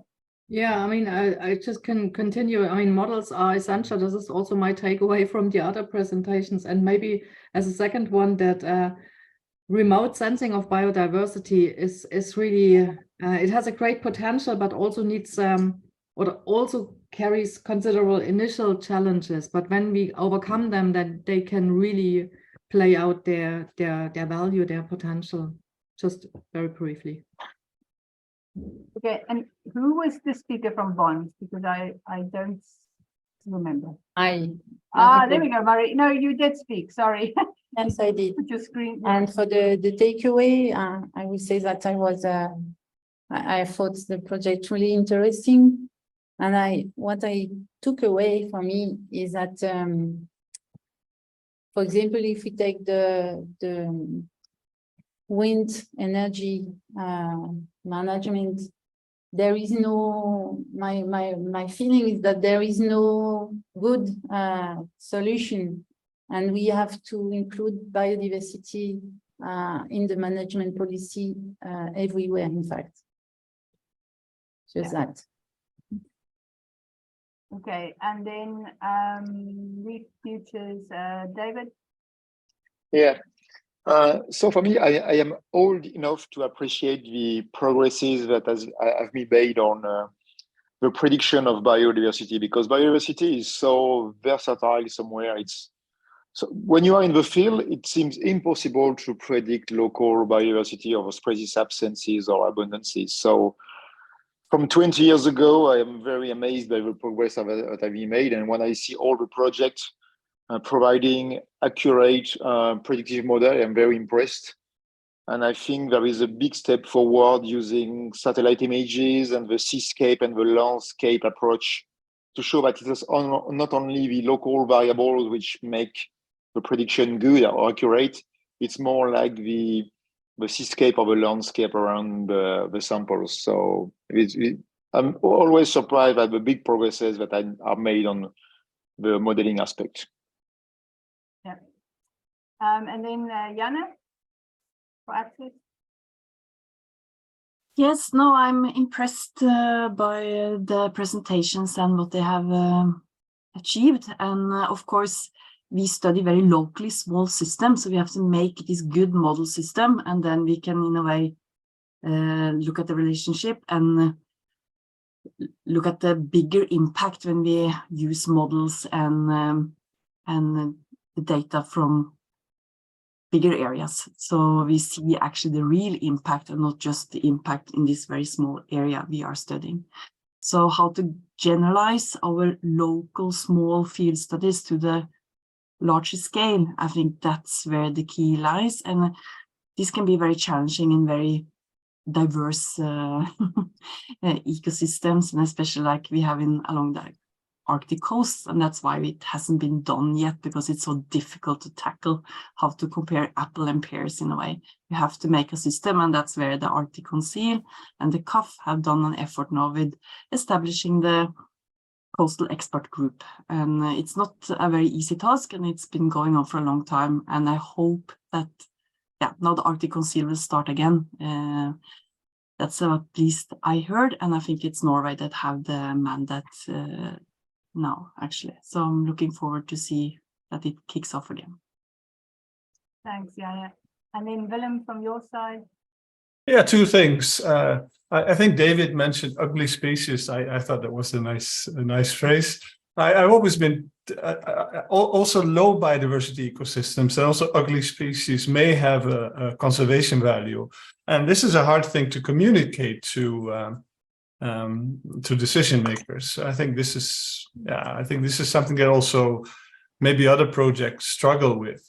And another thing I notice is that also connectivity seems to be an important thing for species distributions at a very large spatial scale, also in several of the other projects. Yeah. Thank you very much. I feel like we have 1 minute left, so I don't know if anybody wants to add something. Otherwise, I will. I feel like I haven't really been able to give my opinion, so I'll take this last minute to say, first of all, Willem, I think Willem was the person who said it, that we really can't do, well, we can do models without monitoring and data, but it's not actually very useful models. I always say to my students that modeling without data is just playing computer games. So really, if you want to have a model that's useful, you really need some monitoring, some data to constrain your model. So I think you need both of those things, and both of them it's very important for this very difficult time that we're going to go into with biodiversity. And I don't know if we need anything else. I'm still not seeing any questions in the Q&A, so I'll leave it to Osman and Patricia to take over. Well, thank you, Sheila. Indeed, we have no questions on the Q&A. I think we are all a bit tired, and I don't know if Frédéric would like to take the floor to say a few words, or shall I can close the session for today. I think you can close the session. Frédéric is a bit occupied right now at the last moment, but yeah, thank you. Okay. But we will continue tomorrow anyway, so you will have more chances for intervening. But I would like to thank you all for today. Especially our moderators and you esteemed researchers. It was really, we had really some fruitful discussions, good interactions, and learning from each other's experiences through the key takeaways. So thank you so much for your patience and your continuing support. And just as a reminder, tomorrow we will convene again at 9 o'clock. We start sharply. So please be here if you have no other appointments. But thank you so much and have a nice evening. Bye-bye. Thank you. Bye-bye. Thank you. Good night. Thank you very much. Bye. Nice Good morning. Bye. Thank you. Bye.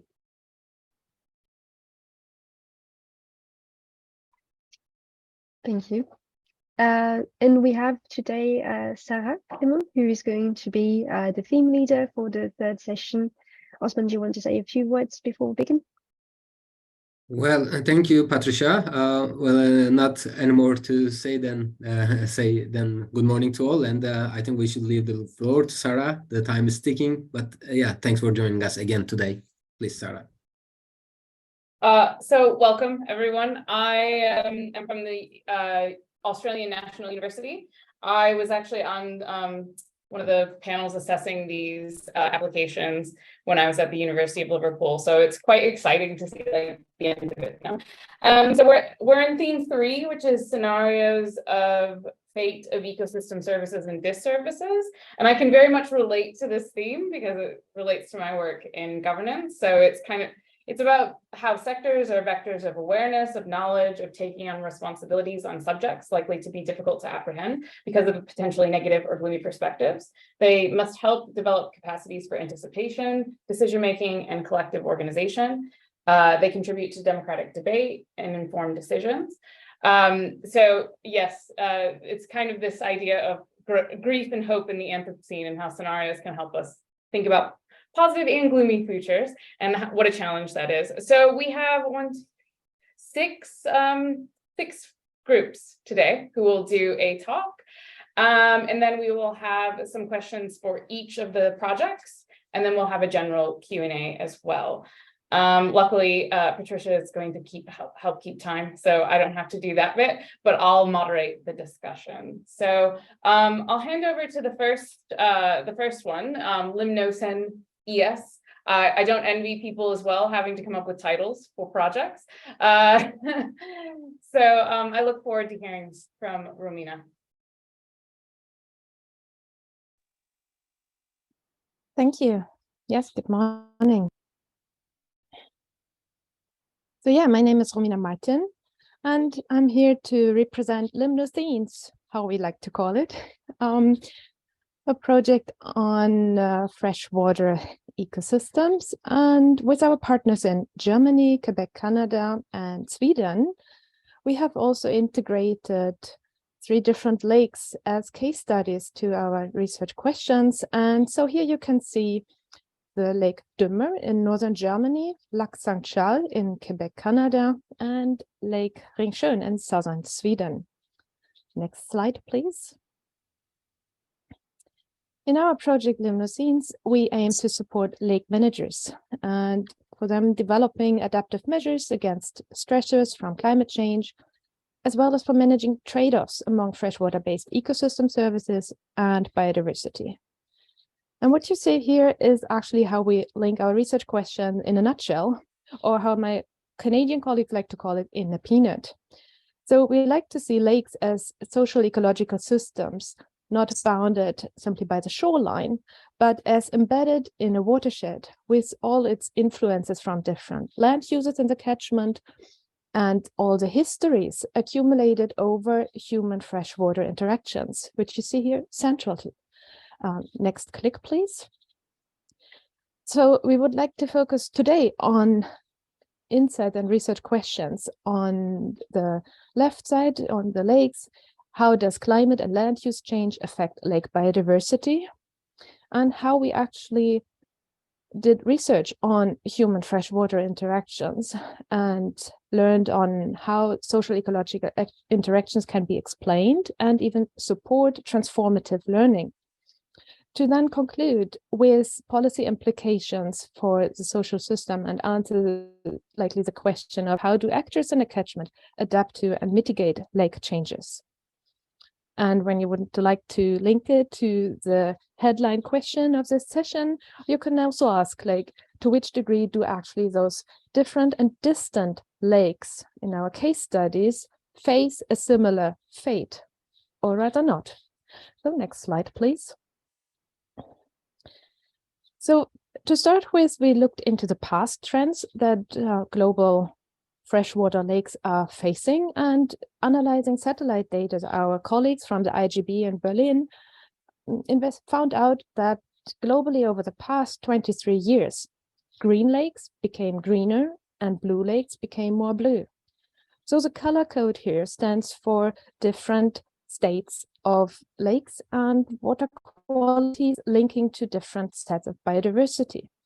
So conventionally, green lakes link to different groups of plankton and zooplankton.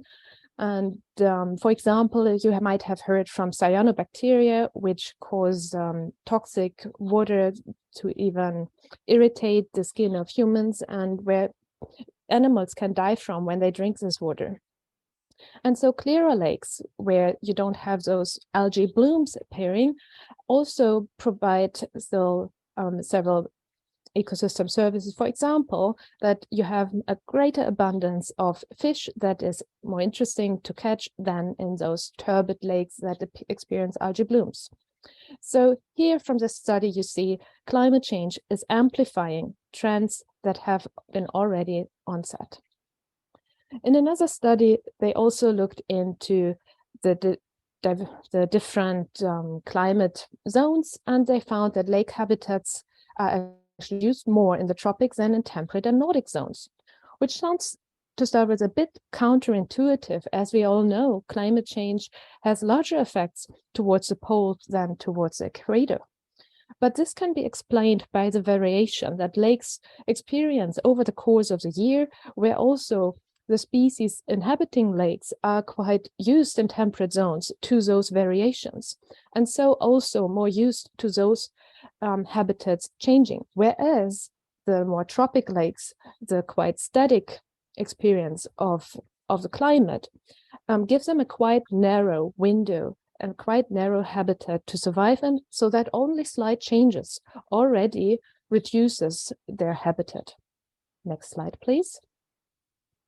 From the past, we now go into the future, And also from our colleagues in Berlin, they found out that when you compare climate change and lake and land use changes, that those lakes that are under heavy human influence are actually more affected by land use change than climate change, which in turn means that those more rural lakes, which are more and more hard to find, are the only ones where you see climate change having more effects on its state. Next click, please. And if you think that it is actually hard to run experiments on how different futures of climate change or also land use change or even invasive species actually affect lake community, this is exactly what our colleagues from the Lund University did with their mesocosm experiment. And so they found out by introducing a probe of a phytoplankton community further south from, that the establishment of invasive species will actually be done in a climate change scenario. So from those future trends that we observed here, I wouldn't say that these are complete scenarios that we talk about where we assume dynamics ongoing, but it's rather the trend that can be to a degree linear or non-linear, but what we actually miss is how humans adapt and act on those trends. So next click, please. That is why we also want to learn about, yes, how decision-making in concert is taking place. And for this, for investigating human-lake interactions, we had to build actually a new approach. And this includes observing social ecological dynamics and analyzing complex social ecological systems by disentangling the human-nature interactions from the effects at the lakes. And this was first done by setting up a participatory process with a series of interviews and workshops, where we used representations of system knowledge via causal loop diagrams, and later even represented and synthesized this knowledge in social ecological action situations, which is linked to Elinor Ostrom's concept of action situations, and also identifying which barriers and opportunities in the governance systems appear. So the complexity challenge that we face with managing lakes is the long-term dynamics. And looking into the long-term prospect of the lakes also requires, to a degree, that you anticipate what this future unfolds. And for this, we also assume that you need to have some form of transformative learning. And transformative means that both the rules and institutions change, as well as the underlying norms under which those institutions act. And that brought us to learn more about anticipatory governance and link the so far rather theoretical concept to empirical evidence from our case studies. And so we learned that anticipatory governance actually requires engagement of all stakeholders into a network for decision making, and an integration of different sources and types of knowledge, and a feedback system into the planning process to learn from the system evolution and actions, and use foresight to guide decision making, and finally integrate those steps within one process. So learning being so important and relevant here, I guess, links nicely to the presentation by Christopher Raymond from the ENVISION project yesterday, where continuous learning was emphasized. And here in our studies, we bring a bit more nuance to this. Who is supposed to learn about what kind of learning? And this is even explored further in the triple loop learning.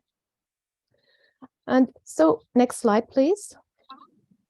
What does it now all mean for local lake managers? From the participatory visioning process that we performed in both the Canadian and German case study, we found that the goals among different actors were much more similar than anticipated before, even when you have representatives from agriculture and tourism and different administrative organizations at the same table. This kind of network activity had actually potential to overcome those sectoral silos and trade-offs between interests, which is stated actually by the stakeholders, not only by us. Next, please. So to conclude, we were able to co-produce policy briefs in those case studies where we performed the participatory process, and there's those different color codes on the poster show those different sectors, which over time in the second poster show how interacting those milestones were. And next slide, please. With this, I like to conclude and thank our team from Sweden, Germany, and Quebec, Canada, and the funders in all these 3 countries. Thank you.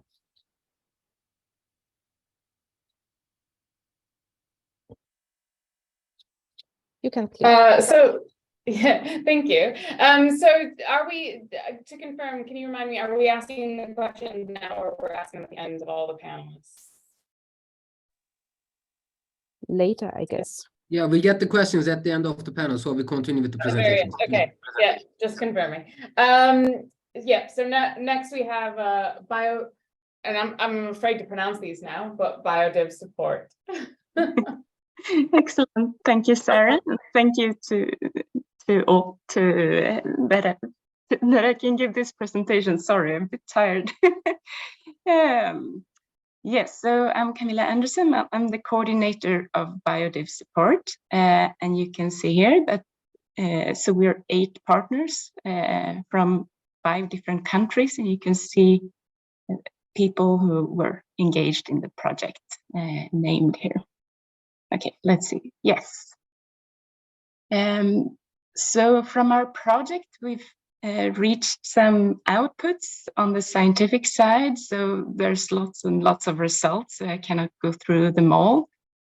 So I refer you to a web page where we describe it, and we have 2 newsletters that describe midterm and the end of project results. So you can read it there in more detail. I will go through a few of the scientific results here.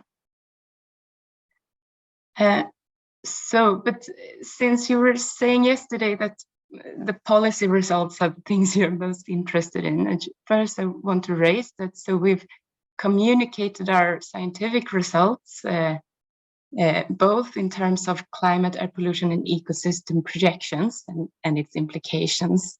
And these results are of relevance to international stakeholders like LERTAP, TF, Task Force for Measurement and Modeling, Reactive Nitrogen, EMAP, and BMO. For instance, we participated in the Saltsjöbaden meeting in this spring, and Task Force for Measurement and Modeling under EMAP, and so on. And sorry, I should have started with explaining what our project is about. So we made projections towards the future on climate change, air pollution change, based on emission trajectories towards the future, emission scenarios. And then also use that with a dynamic ecosystem model to project future ecosystem evolution. And our focus were on the high altitude areas, and we made some case studies covering the Scandinavian mountains, the Pyrenees, and the Guadarrama. So I will come to those results later. Throughout the project, we also had local or national stakeholders, and we met with them throughout the project. So you can see them listed here, but in interest of time, I will not go into details on that. But there were fruitful discussions, and for instance, we used those discussions to select what indicators to focus on, both for scientific results, for scientific papers, but also we developed a web tool, which you can find through the link at the bottom of the page, where we show the current state with a description on how ecosystem, air pollution, and climate looks today and change towards mid-century. So for instance, on the right-hand side, you can see how tundra areas in the northern Sweden and the Scandinavian mountains, how that is altered towards mid-century. So that's something that we showed to them. So to the scientific results, so just a few bits and pieces here and there, and try to explain why this was of interest to also to policymakers. So for climate So we made projections towards end of century and mid-century using an unprecedented high resolution. And that means, so this is a convective permitting treatment of climate dynamics. So this means that we can project or comparing to observations, we can capture the frequency and intensity of extreme precipitation events much better. So that's what the top left-hand side panel shows you. The 3-kilometer resolution is much better at projecting precipitation. And that, of course, is also important, not only for precipitation in itself, but also for capturing impacts on ecosystems, for instance. We also just snapshots of results on the bottom side. So what we looked at was also indicators, and one that was mentioned both from the county administrative board and from the reindeer herding communities that we talk to is zero crossings, because this is areas covered by snow in winter. And when we have zero crossings or rain on snow events, this has big implications for reindeer management. So, and we project increases in that, which will be problematic for those people. On the air pollution side, we had scientific results in terms of looking at nitrogen deposition, for instance. We see that there has been an improvement in deposition towards the mountains, but towards mid-century, there is still elevated deposition loads in most parts of Europe, and also exceedances of critical loads. And when it comes to the Spanish central system, so for ozone, the current air quality directive is met towards mid-century, but not the long-term objective. So that was also interesting knowing that. And towards ecosystem results, and I'm checking the time, sorry, Sarah. So what we project then for ecosystem, that is of course the main interest in this project. So vegetation zones are in general projected to higher elevations and also towards the north in high alpine areas. And the tundra at the end of century, the tundra will likely, or it can disappear completely due to shrubification. And this has, of course, impacts towards vulnerability or extinction of species, but also to forestry practices, herding practices of reindeer, and tourism, besides the nature conservation. And today, 5% of 2,765 threatened species are in the mountains of Scandinavia today. It's likely that many more alpine species will be added to the list of threatened species due to this ecological change that we project. In summertime, the potential reindeer feed increases due to higher temperatures and also CO2 increase and continued nitrogen deposition. However, it's not a positive thing, maybe in summer, but in wintertime, due to these zero crossings and changes in climate, it's a large impact on the practices for reindeer herding. So, and they are already today pressured a lot from climate change, but also other uses like forestry and mining. So it puts additional pressure on these indigenous peoples. And with that, I would like to thank the funders from the countries that contributed to our project, and we're very happy to have had the opportunity to work on this. Thank you. Over to Sarah. Thank you very much. We've got alien scenarios next. which I think is easier to pronounce, but I assume will be plant and animal invasions, but I guess we'll see. Yes. Well, thank you so much. Can you listen? Yes. Well, so my name is Adrian Garcia. It's a pleasure to be here sharing the final results and updates of our project Alien Scenarios. I'm here to present this on behalf of our team, which is formed by partners from institutions in Austria, Germany, Canada, France, and Spain. And thank you. And their respective team members. Well, our project arises from the need to fill the gap in future scenarios in the context of biological invasions, which represent a major threat to biodiversity and which has extended implications to human activities, including economic impacts. And thinking about this, the aims of our project are to elucidate the range of plausible future invasion trajectories and basically to provide crucial data for alien species management and policy. Next slide. Am I the one? Okay, thanks. So in relation to our scientific results, there are already 16 published papers and more to come. We have like an heterogeneous output in these papers contributing to different lines of knowledge, including conceptual frameworks, workflows for standardization of occurrence records of alien species, data sets of alien distributions at defined scale, drivers of future biological invasions, quantitative projections of alien species numbers, and both global and regional scenarios for alien species. Next slide, please.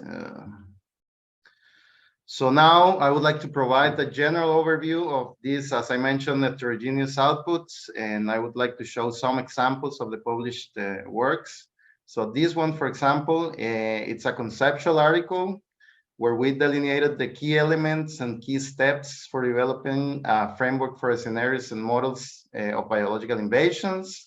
In the figure, we show in circles the stepwise scenario development process, from initial data assessment and mobilization to storyline construction, model quantification, and finally to full scenarios of biological invasions.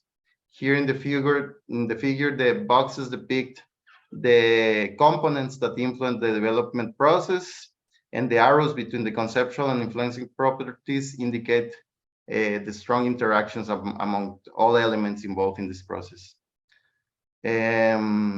Next slide, please. So, well, here are two examples of studies based on drivers of future alien species. And these were super interesting studies to conduct because, well, for us who have more like a quantitative-based ecology background, it was super interesting to have these studies using expert-based assessments and participatory processes. So in the first and the left, we implemented expert-based assessments involving 36 invasion researchers, and we evaluate many drivers. In the figure, I'm showing a subset of these drivers evaluated in both best case and worst case scenarios.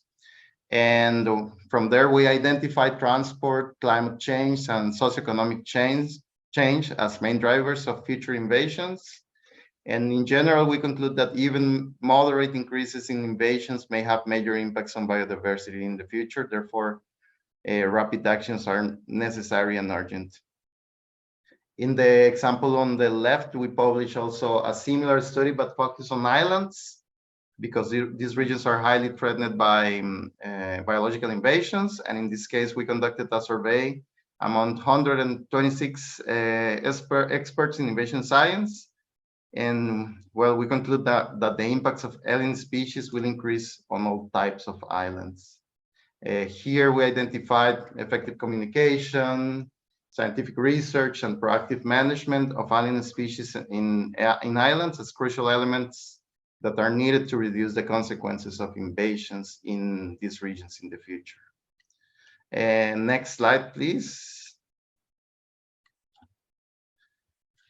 So more in the context of models and quantitative approaches, came out this publication, which represents the very first quantitative projections of future trajectories of alien species numbers, considering 7 taxonomic groups and 8 continents. The model implemented here was based on estimated sizes of source pools and dynamics of historical invasions. And some of the main findings are 36% increase of established alien species numbers per continent from 2005 to 2050, considering business as usual scenario. In general, we found strong increases projected for Europe, temperate Asia, Northern America, and Southern America. And looking at the taxonomic groups, invertebrates seem to be the group with the strongest increases to be projected in a global scale. Next slide, please. In this article, which was published in 2021, we use a novel participatory process to develop a diverse set of global invasion scenarios spanning a wide range of plausible global futures through 2050. And in addition to well-known drivers such as climate and human land use change and global trade, which were identified in previous studies, this analysis highlights that socioeconomic developments and technological innovation have the potential to shape biological invasions. So including these factors related to public environmental awareness and technological and trade development in global scenarios and models is essential to properly consider biological invasions in global environmental assessments. And what else? Well, next slide, please.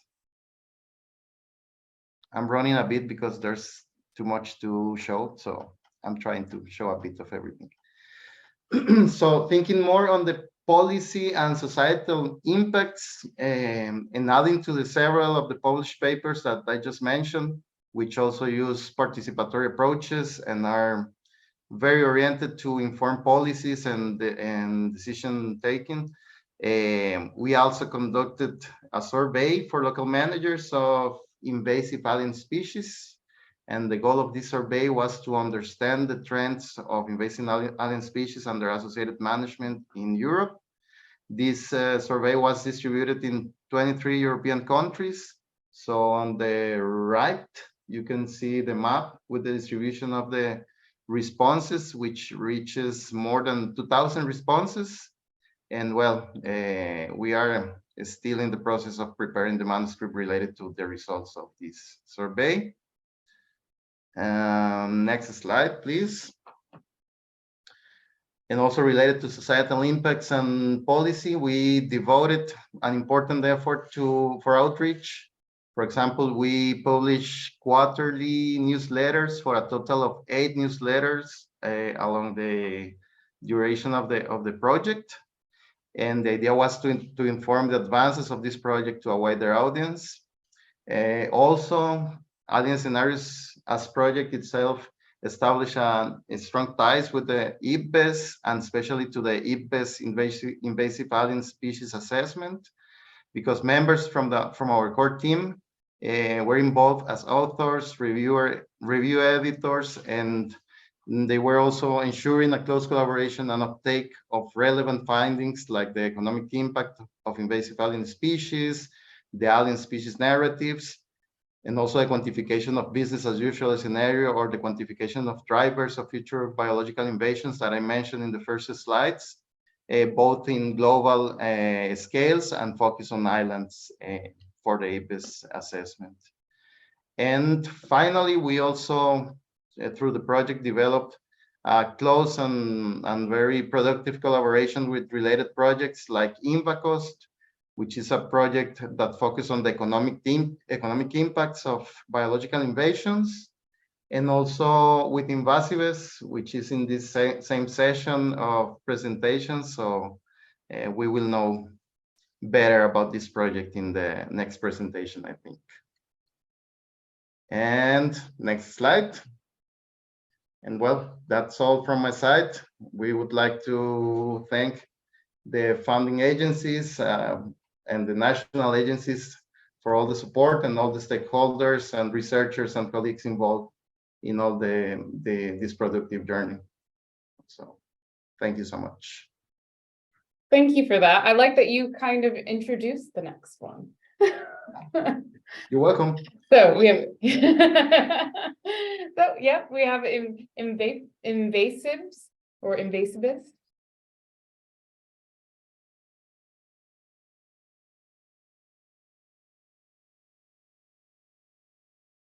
Sorry, you are muted, Montserrat.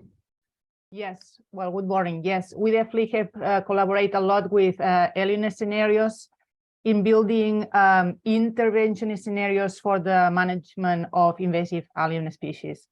So our project, the main aim is to provide comprehensive understanding of the multifaceted impacts of invasive alien species in biodiversity and ecosystem services.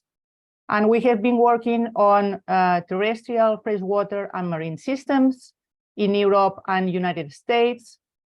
And the scientific approach, besides the intervention scenarios, have been to develop impact assessments to also include the positive effects of invasive species. We have also conducted meta-analysis of large data sets of impact studies. We have mapped the impacts of invasive species using models, and we have conducted field experiments on particular case studies. Next one, please.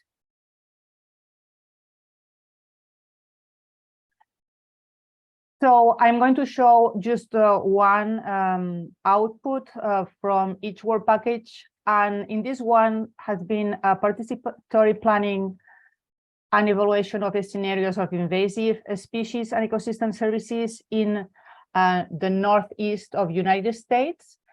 And from the beginning, stakeholders have been involved in this work package from the North American invasive species management scenarios, and they have conducted several workshops to include scenarios of climate change, how to include them in the management of invasive species, and also to try to be proactive on the management of invasive species, because different states have different species in their regulation list or on their priority list, although if their climate and their conditions are the same. Next one. In terms of evaluating the negative and positive impacts of invasive species, we have developed the ACAT system that has been endorsed by UCN in terms of the negative impacts of invasive species on biodiversity. We have developed a system to also consider the positive impacts. And we think that this is very much needed to have a system that can be repetitive and can be also improved through time. And we have applied this system not only to assess the impact of invasive species, but next one, please, but also of range shifting species. And we have used that to compare the potential impact of invasive species and range shifting species for marine species in United States. Next one. In terms of assessing and mapping the impacts of invasive species, we have done that for the regulated species in Europe. Next one. And what we have done has been to explore the risk analysis of these species and look at their impacts and classify them on the impacts on regulating well, their impacts on natural contribution to people, how they disrupt that. And then we have mapped the distribution of the species. Next one, please. We have both overlap the distribution of the species and also the distribution of these ecosystem services at the European level. And we have then different categories of threat in terms, which is especially explicit. Next one. And also in terms of case studies, here I'm showing the results of the blue cap impact on fisheries in the Mediterranean coast, where the fast increase of the blue crab has reduced the populations of several species. Some of them are endangered and critical. Next one. And in terms of policy and societal impacts, this will be the 6 main results, with indication of the scientific publication that will support that. The first one will be that classifying both the negative and positive environmental impacts is important to inform conservation decisions. The second is that using the same tools to quantify the impact of invasive species can be used to explore the impacts of native branch expanding species that track climate change. The third, eradication of early infections to prevent the negative, non-linear negative relationships. Well, that there is a, well, it's important to eradicate early infections because usually there is a non-linear relationship between the invader abundance and native species abundance. Third, that reducing the spread of invasive alien species is important for mitigating harms from other anthropogenic changes, such as warming temperatures and nitrogen deposition. 5, that evaluating future impacts of invasive alien species requires species distribution models calibrated using bioclimatic, also environmental and human impact variables.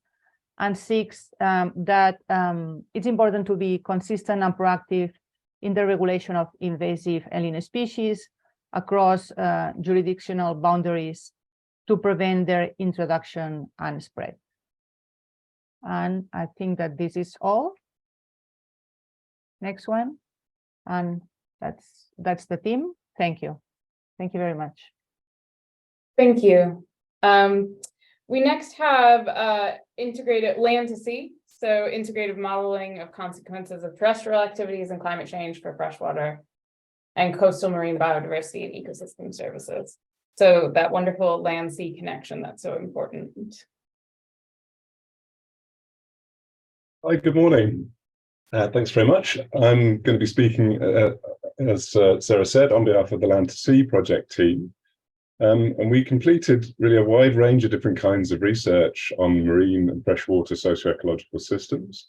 And we brought it all together in an overall framework for engaging with policymakers, practitioners and stakeholders, which was then kind of made available through a decision support tool. So all of the work was informed by scenarios and storylines that we developed at the outset of the project. And that influenced kind of the parameters of the experiments, the framing of the stakeholder engagement, and the nature of the resultant decision support tool there. Next slide, please. So first, in a global meta-analysis of observed effects of multiple stresses in aquatic systems based on gradients of stress, we found that splitting the gradients often caused changes in the combined effects of multiple stresses. And that arose because the relative concentrations of different stresses influences the nature of the interactions between them, and presents real challenges for managers because of the unpredictability it creates in the absence of specific evidence.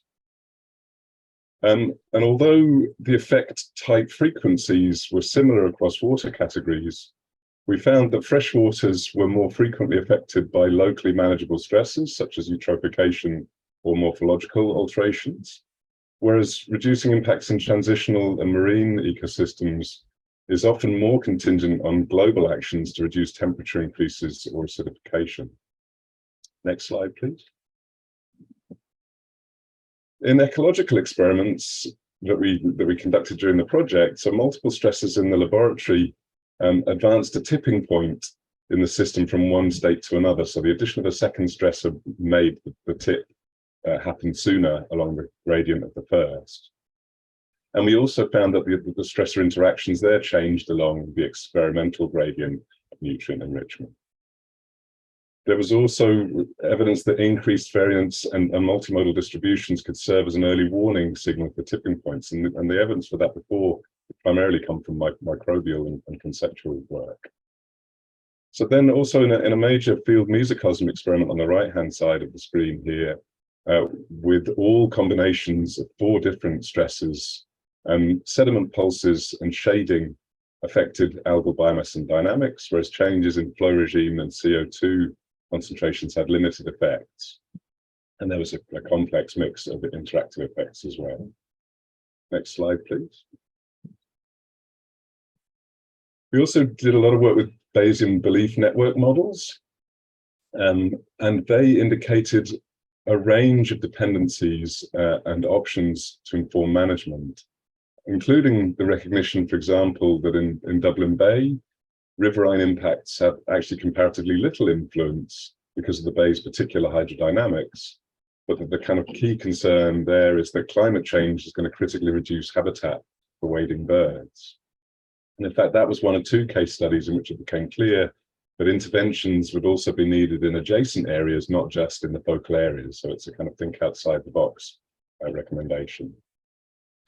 In Canada, there was a big body of work on ecological economic modeling that worked with kind of historical data sets and showed that with a 5% lower nitrogen to phosphorus ratio, the yellow perch fishery would not have had to be closed in 2011. So if there'd been work on reducing changing the nutrient inputs to the system, the fishery would have been in better shape, essentially. And then in fact, so the profits every year would have been higher.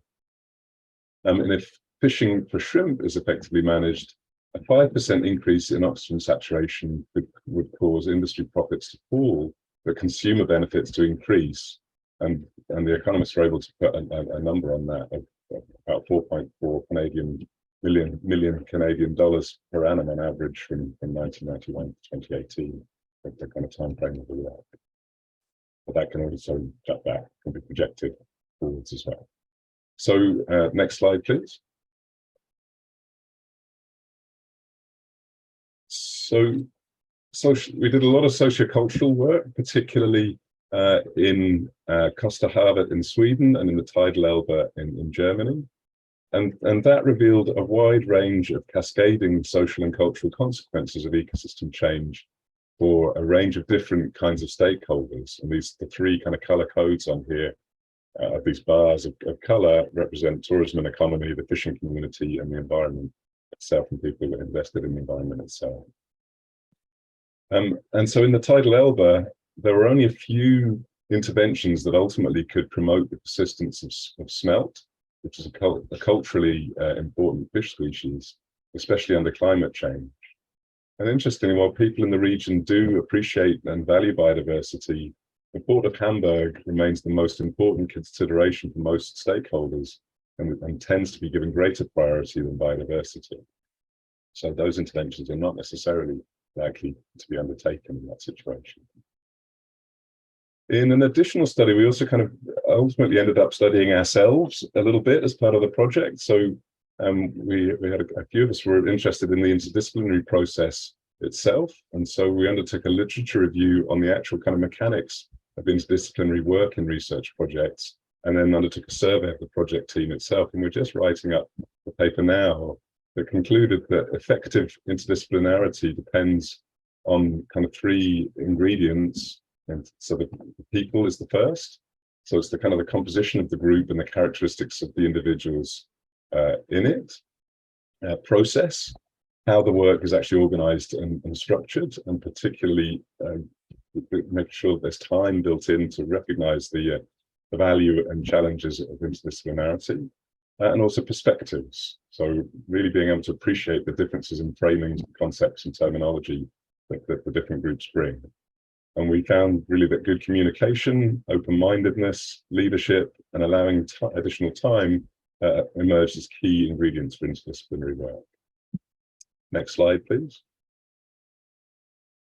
So, although we found it's kind of too early to be able to identify specific changes in policy directly stemming from the work, we would argue that the project will have initiated influence on policy and practice through the engagement of policy advisors and practitioners throughout the research, through this framework that we developed in the top left, and also through the decision support tool, which is on the right there, as well as through newsletters and the end of project webinar.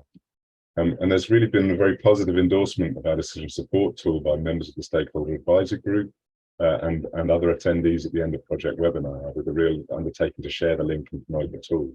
And it's also already being used as an exemplar in at least 2 Horizon Europe projects with large consortia and extensive stakeholder engagement. So we do hope that it'll ripple out in those various ways. And we kind of felt that the tool represents a new approach in decision making in this area, because it combines a range of ecological, social, economic and cultural considerations in one platform. So if it goes on to gain the traction that it appears to be gaining, it should help to underpin the shift, I think, that we're all interested in towards a more comprehensive, inclusive approach, rather than the more siloed approach that's perhaps currently prevalent, with different departments having responsibility for different aspects of policy and practice, with very limited regard for the others.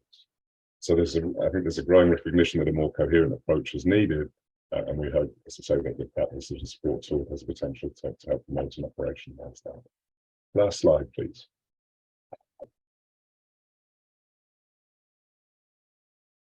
So that's all I wanted to say in this brief slot. So if you want to find out more, please visit our website here. Among other things, you can download our newsletters, and by all means contact me on the email address here if you'd like to discuss any of the work or its findings with myself or anyone else in the project team. Thanks very much. Thank you. We've definitely had a lot of thought put into the agenda, because we're moving from land to sea to marine biodiversity. So we have SECBIVIT. Don't know if I'm pronouncing that right. Next. So that looks at marine biodiversity and evolution under exploitation and climate change. Yes, that's exactly it. Okay. So can you see my screen and hear me? Yes. Okay, great. Thank you. So I'm glad to be here today to present the results of the SECBIVIT project. This project involved 10 teams from China, Germany, France, Spain, Canada, Peru, and Turkey. And it was co-coordinated by my colleague Yunshin, who cannot be here today, unfortunately, and myself. So the 3 main objectives of the project were to project futures of intraspecific and interspecific dynamics in marine fish biodiversity, and this including genetic diversity, as suggested by the Convention on Biological Diversity. Then to look at their consequences on ecological and economic fisheries sustainability. And this, of course, under combined scenarios of fishing and climate change to the horizon 2050 and 2100. So one innovative aspect was that by including genetic diversity, we could evaluate whether the resulting eco-evolutionary dynamics dampen or worsen global change impacts on future marine fish biodiversity and its sustainable use. Other important questions that we addressed were whether what are the synergistic effects between climate change and fishing, and also how do the consequences of global change translate at the local scale. So to do so, we developed a mechanistic interdisciplinary ecosystem model that accounts for various aspects from fish ecology and evolution to fisheries economics. And we also co-created scenarios with various stakeholders, And to do this, we used downscaling of global scale scenarios to the regional or local scale. And the approach that we developed was applied to 6 contrasted regional marine ecosystems, which were taken as case studies. So in terms of scientific results, first, we established a full modeling pipeline for downscaling scenarios from global to local socio-ecosystem. So we start from global scale scenarios as defined by the IPCC, namely with a coherent combinations of climatic and socio-economic scenarios. And then we downscale climatic scenarios at the local scale for each region, thanks to a statistical downscaling method that allows for bias correction that we developed during the model.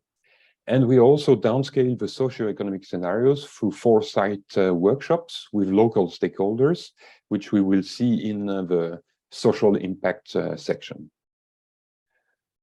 Based on the downscaled climatic scenarios, we then can project future species distribution using ensemble species distribution modeling through methods that we documented in a report. And once we have the downscaled climatic, socioeconomic, and species distribution scenarios, we can use them as forcing variables of our new generic model of high trophic level species, mostly fish.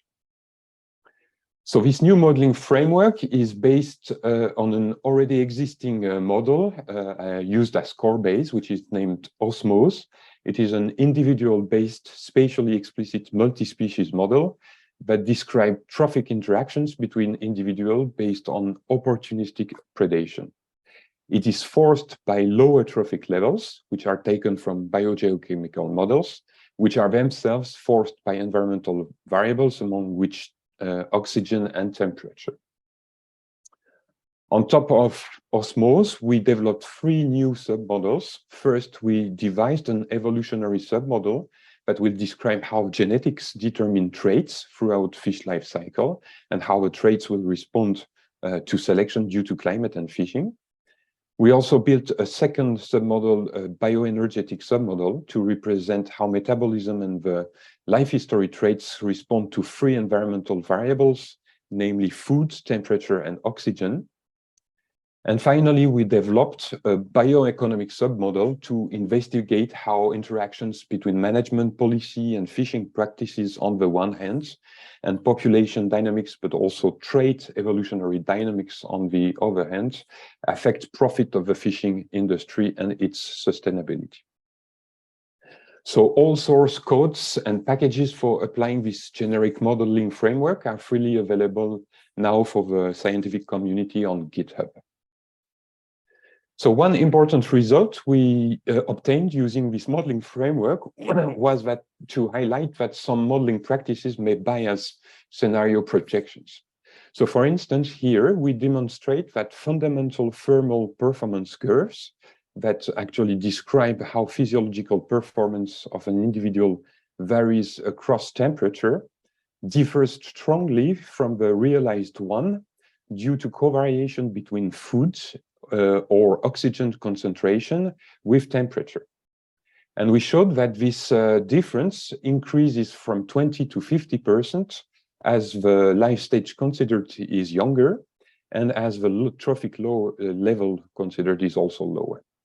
And so this highlights that using fundamental thermal performance curves as they are measured in controlled optimal conditions might be quite misleading when projecting the future of fish communities.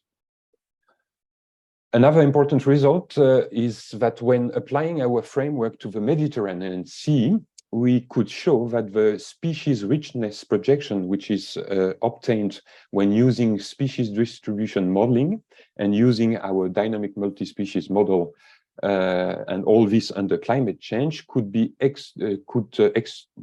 so the difference could be extremely strong, as you can see on this map here.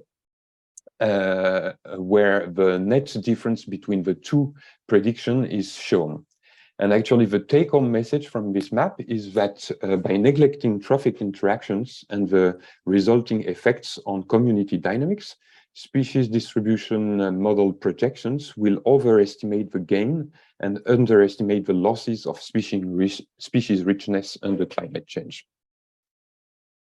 Another interesting scientific result we obtained was by applying the modeling framework to the North Sea ecosystem, and we showed that evolution is expected to worsen the reduction in fisheries catch, volume, and value expected under climate change. So whereas we observe no strong difference in the reduction in total biomass between scenarios without and with evolution, we actually observe an additional 10% decrease in total yield with evolution. And in addition, when we focus at the species level, we observe additional reductions in biomass, yield, and body size under scenarios with evolution for the most valuable fish species, which may have strong impacts on fisheries profitability. In terms of policy and societal impacts, we actually engaged strong participatory actions with various groups of stakeholders for each case study. That is the fishing industry, NGOs, policymakers, and policy advisors, and this at various scales. So during the COVID lockdown, unfortunately, we could not have face-to-face meetings. So we started by developing a survey to investigate stakeholders' perceptions about the effect of climate change and exploitation on fish biodiversity and fisheries productivity in each case study. And when the restriction due to COVID were lifted, we could develop further this line of research on the perception of the local social ecosystem by stakeholders for two specific case studies, the Gulf of Lion and the North Sea. So to do so, we organized a series of homogeneous focus group meetings with a wide diversity of stakeholders. And during these meetings, we identified with them key variables or compartments for the functioning of the fisheries social ecosystem in 5 main domains: technology, environment, society, governance, and economics. And we used fuzzy cognitive mapping based on these variables to model the 2 social ecosystems and use these fuzzy cognitive mapping models to assess, among others, how perturbations such as climate change propagate through the system and which are the most critical variables due to their centrality, and all these based on expert knowledge from the stakeholders. The main outcome in terms of stakeholder engagement was, of course, the downscaling of the global socioeconomic scenarios to the local scale. To do so, we used foresight workshops based on heterogeneous focus groups of stakeholders, which took place in each case study ecosystem. And for each ecosystem, we used 4 archetypal scenarios, which were devised by a previous European project named CERES that was coordinated by Myron Peck, who is actually attending the meeting today. And we downscaled these scenarios using a pastel approach, that is by focusing on 6 areas: political, economic, societal, technological, environmental, and legal aspects. And the results of the downscaling exercise were then translated into case-specific storylines for each scenario and each ecosystem.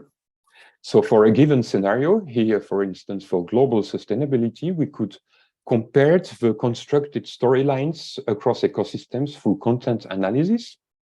And we observed many similarities, of course, but also some divergence across ecosystems, such as here, for example, a loss of traditional knowledge in the Gulf of Lion is projected under the global sustainability scenario, whereas it is projected to be maintained in the North Sea due to an increase of small-scale fisheries. Finally, for some social ecosystems, here the Gulf of Lion, we could implement these 4 local scenarios plus a business as usual scenario into our fuzzy cognitive mapping model. And thanks to this, we observed significant contrasting trends across scenarios for the different compartments of the pastel approach. And for instance, here, if you look a bit more closely, you can see that for global sustainability and local stewardship, you have a projected improvement of the fisheries resources, Whereas for other aspects, you have opposite trends. For instance, for the social and territorial inequalities, they are projected to decrease under global sustainability, whereas they are projected to increase under the local stewardship scenario.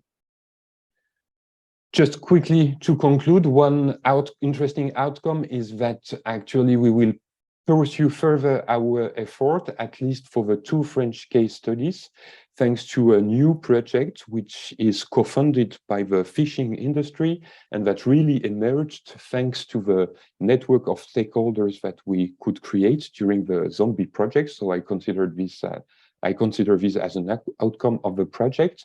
And very quickly, the idea of this project is now to focus on the adaptive capacity of the fishermen communities and the fisheries in the face of different risks, and also to define with them desirable future scenarios and the pathways to reach these. And with this, I want to thank, of course, the teams and all the funding agencies and Biodiversa and the Belmont Forum. Thank you for that. So that was our last presentation from the projects. And now we're going to ask each of the groups the same 2 questions. So I think we'll go back to limnoscenes. Did I get it right this time? And ask Romina, how do you think scenarios and models can help for a resilient and sustainable ecosystem?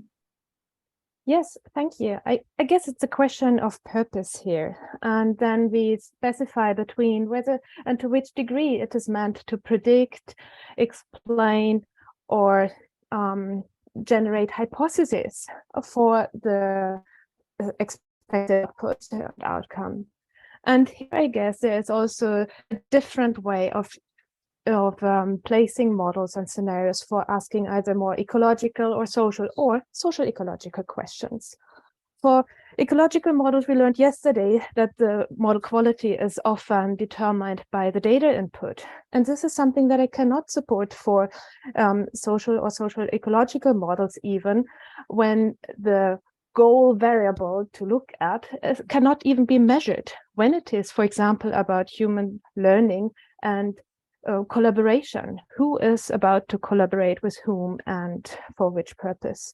And then we need to be more open and actually think through scenarios and consider the different decision-making pathways and options that are rather narrowed down and hidden away in modeled trends where I lose the side of interventions. And that is why I would think, yes, we need to interrogate models and work with them, but as a thinking tool and for opening up the deliberation space where we explore different scenarios in more qualitative terms than predetermined ones.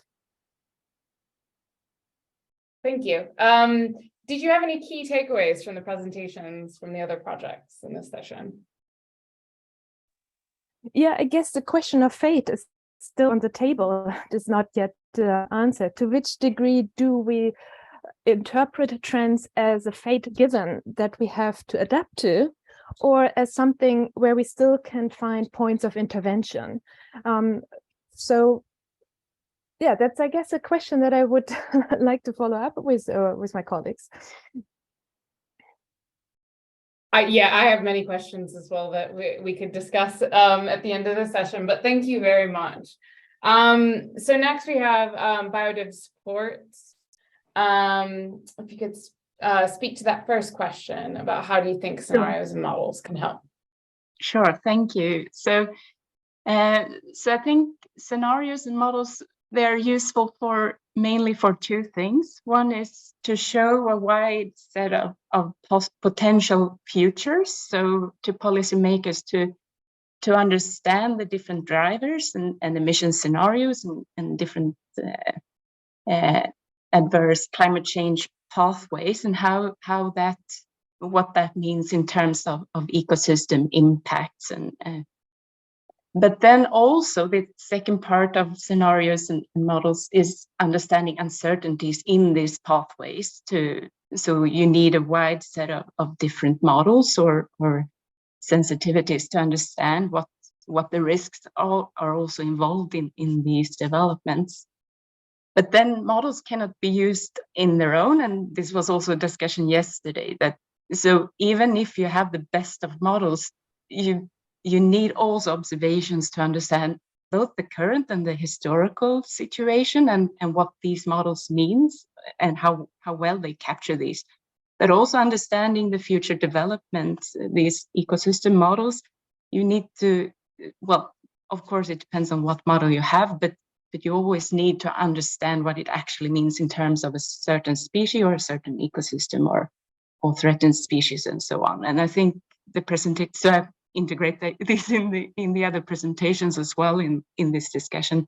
So this also was shown by the other presentations, I think, today. But yeah, and then also, so one of the major drivers, of course, as we see, is climate change.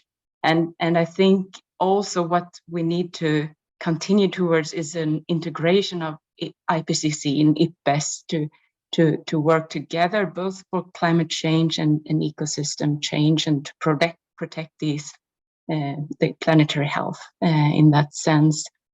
Let's see if I had something else. Well, yeah, and then on the final side, so we are scientists, and it really comes down to policymakers in the end. So what we can do is show them different options using scenarios and models, and understanding together with observational experts, but it's down to them actually making the right choices for ecosystems and biodiversity.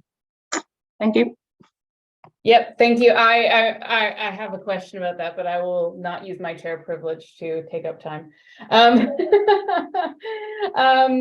the next one is alien scenarios. It's your turn now to answer this question around how do you think scenarios and models can help?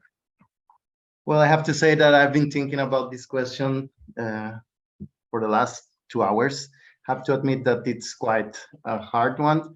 But well, in general, we know that the scenarios are quite helpful, plus they provide insights on alternative futures, and this somehow allows a better understanding on how ecosystems could behave under certain environmental changes and under certain socio-ecological settings, which I think it's one of the main advances here in these projects, incorporating this social side. So I think that this would open the opportunity to test how different futures related to different, again, socioeconomic systems or idiosyncrasies might affect, for example, different facets of biodiversity, which are key to ecosystem functioning. I'm totally agree with the previous views on that. These are simply models that somehow can anticipate plausible futures, but they are full of uncertainties. But it's at least a first step from which we could start to define conservation priorities, for example, to avoid overpassing levels at which biodiversity loss became or put resilience in the compromise.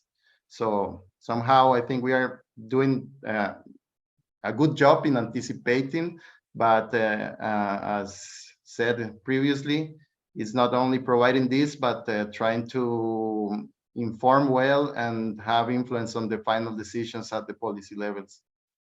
And related to the second question, well, yes. I have to say that since yesterday, not only today, I've been super excited about seeing all these projects and how they have been integrating novel quantitative analysis, and which for me is even more novel and important, adopting participatory approaches and not only depending on raw data and hard data, but also taking into account the opinion and expertise of people involved, and to solve such a wide variety of questions. So in general, while in some cases the models and the scenarios can be not super optimistic, I feel that with all these heterogeneous outputs from different ecosystems and about different issues affecting biodiversity, we are sending strong messages and well-informed evidence for decision making, and feeling what in many cases and many areas of science, it's a big gap between science and policy. So that's my I feel like that's the second time I need to thank you for helping with moderation, because you've also connected back to the theme. Very well done. You're welcome again. Thank you. So invasive,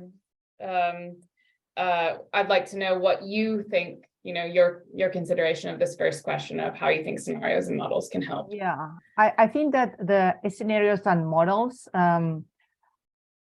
have forced us to get involved to other sectors besides academia and also the environment. So forcing us to get out of our comfort zone has been the most interesting of the project, because otherwise on our own, we could just think about business as usual, and we wouldn't have this broad perspective about different possibilities, about future scenarios in terms of the economy, society, etc. And with regard to the second question, I would say that I am impressed about this capability that people that usually work in ecological questions from the beginning have started working with stakeholders from other sectors. So I think that is what has impressed me the most. And in terms of particular things, yes, that the tundra might disappear by the end of the century. I thought, I have never been there, so I better go and see. Because an updated last chance to see, yeah, it's like coral reefs, right? It's like you don't want to miss them, you have to go there before they disappear. So thank you. Thank you. I will say that we were very when we were rating the different proposals, we had very spirited discussions about the policy impact elements of these projects, and it was rated pretty heavily, and it was we had very spirited discussions about the fact that the policy impact kind of it affected our ratings as well, the scientific impact, because they work together so well. So you kind of captured that, I think, really well. So Land to Sea, it's your turn now to answer the two questions. Yeah. So I guess I think the scenarios are valuable in obviously in framing and shaping the research, but also the conversations with the stakeholders. And I guess to me, their value is in forcing people to think further into the future than their immediate concerns, which is usually what's foremost in people's minds. And also to recognize that there are a range of possible futures, which, as people were saying, requires a leap of imagination. And it meant that people have to think in terms of contingency planning for possible alternatives, which is a new step for some. And also it might actually help people to be motivated to proactively avoid some of the possible futures. So, the decision support talks about onto the modeling, we kind of presented our model outputs through a decision support tool. And that really directly enables trade-offs among ecosystem services and benefits by firstly putting as comprehensive a set of them as possible on the table simultaneously. So including the cultural benefits, which up until now have been left out to some degree, and as prioritized by the stakeholders themselves. And then also showing the consequences for them of changes in key aspects of biodiversity. So making that link, but then also linking back to explore what management steps can be taken to reduce those changes and their consequences. So through the tool, they can kind of try out different management measures like reducing nutrient inputs or reducing fishing or reducing leisure boat anchoring, and see how effective they will be in reducing negative impacts on the ecosystem and the associated services and benefits. And that's all kind of modeled through Bayesian belief network models behind the interface. In terms of the other presentations, like everyone else has said, it's really great to see the work in the other projects and to find so many parallels with ours and see that level of engagement and impact. Actually, I felt a particular resonance perhaps with Limnoscenes, with its emphasis on socio-ecological systems, and that explicit recognition that current engagement and concern for lakes depends on histories of accumulated human freshwater interactions over centuries, and trying to kind of tap into that and understand that.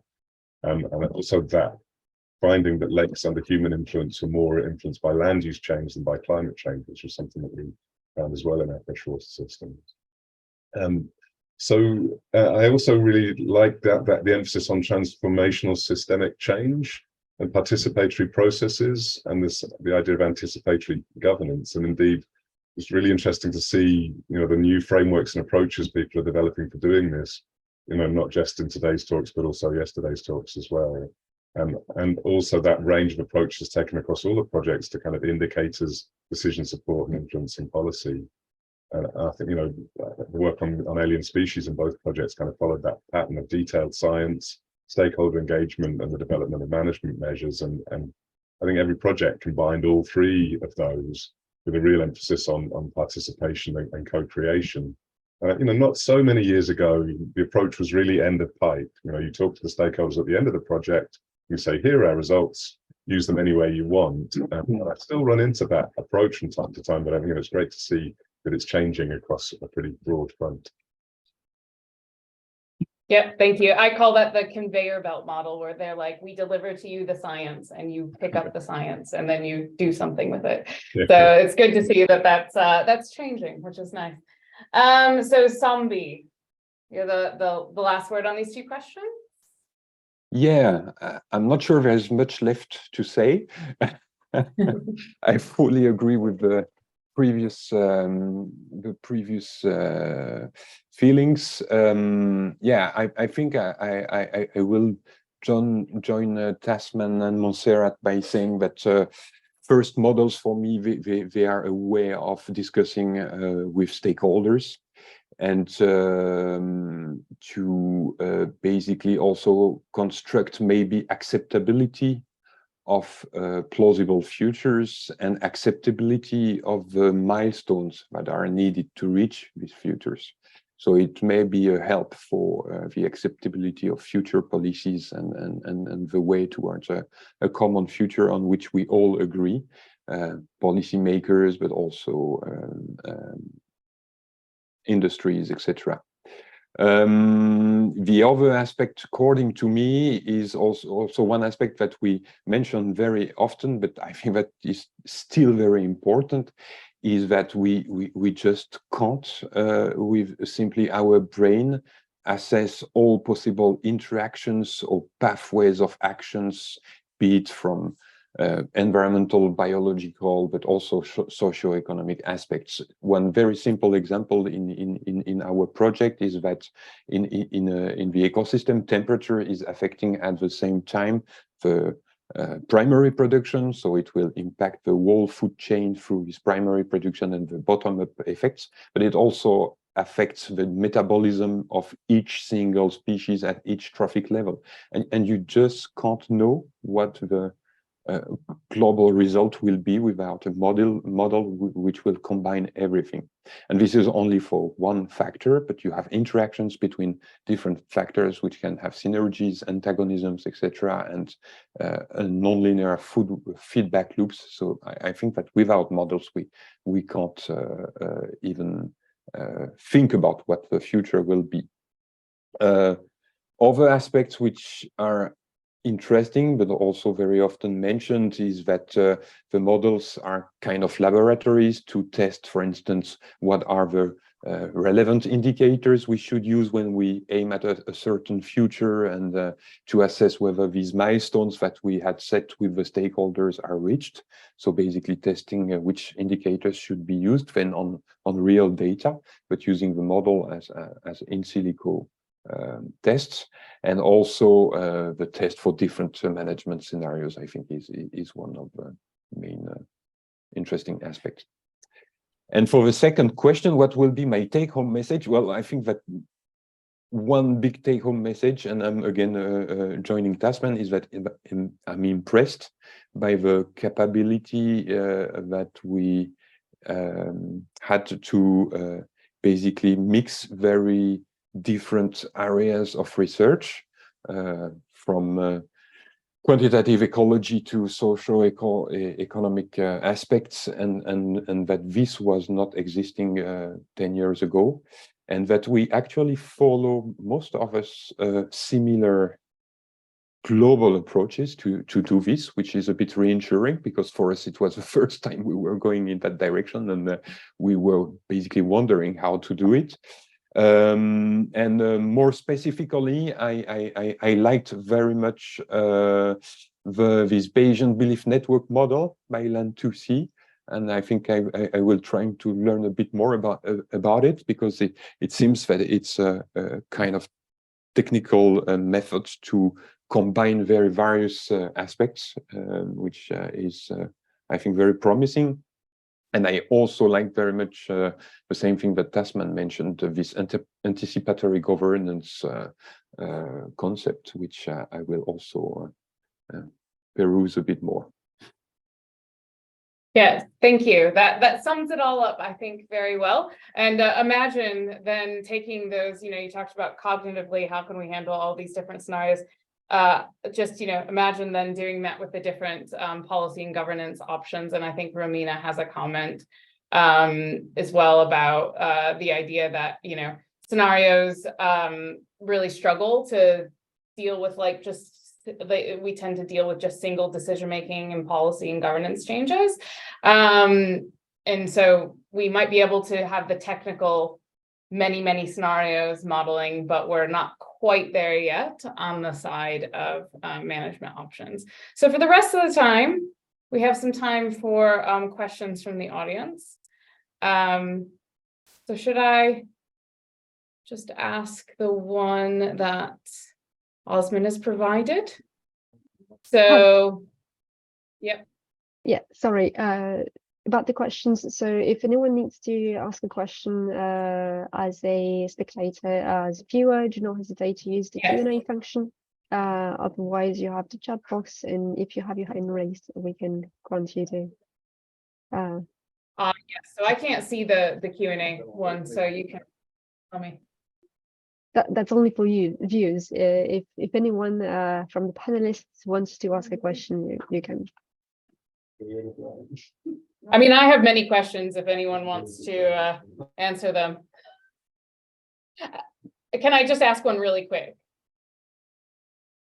Which would be about the species distribution model. So I actually use this as an example for my students, and when they think that science is delivered on a conveyor belt, to kind of say, well, what would you do when these species distribution models are kind of pointing in different directions, and there's uncertainty involved, and it depends on what you input into these models and the assumptions that you have. How would you make decisions? I'd like to know if how you found that working with policymakers, because I've had experience where they just say, well, this species distribution model says that the ecological community is going to move this way. This other one says that the habitat's going to move that way, and that species might become extinct. Like, just tell us what we should do. And obviously that's not what scientists are in the practice of doing. So does anyone have a comment on how they dealt with that? I think in particular, I was thinking about it, I think when you were talking, Bruno, and then also when Camilla was talking about the decision support tools and how, yeah, they might be able to see all those different scenarios, but did they still struggle to then say, okay, well, what do I do with this?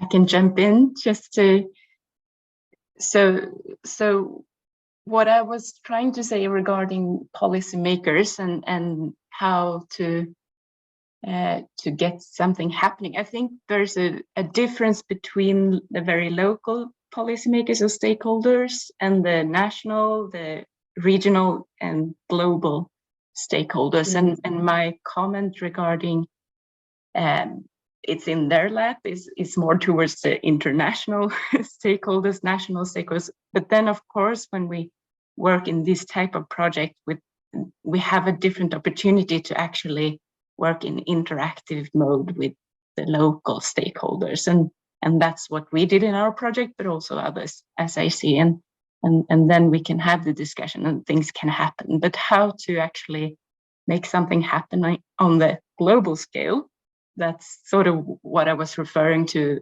Processes like IPCC, IPBES, they are extremely important, and we need the science to get out there and to be captured by those organizations, and showing the uncertainty scenarios and the in those reports, which can then be putting pressure towards global policymakers. I don't know if I answered your question, but that's just an additional point. I mean, if anyone else has comments, then I can always comment.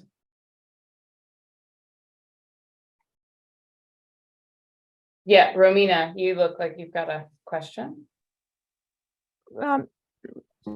Rather adding on or following up here, I guess the notion of context sensitivity, would add here in order to decide when and which policy level it is useful to take in the knowledge from certain models or go into another reflection process with exploring different scenarios, and where it is not either or, if I do a more top-down global scale study or a case-based local study, but where we can actually find very well interrelations between those scales and need to understand like how they influence each other. And then it is not about each case being different and end of story, because yes, it's complicated and complex and every case is different. But no, we can actually make strategic strategic observation and categorization of uncertainties and say, well, on this level, on this scale, a certain question is more important than the other. Like what we said within catchments, land use is affecting lakes more than climate change. And so then we can unpack it, the complexity, and based on the context of decision making that in concert with different interests takes place, then also say, okay, where are the priorities? Yeah, thank you. Does anyone else have a comment on that question? I don't see any other open questions. So there was a question to the invasives and alien scenarios. Do you experience difficulties when explaining the positive environmental impact of invasive species to the stakeholders or decision makers? This is close to my heart because I write a lot about novel ecosystems. So is it possible to measure and compare the ecosystem service values of positive, negative impacts of the invasive species to provide guidelines for policymakers? Otherwise, we may face the risk of inaction, like why bother if there are positive impacts of these invasive species? Yes, I'm going to answer this one. Well, indeed, we have also collaborated with the IPBES in the chapter of impacts, and we have been asked to record both the positive and negative impacts on both biodiversity and ecosystem services. So what we have done is a statistical information. We have provided statistical information. There are studies that show that these invasive species increase the abundance of these species, but it might decrease these other species. So I think it's a more transparent way to show that. And I think that still we have not found a reaction. I would say it's the other way around, that biological invasions, they have been negationist on biological invasions, like mentioning that it's not worth managing them, that we have to embrace them. So at least we have provided a protocol which is transparent, that it can be repetitive, and it can be compared with the negative impacts. Yeah. So does anyone, yeah. No, I think that's really good. I reviewed a couple of papers recently that had this debate, so I'm interested to know if anyone else has anything to say on this. The idea is not to say that they have positive impacts, just to see the scientific evidence for that, whether it exists or it does not exist.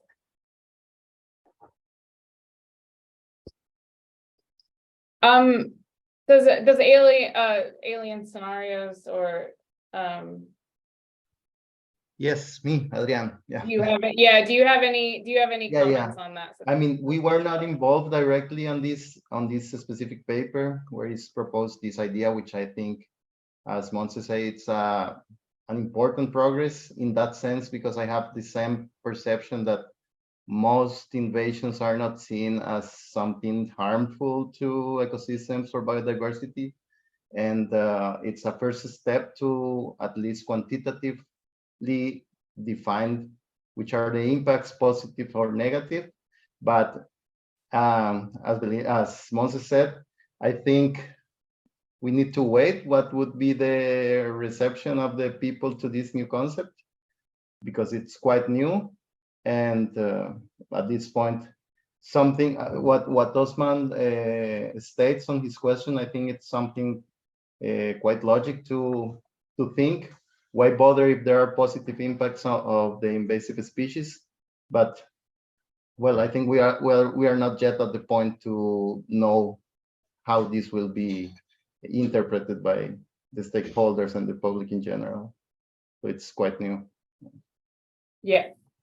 Camilla, you have your hand raised. Yes, thank you. Just one additional point to this, and from our side, from the terrestrial future scenarios that we worked on. So in some sense, some things are positive to some stakeholders or users of data. For instance, you can see improved productivity if you work on forests, for instance. That's a positive side. And then, of course, that also has bad implications towards nature conservation for some ecosystems, but others might benefit. So it's really what is positive and negative, I think, is one point. It comes with what glasses you're wearing. And if you are interested in protecting all species, then of course those most vulnerable might still get impacted, even if productivity increases in some areas. I think that's one point to make. Thank you. Yeah. So it's a kind of almost the internal triage of issue. I'm going to sneak in with one last question that kind of follows up to what you have said is, I believe it might have been Bruno that said something about like, we're going to look at a common future on which we all agree. And that to me seems amazing that we all agree on it, because I'm currently working on wildfires and prescribed burning and future scenarios, and there is nothing on which we all agree. So I wanted to know if any of you have anything to say about conflict in looking at the future, like future scenarios and dealing with conflict. I think it's all nice when we're all like, yes, we want to save the wombat, which I, love, warm and fuzzy feelings. But when it's something a bit more high conflict, did any of you experience that in your projects?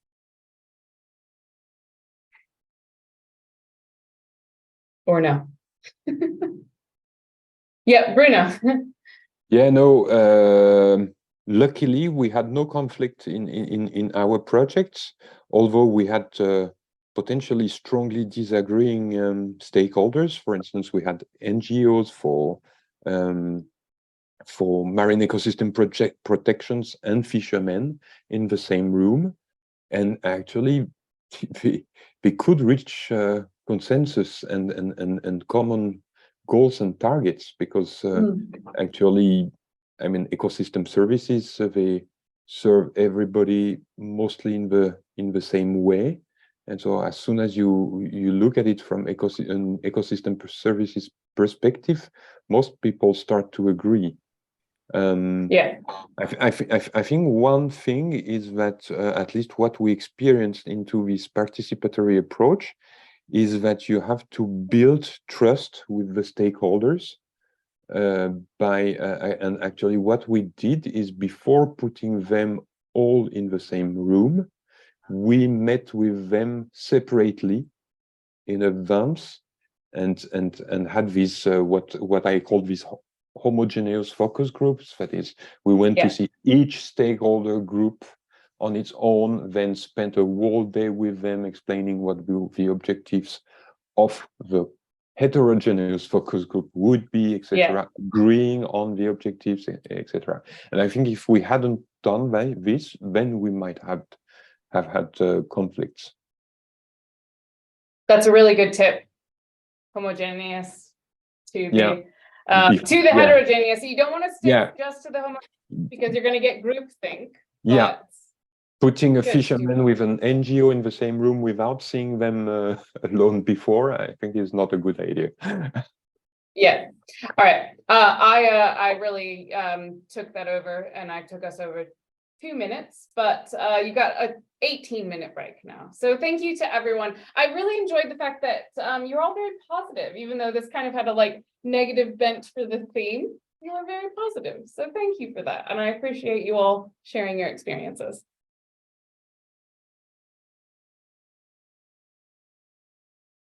So thank you. If I may, the virtual clapping. Thanks a lot.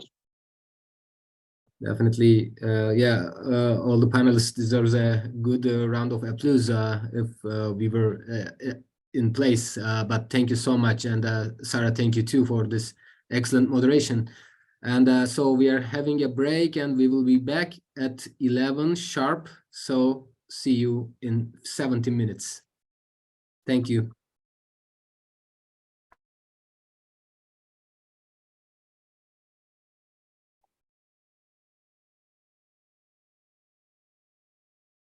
The final session today.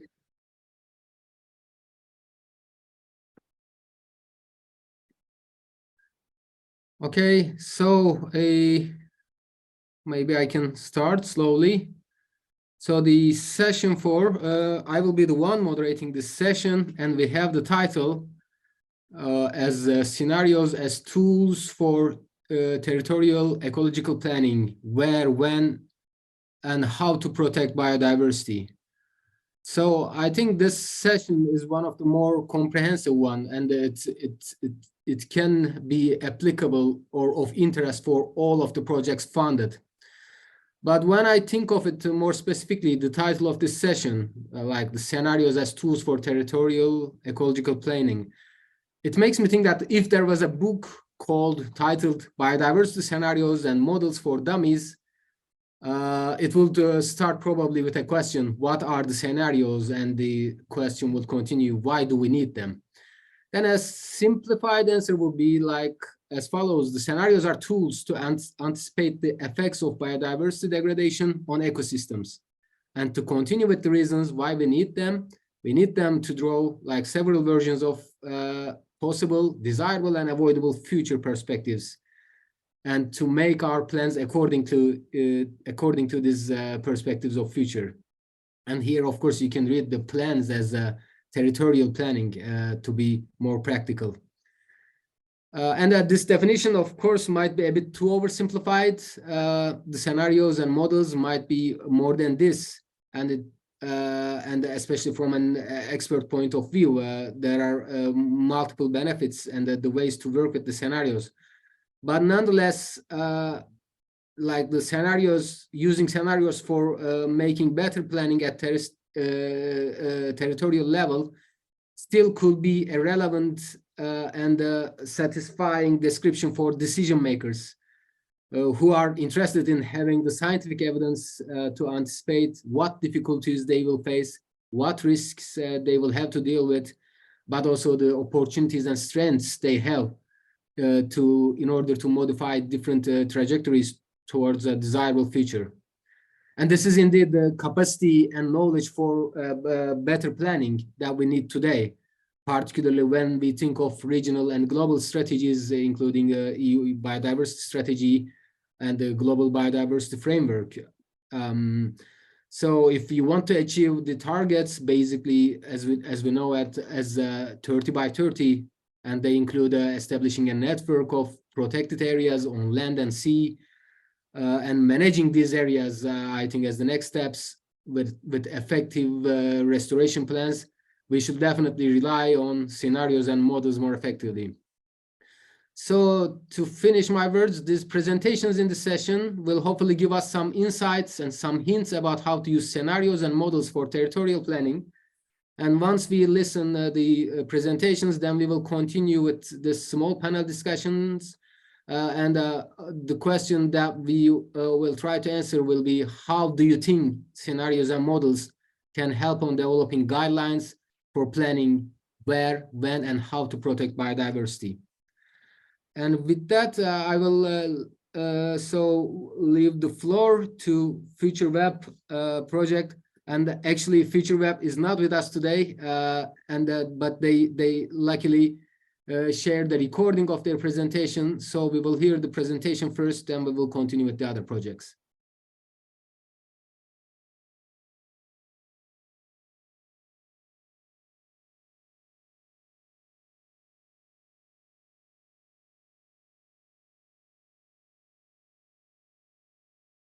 Patricia, is it going to work?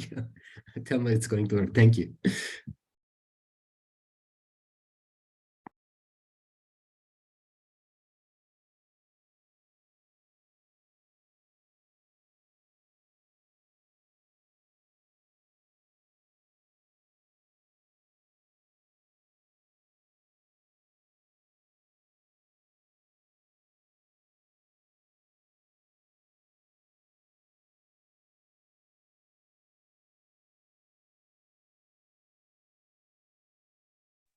It is muted, Patricia. We cannot hear it.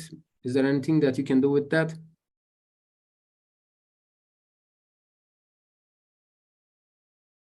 I'm sorry, I'm going to try and modify this then if it's muted. That is rather strange because I can hear it. Is it better? No. No. I am very sorry then. Can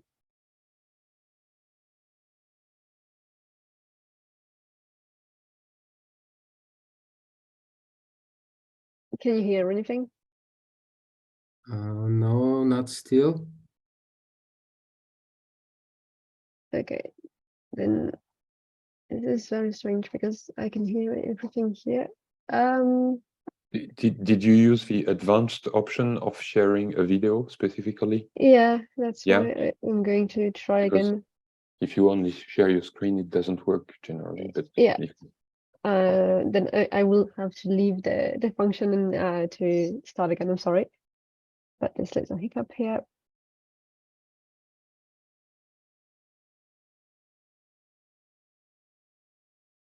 And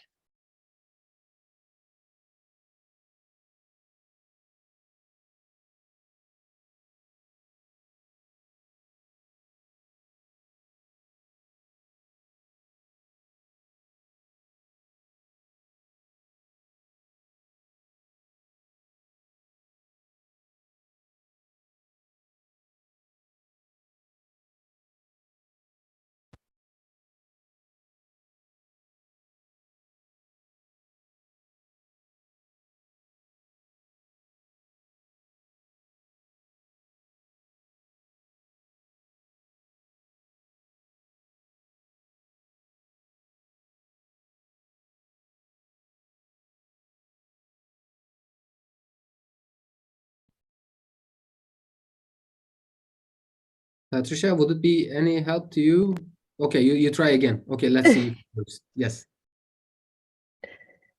Otherwise, I was going to suggest you to continue with the next presentation and maybe give it a try. Because later. it was working this morning, so I hope this would. Let's see.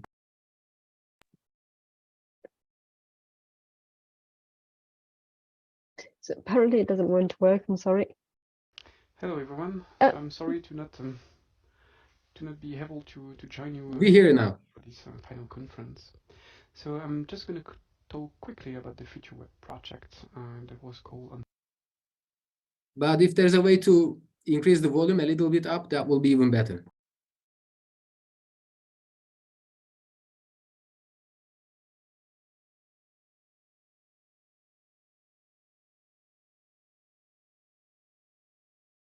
The main idea of the project is that there were several missing pieces to best protect biodiversity in Europe. And first of all, that we have efficient developed data. So it was climate, land use, but also biodiversity data. The second one was that we most of the biodiversity model that we are using so far ignore biotic interactions and mostly traffic interactions and the flux of matter that goes through the traffic chain. And finally, that most of the spatial prioritization, systematic conservation planning ignore biotic interactions and future land use change. So in FutureWeb, what we did was to first develop novel environmental and biodiversity data. Second, to develop this new distribution model that account for traffic interactions. To have some novel perspective on conservation, conserving interaction, the fact that we want to protect a species that we know that the resources also will be available for that particular species. And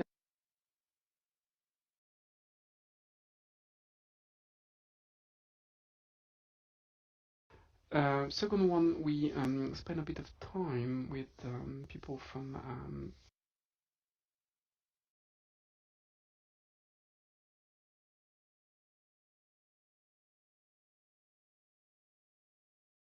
it freezes, Patricia.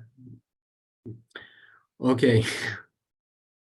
Then I am sorry. The second, I think the best option is to put on the second presentation. So yes, you're up a bit earlier, and you will have access to the PowerPoint. I think it will be more readable in the PowerPoint we'll share at the end. So which is the final PowerPoint that will be accessible for everyone to listen to and to see. So future bird scenario, you're up.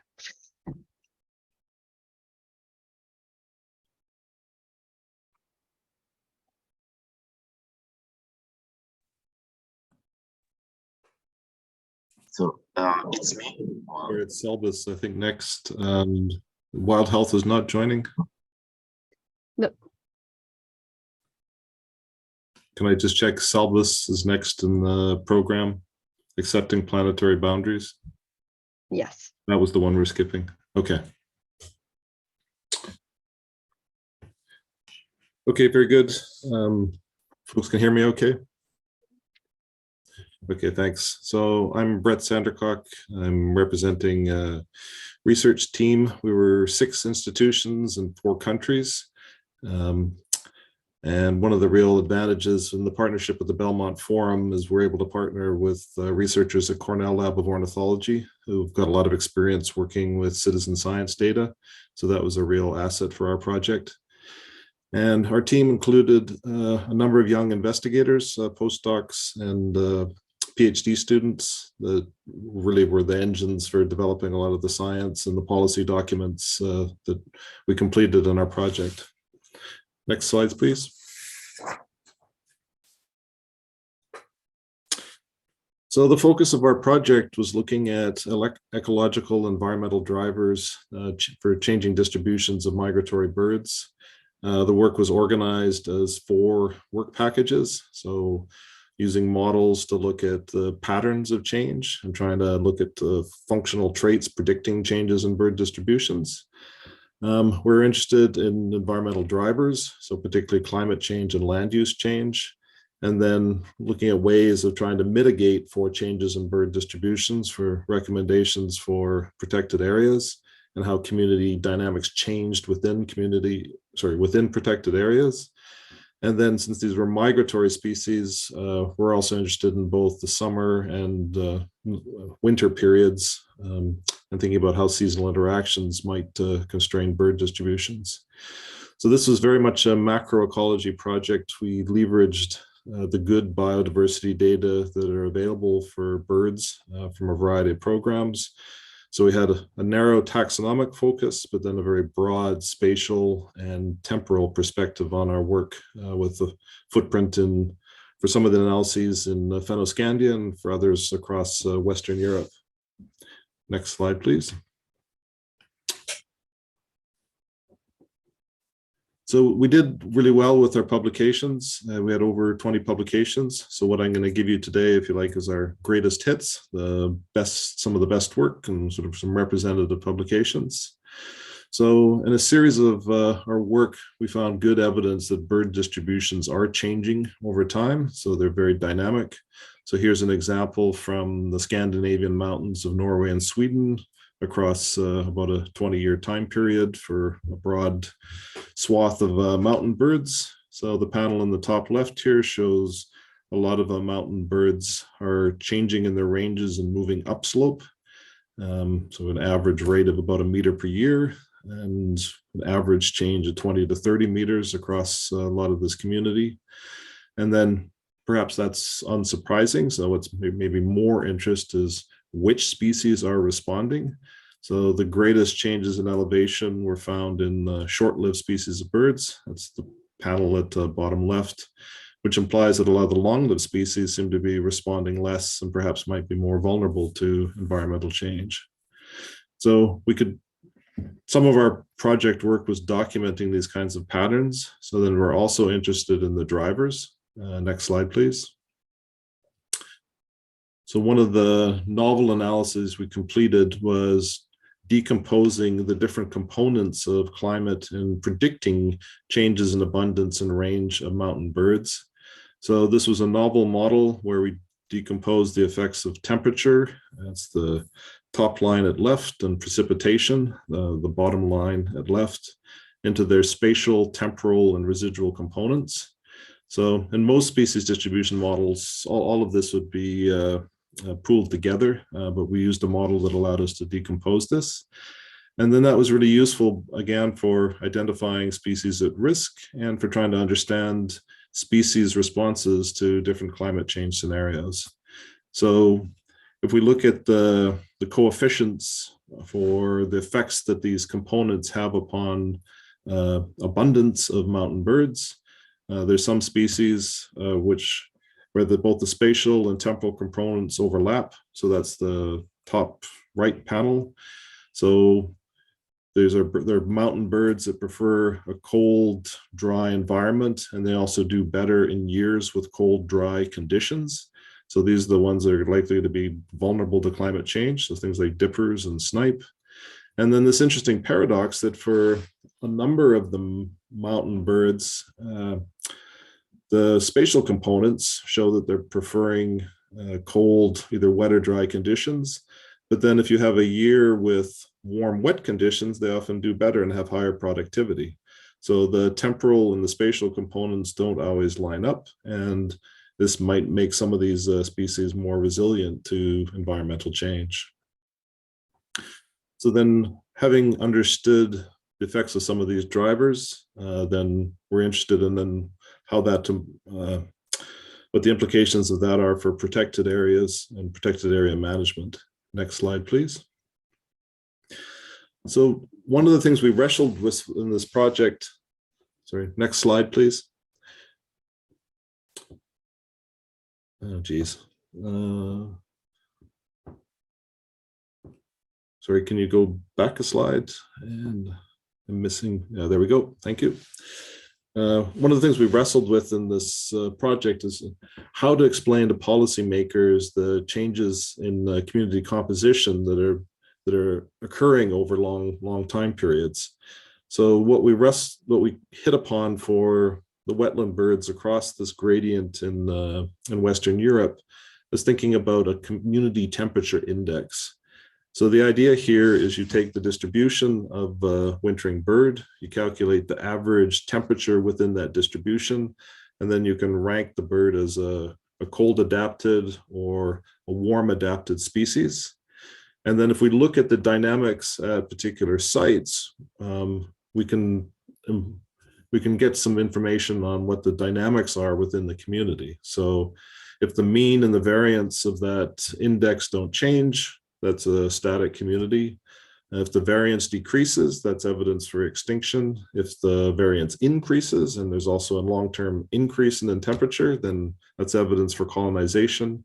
And then if both the mean increases and the variance is unchanged, that suggests there's some colonization and extinction dynamics. So the question then is, what implications does this have for protected areas? What's going on in protected and non-protected areas? So let's try the next slide and see if the figures turn up. Can you go try one more and see if the figures appear? Okay, so if you go back, I'm missing the two graphs. So I'll just describe what they say. So we have the average and the standard deviation. So both of those increase. Whereas in the case of the unprotected areas, the average increases, but the variance is unchanged. So then what that implies is for the protected areas, they're retaining both the cold tolerant and favoring colonization of warm adapted species. Whereas in the unprotected sites, what we're getting is turnover and replacement of cold tolerant by warm adapted species.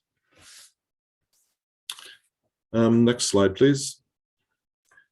And then we could also look at how these community temperature indices change in the different stationary periods of the annual cycle. And here's a paper from Journal of Animal Ecology where we showed that the community temperature index changes were greater in winter than in summer. So this is an interesting result. And it makes sense that the breeding populations are changing very little. A lot of these are migratory species, they're territorial, they come back with strong site fidelity. So they're coming back to the same sites, but then they're much more flexible in their space use in the winter. So there's greater changes in the distributions of non-breeding birds. And the panels at right here, looking at the change in the mean community temperature index versus the temperature at the site, and it's a higher slope for the winter than the summer birds. And then these patterns were actually quite consistent across continents, both within Western Europe and also within North America. Next slide, please. So our work had a lot of nice implications for policy and societal impacts. So it added to the knowledge base for the IPCC report. So some of the work we did with protected areas, was included in some of the sections on climate change adaptation measures for biodiversity. It was included in some of the AWA reports. We had EU Green Week webinar showing our results. And then a lot of it also went into this regional fact sheet. So we had a review article and then a fact sheet that was based upon the review article. And that included sections on water birds, summarizing our findings, and then with the links from both water birds and a lot of the other measures of biological diversity to a variety of different policy goals. So thank you. Next slide. So we thank all of the sponsors that funded our project. And I'm glad to say that we're also continuing this work. We have a new project funded under the Biodiverse Protect call. And we had the kickoff meeting for that last week. And that builds on a lot of the same members in the network. And we've expanded our partnerships with different stakeholders to continue and build upon the work and the success that we've had in this project. So thanks to the sponsors for providing support. Okay, thanks so much. Then next is the next is project Salbes and Takamasa Nishizawa. Hope I pronounced correctly. Will be the one presenting it. So please. Good morning, everyone. My name is Takamasa Nishizawa. Today, I'm going to present our project, which aims to address a critical challenge to agriculture and biodiversity in a landscape level by developing regionally tailored scenarios. Unfortunately, our project leader, coordinator, Peter Zander, cannot come today, so I'm going to present the project on behalf of him or other project members. And next one, please.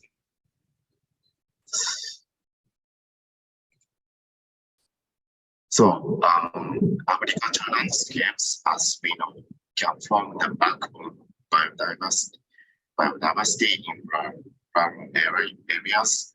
They can serve as a green infrastructure that can contribute significantly to provision of ecosystem services.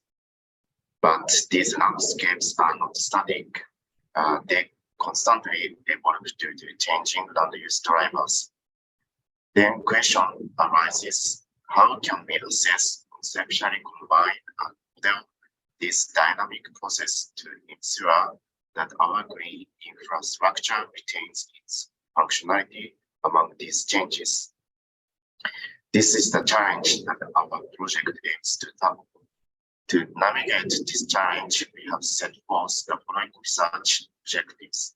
First, we aim to integrate knowledge into comprehensive scenarios that can capture the dynamics of agricultural land use, including the impacts of climate change.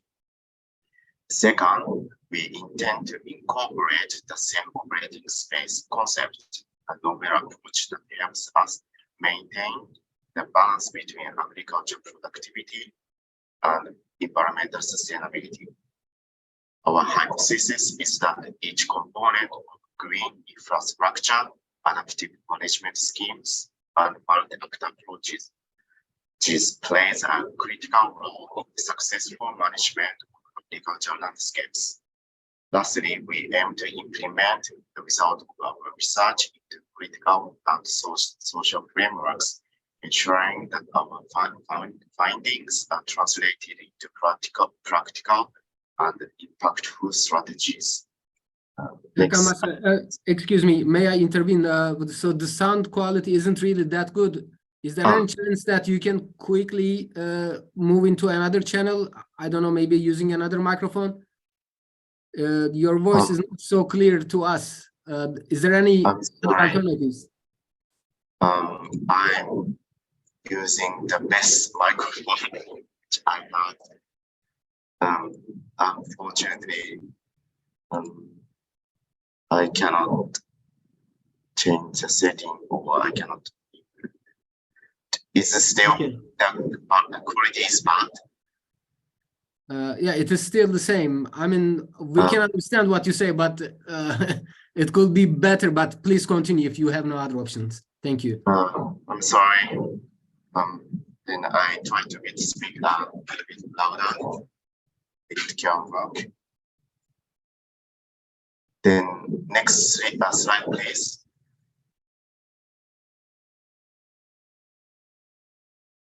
Okay. So I will explain the overview of the working packages in service. All of the working packages are closely linked to land use drivers to analyze their impacts on agricultural land. Working package 2 is where we involve our existing actor networks.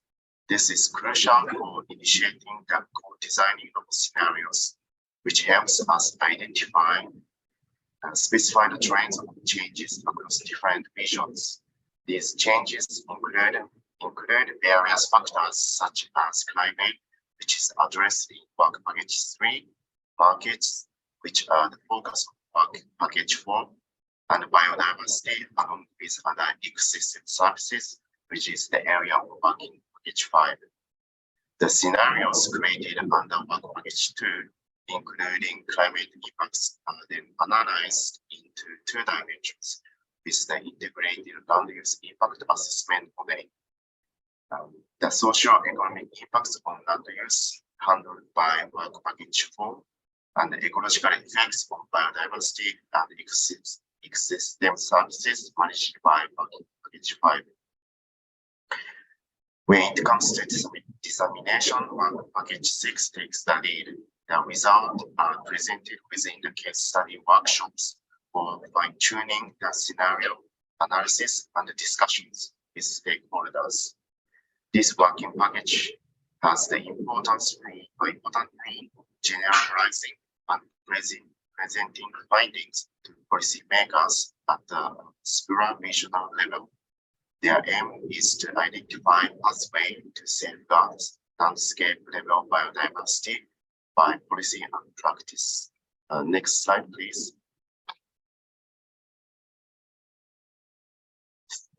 We have applied to 4 regional European rural agricultural landscapes, including Estonia, Germany, Switzerland, and Austria. The 2 landscapes in Estonia and New Zealand are characterized as large flat fields where intensive crop production is prevailed, but rainy country Estonia has abundant semi-natural grassland, which provides variable habitats for many species. In contrast, a large area in Switzerland is covered by grassland fruit production. In Austria, in addition to grassland, vineyard includes one of the largest complex of deciduous forests in Central European regions. Next slide, please.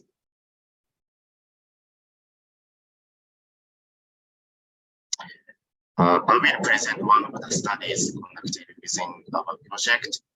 And this study was applied to the case study vision in Switzerland. I chose this study because this study wraps up the whole concept approach of the project. In this study, we explored the major impacts of global land use drivers on regional agriculture by simulating farmers' decisions on land use at the farm level. Then we identified the socio-ecological implications of the resulting impacts of global land uses for promoting diverse agricultural landscapes in 2050.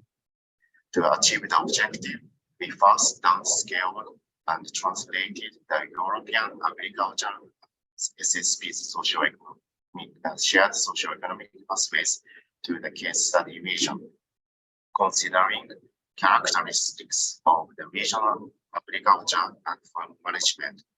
Then we combined the scenarios with the climate scenarios. To evaluate the impacts of developed scenarios, we used the land use change and impact assessment model by coupling a bioeconomic farm model with an ecological model that's enabled to investigate trade-off and the implications of land use changes on socio-economic systems. Next slide, please. I would like to shortly explain how we developed our vision and scenarios. We first selected 3 contrasting scenarios from the Euro Agri SSPs, which were downscaled from the global SSPs. Then we interpreted the socioeconomic conditions of these scenarios to a regional level, including population, urbanization, economy and markets, policy and institutions, and technology and natural resources. We determined the key conditions of each scenario as follows on the right map. So Euro Agri SSP's sustainable path will become the regional organic path in which no synthetic inputs is allowed and the cows are fed only grass without concentrates. And by the way, this is just one of the few conditions we determined. And the next one, the Euro Agri SSP2, established path will be the business as usual path, which is the extension of the current trend. So we expect TAFA, example, TAFA environmental policy. And the last one, Euro Agri SSP5, high-tech path, would lead to the liberalized path, which there exists no longer agri-environmental measures instead of the elimination of all direct payments. climate scenarios, representative concentration pathways RCP 4.5 and 8.5 were combined as shown in the figure. The climate impacts include yield changes and new crops that are likely adapted in the study vision in 2050. Next slide, please. This figure shows the result of the regional level and level with different farm types. The regional organic path realize commercial cherry production and a large area of flower strips on Arab land. This leads to more diverse agricultural land uses and higher biodiversity. However, this farming style and management becomes labor intensive and farm production level declines. The business as usual path leads to higher biodiversity, but chemical inputs still remains high. And the liberalized path leads to increased farm production through intensification and specialization, but this comes at the cost of biodiversity. Next one, please. Yeah, so our study marks the first effort in the downscaled application of Euro agri-SSPs at the regional level. Our approach provided insight into the diverse impacts these shared socio-economic pathways can have on regional agricultural landscapes. The outcome range from increased diversification to a noticeable homogenization of agricultural land. We've determined that financial support alone is insufficient to promote agricultural diversification. Complex interplay of various socioeconomic conditions is necessary. These factors including change in consumption patterns, the availability of labor, sustainable fodder systems, and livestock management practices. In striving towards our policy objectives, it's important to address the inherent trade-offs that can emerge. The example from our study was the balancing act between reducing farm production and enhancing farm biodiversity. Moreover, our established approach can readily be applied to other regions across Europe, serving as a foundation for comparative studies under the unified scenario framework. The last slide, please. Yes, I'm going to summarize key points of the research project from the methodological point of view. We developed the integrated approach in this way. First, ex-ante scenario studies facilitated our understanding of biodiversity within agricultural landscapes. We demonstrated that contrasting pathways for landscape development were not just feasible, but also manageable.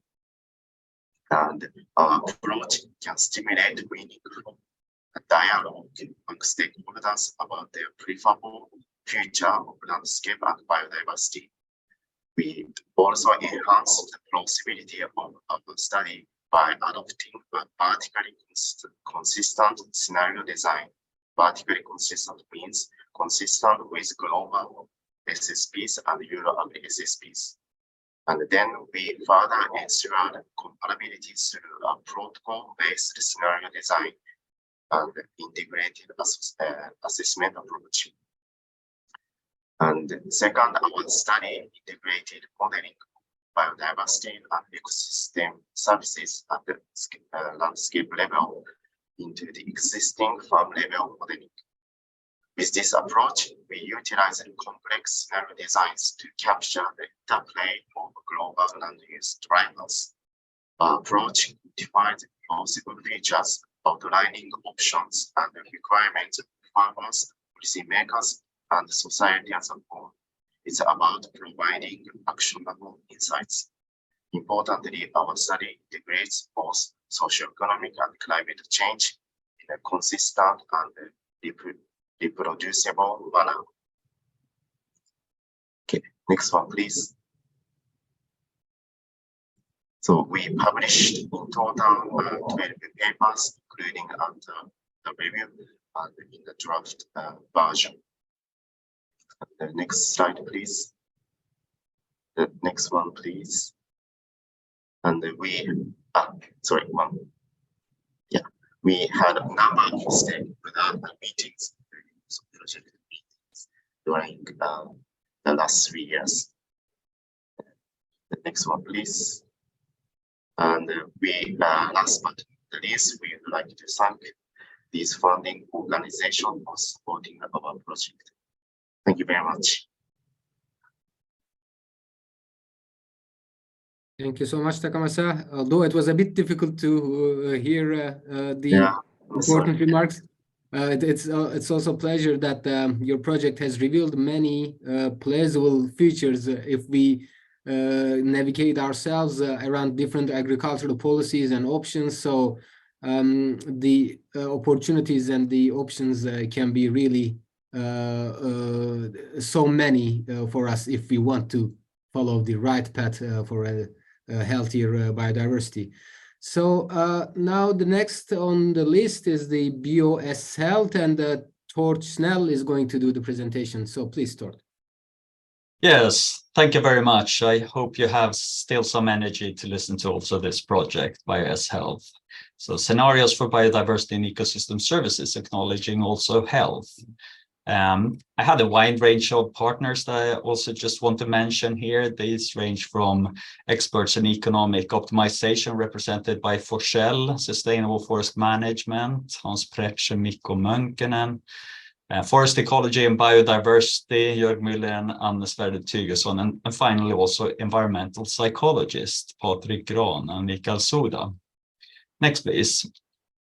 So the focus of the call, the Biodiversa call, were on species interaction, traits, scenario, and interdisciplinarity. So I have focused on extracting such results in this presentation now, and I'm now have chosen to present the results in the form of like knowledge statements from these some key publications. So next, please. We worked on developing models that have been frequently used in the past for both simulating global socioeconomic scenarios and also at stand scales. We particularly increased the resolution in these models for simulating interactions and diversity of 3 species at both global and stand scales. Next, please.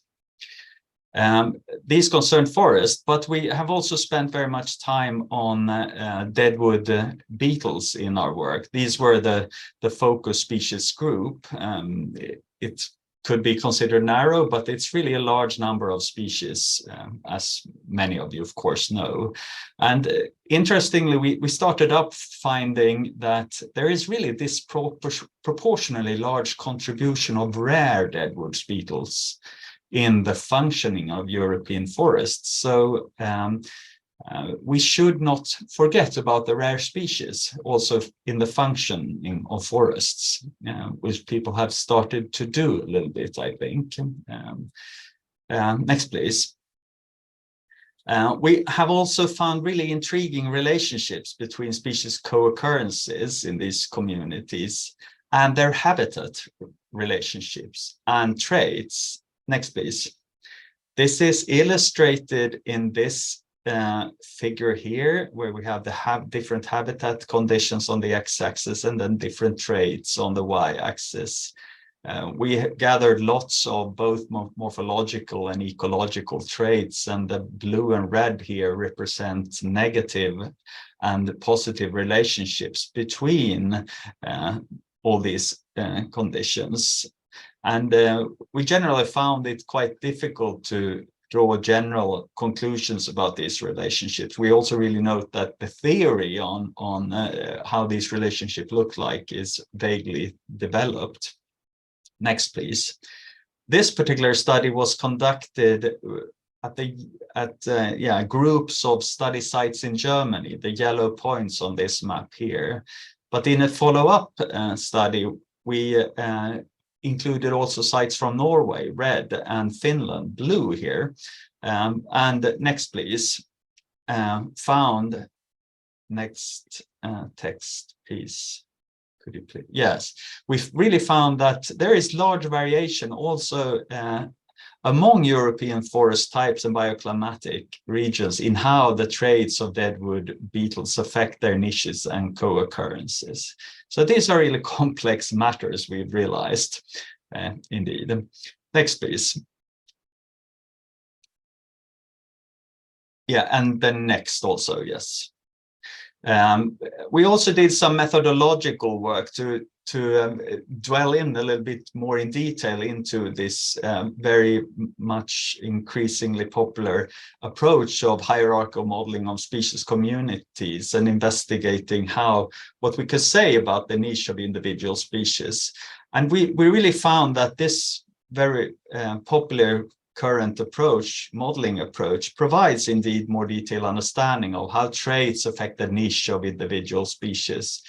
But it's really something else as compared to the more classic measures of community composition, because they are appropriate to describe relationship between functional composition and environmental gradients. So it's a little bit like apples and pears.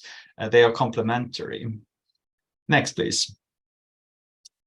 Yes, and now we are working on doing the scenario simulations and more specifically optimizations on how forest management should be conducted to achieve multiple objectives of forest use, with a special focus on how to increase the growth of harvest and at the same time obtain high functional diversity of deadwood species.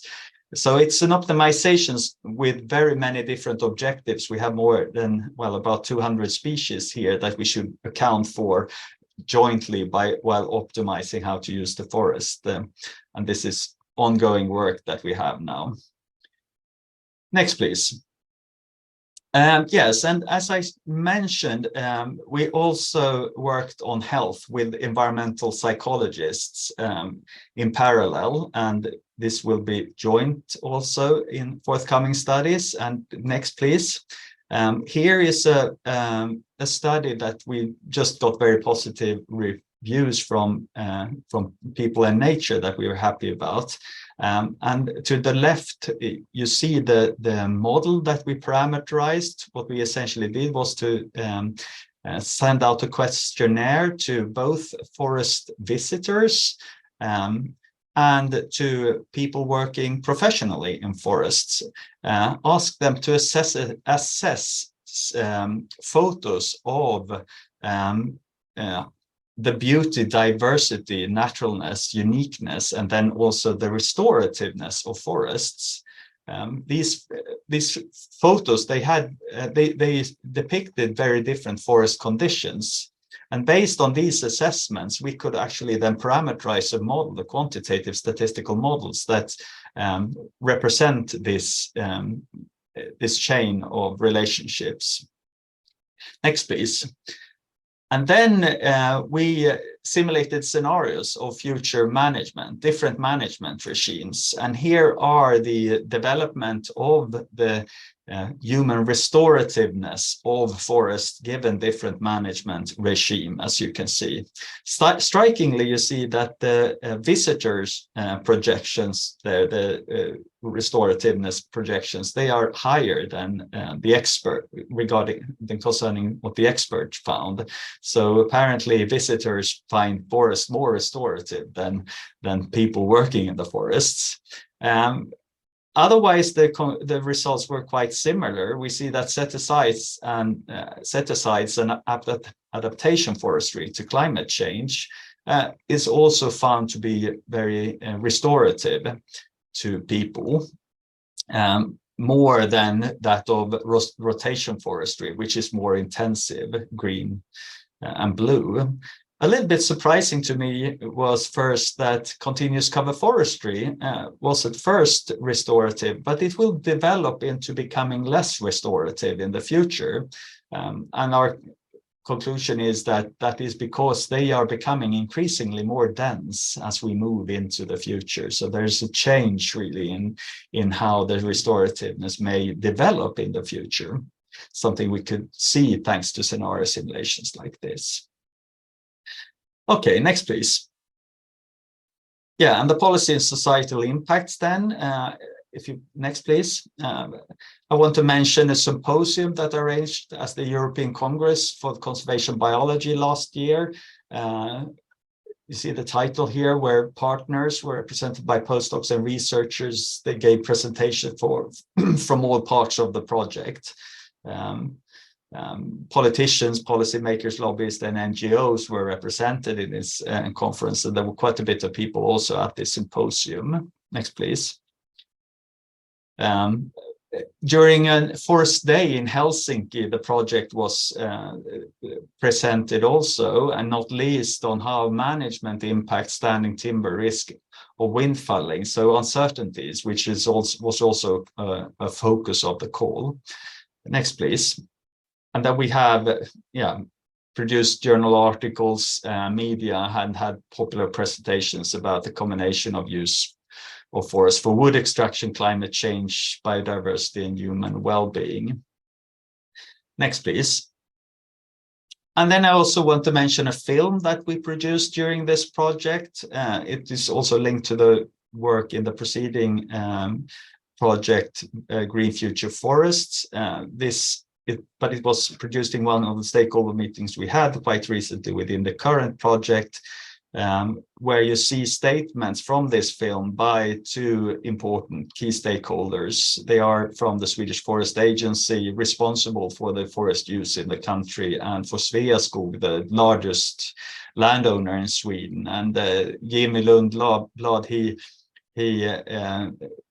mentioned, wanted to stress how valuable it was for how you can use the results from this work to create a knowledge base in the work. And Tommy Ek, he found that it's very good when research meets action like it does here, and we get to discuss the different parts of the science from scenario simulations and including results.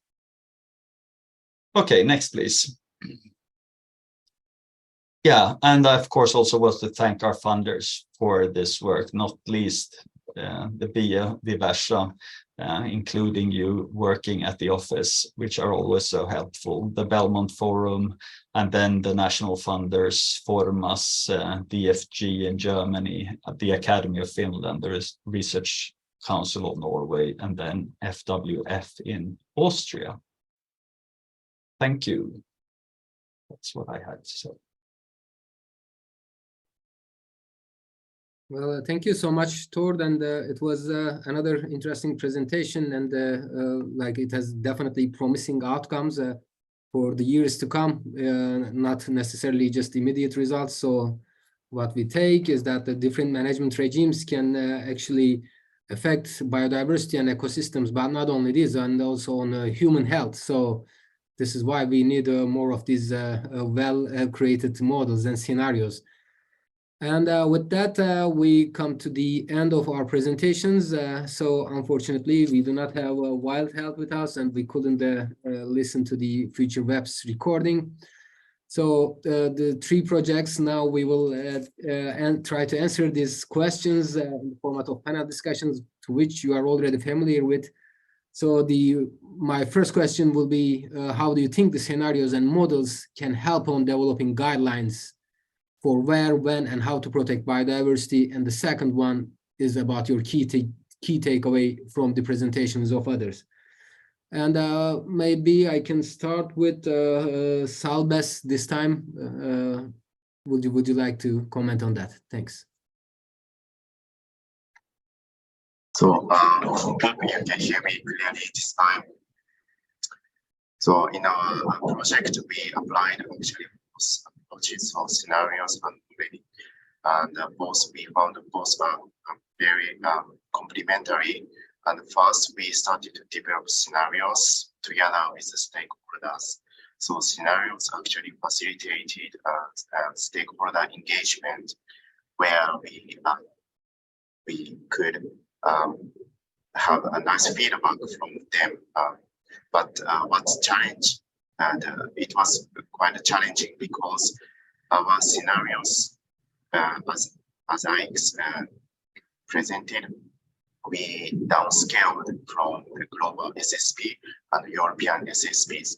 That means our regional scenarios must be very consistent with these scenarios. So within this framework, so stakeholders, including farmers or the local decision makers or policy makers, they have still room to freely think, but still they have to think within that framework or constraints.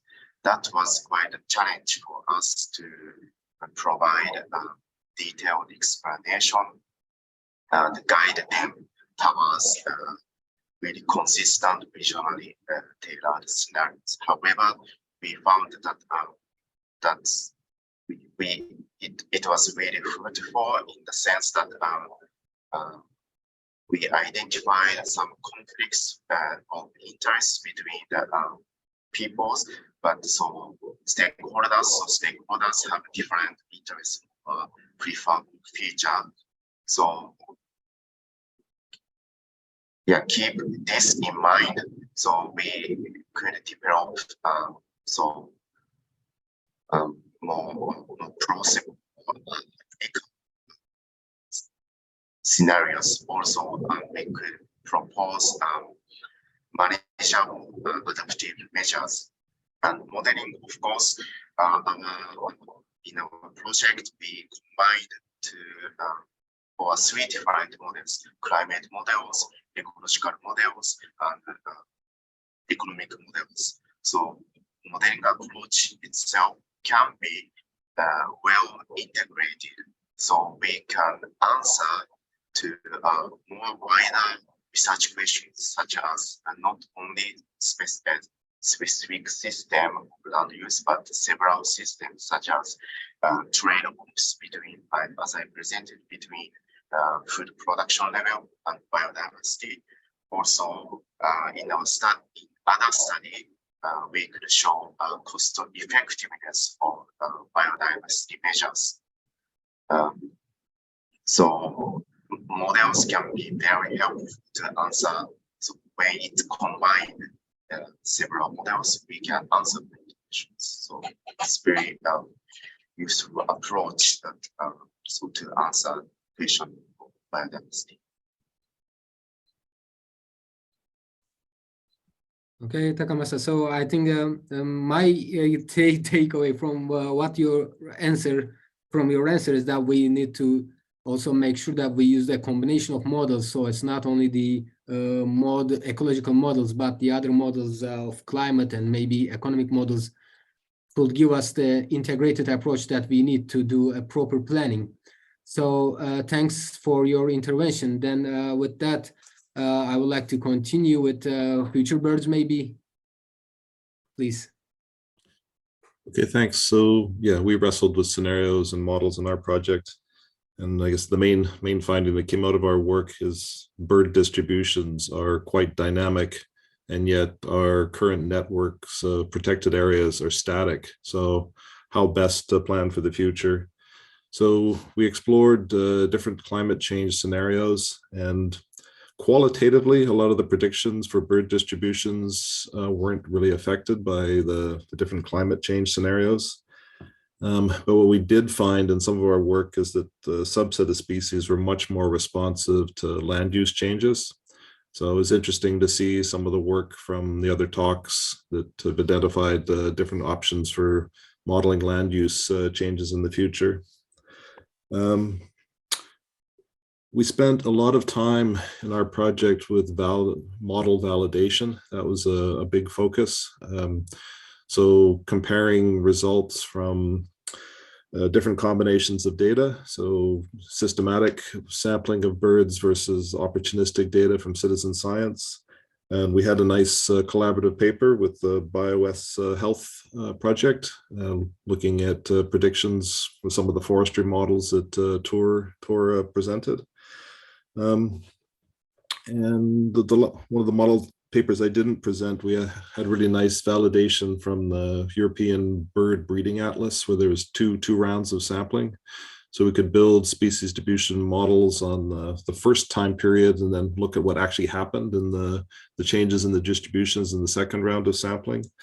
So there was a suite of species where the predicted changes were actually much greater than what occurred. So there was a suite of species that were affected by climate debt.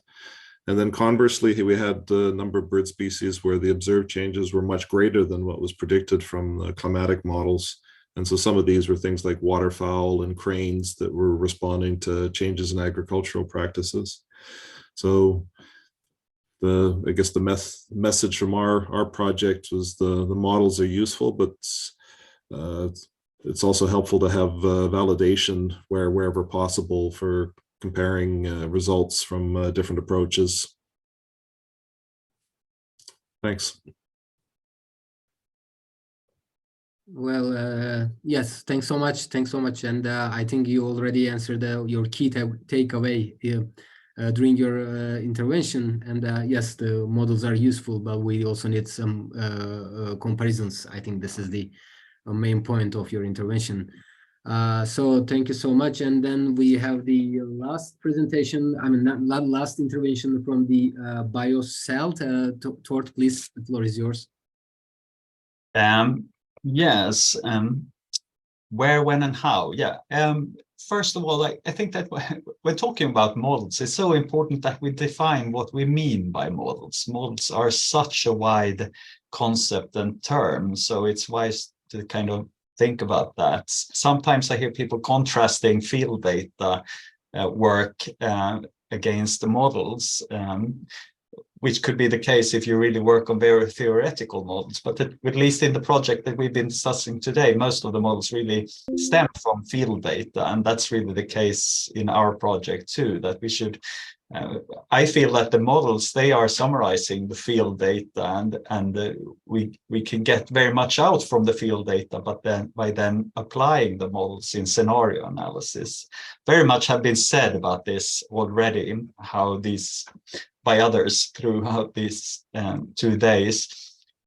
For example, how the complexity of the models reflecting what's happening in nature play out into the future. That's something that I find very valuable to study.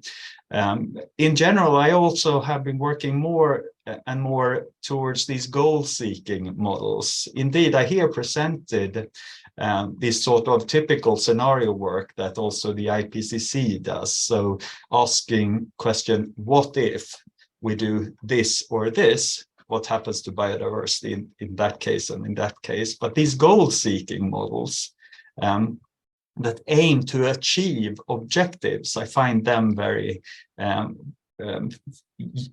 promising for the future, and not least answering questions like posed here: where, when, and how to protect biodiversity. Because in these goal-seeking models, we can now also the quantitative forms now. I mean, more qualitative scientists and social scientists have been working with these in more qualitative terms in the past, coming up with qualitative scenarios. I think the future frameworks, IPBES future frameworks is a little bit of that kind too. We will hear more about that in the afternoon, but also us working with more quantitative approaches can really make use, answer that sort of question by adopting optimization. So for example, we can from those extract how we should manage to reach specific targets on biodiversity for 2030, 2050. So when, your question. I think that's promising. And then finally, reflections. from other presentations here, I found Brett Sandercock's Future Bird presentation very nice, not least seeing also the postdoc that worked in my former Biodiversa project, Moving On, where we focused more on forest conditions and forest management and scenarios, and now moving on to working with bird scenarios and how fruitful that study came out in the end, and our joint work. Very interesting, this change in altitude, 1 meter per year, the birds are moving upwards, and how this is different between different traits, short-lived versus long-lived. I found that interesting and an important take-home message from that project. Well, thank you so much, Tord, and I couldn't agree more with you when it comes to the use of different types of models and scenarios for different purposes to answer this question: where, when, and how to protect the ecosystems and biodiversity. And these goal-seeking scenarios or the exploratory scenarios are definitely an effective tool to do that. And thanks for your reflections on the projects as well. And now I'm looking at the chat and the Q&A to see if we have any questions. And the first one that I see is, so it's a question to Tord. How is restorativeness specified differently from regenerativeness? So Tord, can you reflect on that? Thank you. Yes, thank you, Romina, for the question. There were many terms there. Many of them are new to me too, and thinking about it more explicitly in working with a completely different discipline like environmental psychology. The terms we used were first perceived beauty, diversity, naturalness, and uniqueness, and then how that affects restorativeness. And apparently there is strong theory behind how this beauty, diversity, naturalness, and uniqueness affect the restorativeness. So therefore we worked, we linked these together. However, very little is known about how the restorativeness is affected by forest conditions. So that was new to us, establishing this chain of experiences, apparently, I've learned now from the environmental psychologists. I'm not sure that answered the question really, but so it is really 5 very different feelings and experiences according to this. Thank you.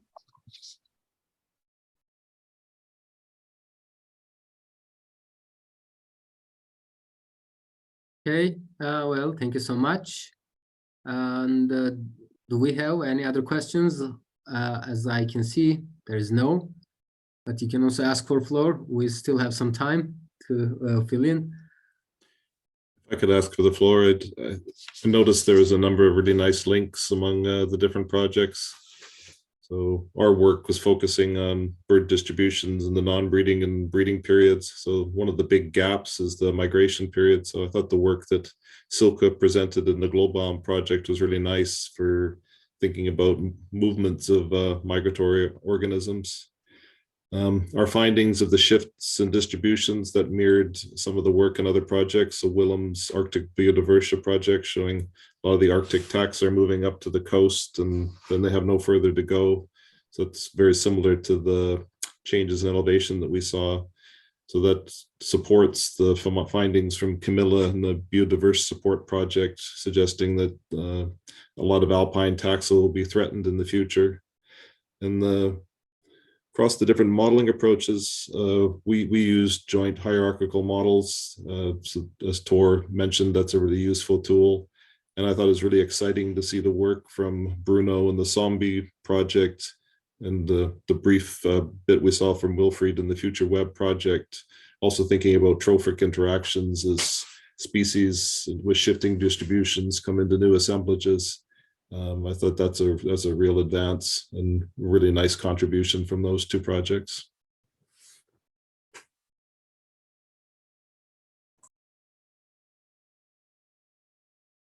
Okay, and thank you so much for underlining these points. So if there are no other comments, I think we can slowly close the session. And I would like to thank you all again for these interesting presentations and the engaging discussions. There's a comment on the chat, just saying well summarized, Brett. So some good comments for you. And then I think now we can move to the closing act. So I will invite Frédéric to floor to summarize the day. And maybe before that, one last comment from me, just as a reminder, as you all know, we will reconvene again at 2 p.m. For our strategic workshop. There, our objective will be to discuss further the scientific novelty of the projects that you bring, and also focusing on the knowledge gaps that you have filled with your research processes, and to take it to the next level by also discussing about the emerging issues that are identified during your journey, so that we can update our research agendas and the activities that we plan in the future as the Biodiversa community. Yes, but here I will stop and leave the floor to Frédéric. And once again, thank you all.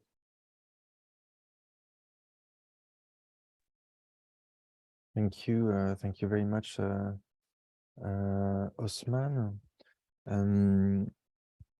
Yeah, so I think personally it was really interesting to have days. I'm also very grateful for the effort in presenting key. I know it's short time to present a 3 years or 4 years sometimes project, and I think you all made really excellent efforts in you know, highlighting salient results and outcomes, and giving us a bit of a flavor in the time you had of the work achieved.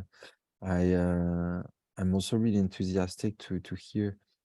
I think it was really nice to hear about your different impressions from each other's project, and it shows to us there are probably still a lot of connections to make.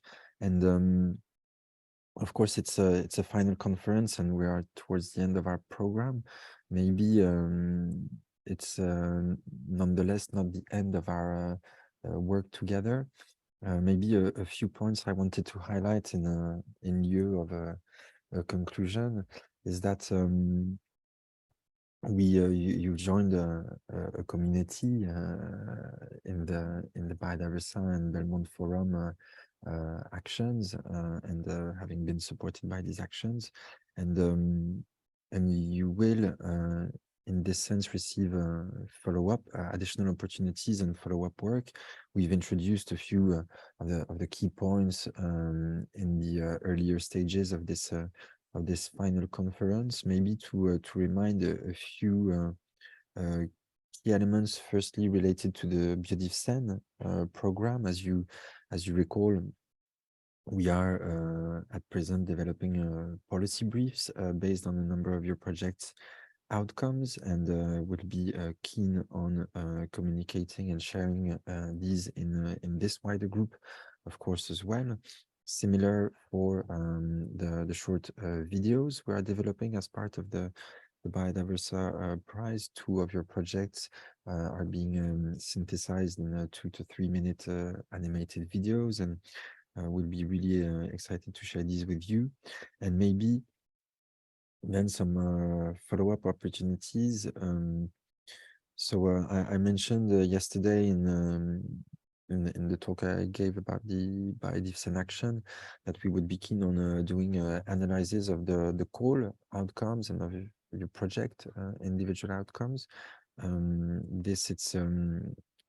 First, it's something we do leave a little bit of time between the end of the project and conducting this analysis, because we know also that it takes a bit of time to get results published and things like this, and some impacts have a bit of a lag in the calendar. So it's maybe not immediately, but something we would be starting this year still, is to come to you with our interpretation of the outputs based on your final reports, for a short interview discussion around how we can present this, and maybe key elements we can collect and also reference, because as you know, on the one hand, we have a website, as you may know or will learn about now. We are also in Biodiversa Plus developing a more elaborated platform to be able to host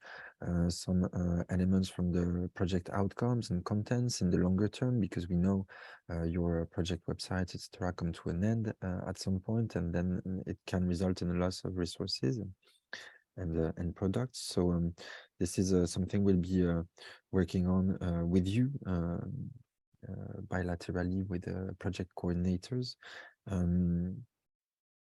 And then we have also a number of opportunities that were highlighted in the introductory calls, whether it relates to, we had elements on capacity building for the use of research infrastructure. We're putting in place also, I mentioned, activities, updates of capacity building tools, guides, and we'll be basing also, of course, trainings on these. We have also work around data monitoring, data needs, and modeling and scenarios, which could be really relevant to these projects. So the main message here is in the coming years, we'll be really keen on keeping this cohort of project and experts alive, and sharing these types of opportunities with you. I think we have the opportunity to do it directly, but also please keep in mind you're more than welcome to register to different engagement bodies of the Biodiversa Plus partnership, of the Belmont Forum, to be kept informed also on such opportunities. So that was my main message. On the one hand, to thank you for your work and your sharing of these outcomes with us, and on the other, to highlight the fact that it's not really the end of the road, and even more so because we're seeing each other at 2 p.m. today again.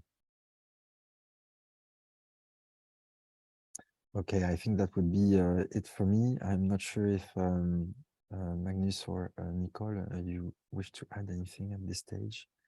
Otherwise, I think we can call it a half day. Yes, I would also just like to thank you very much all for the fantastic presentations. I believe the presentations will be shared. Is that right?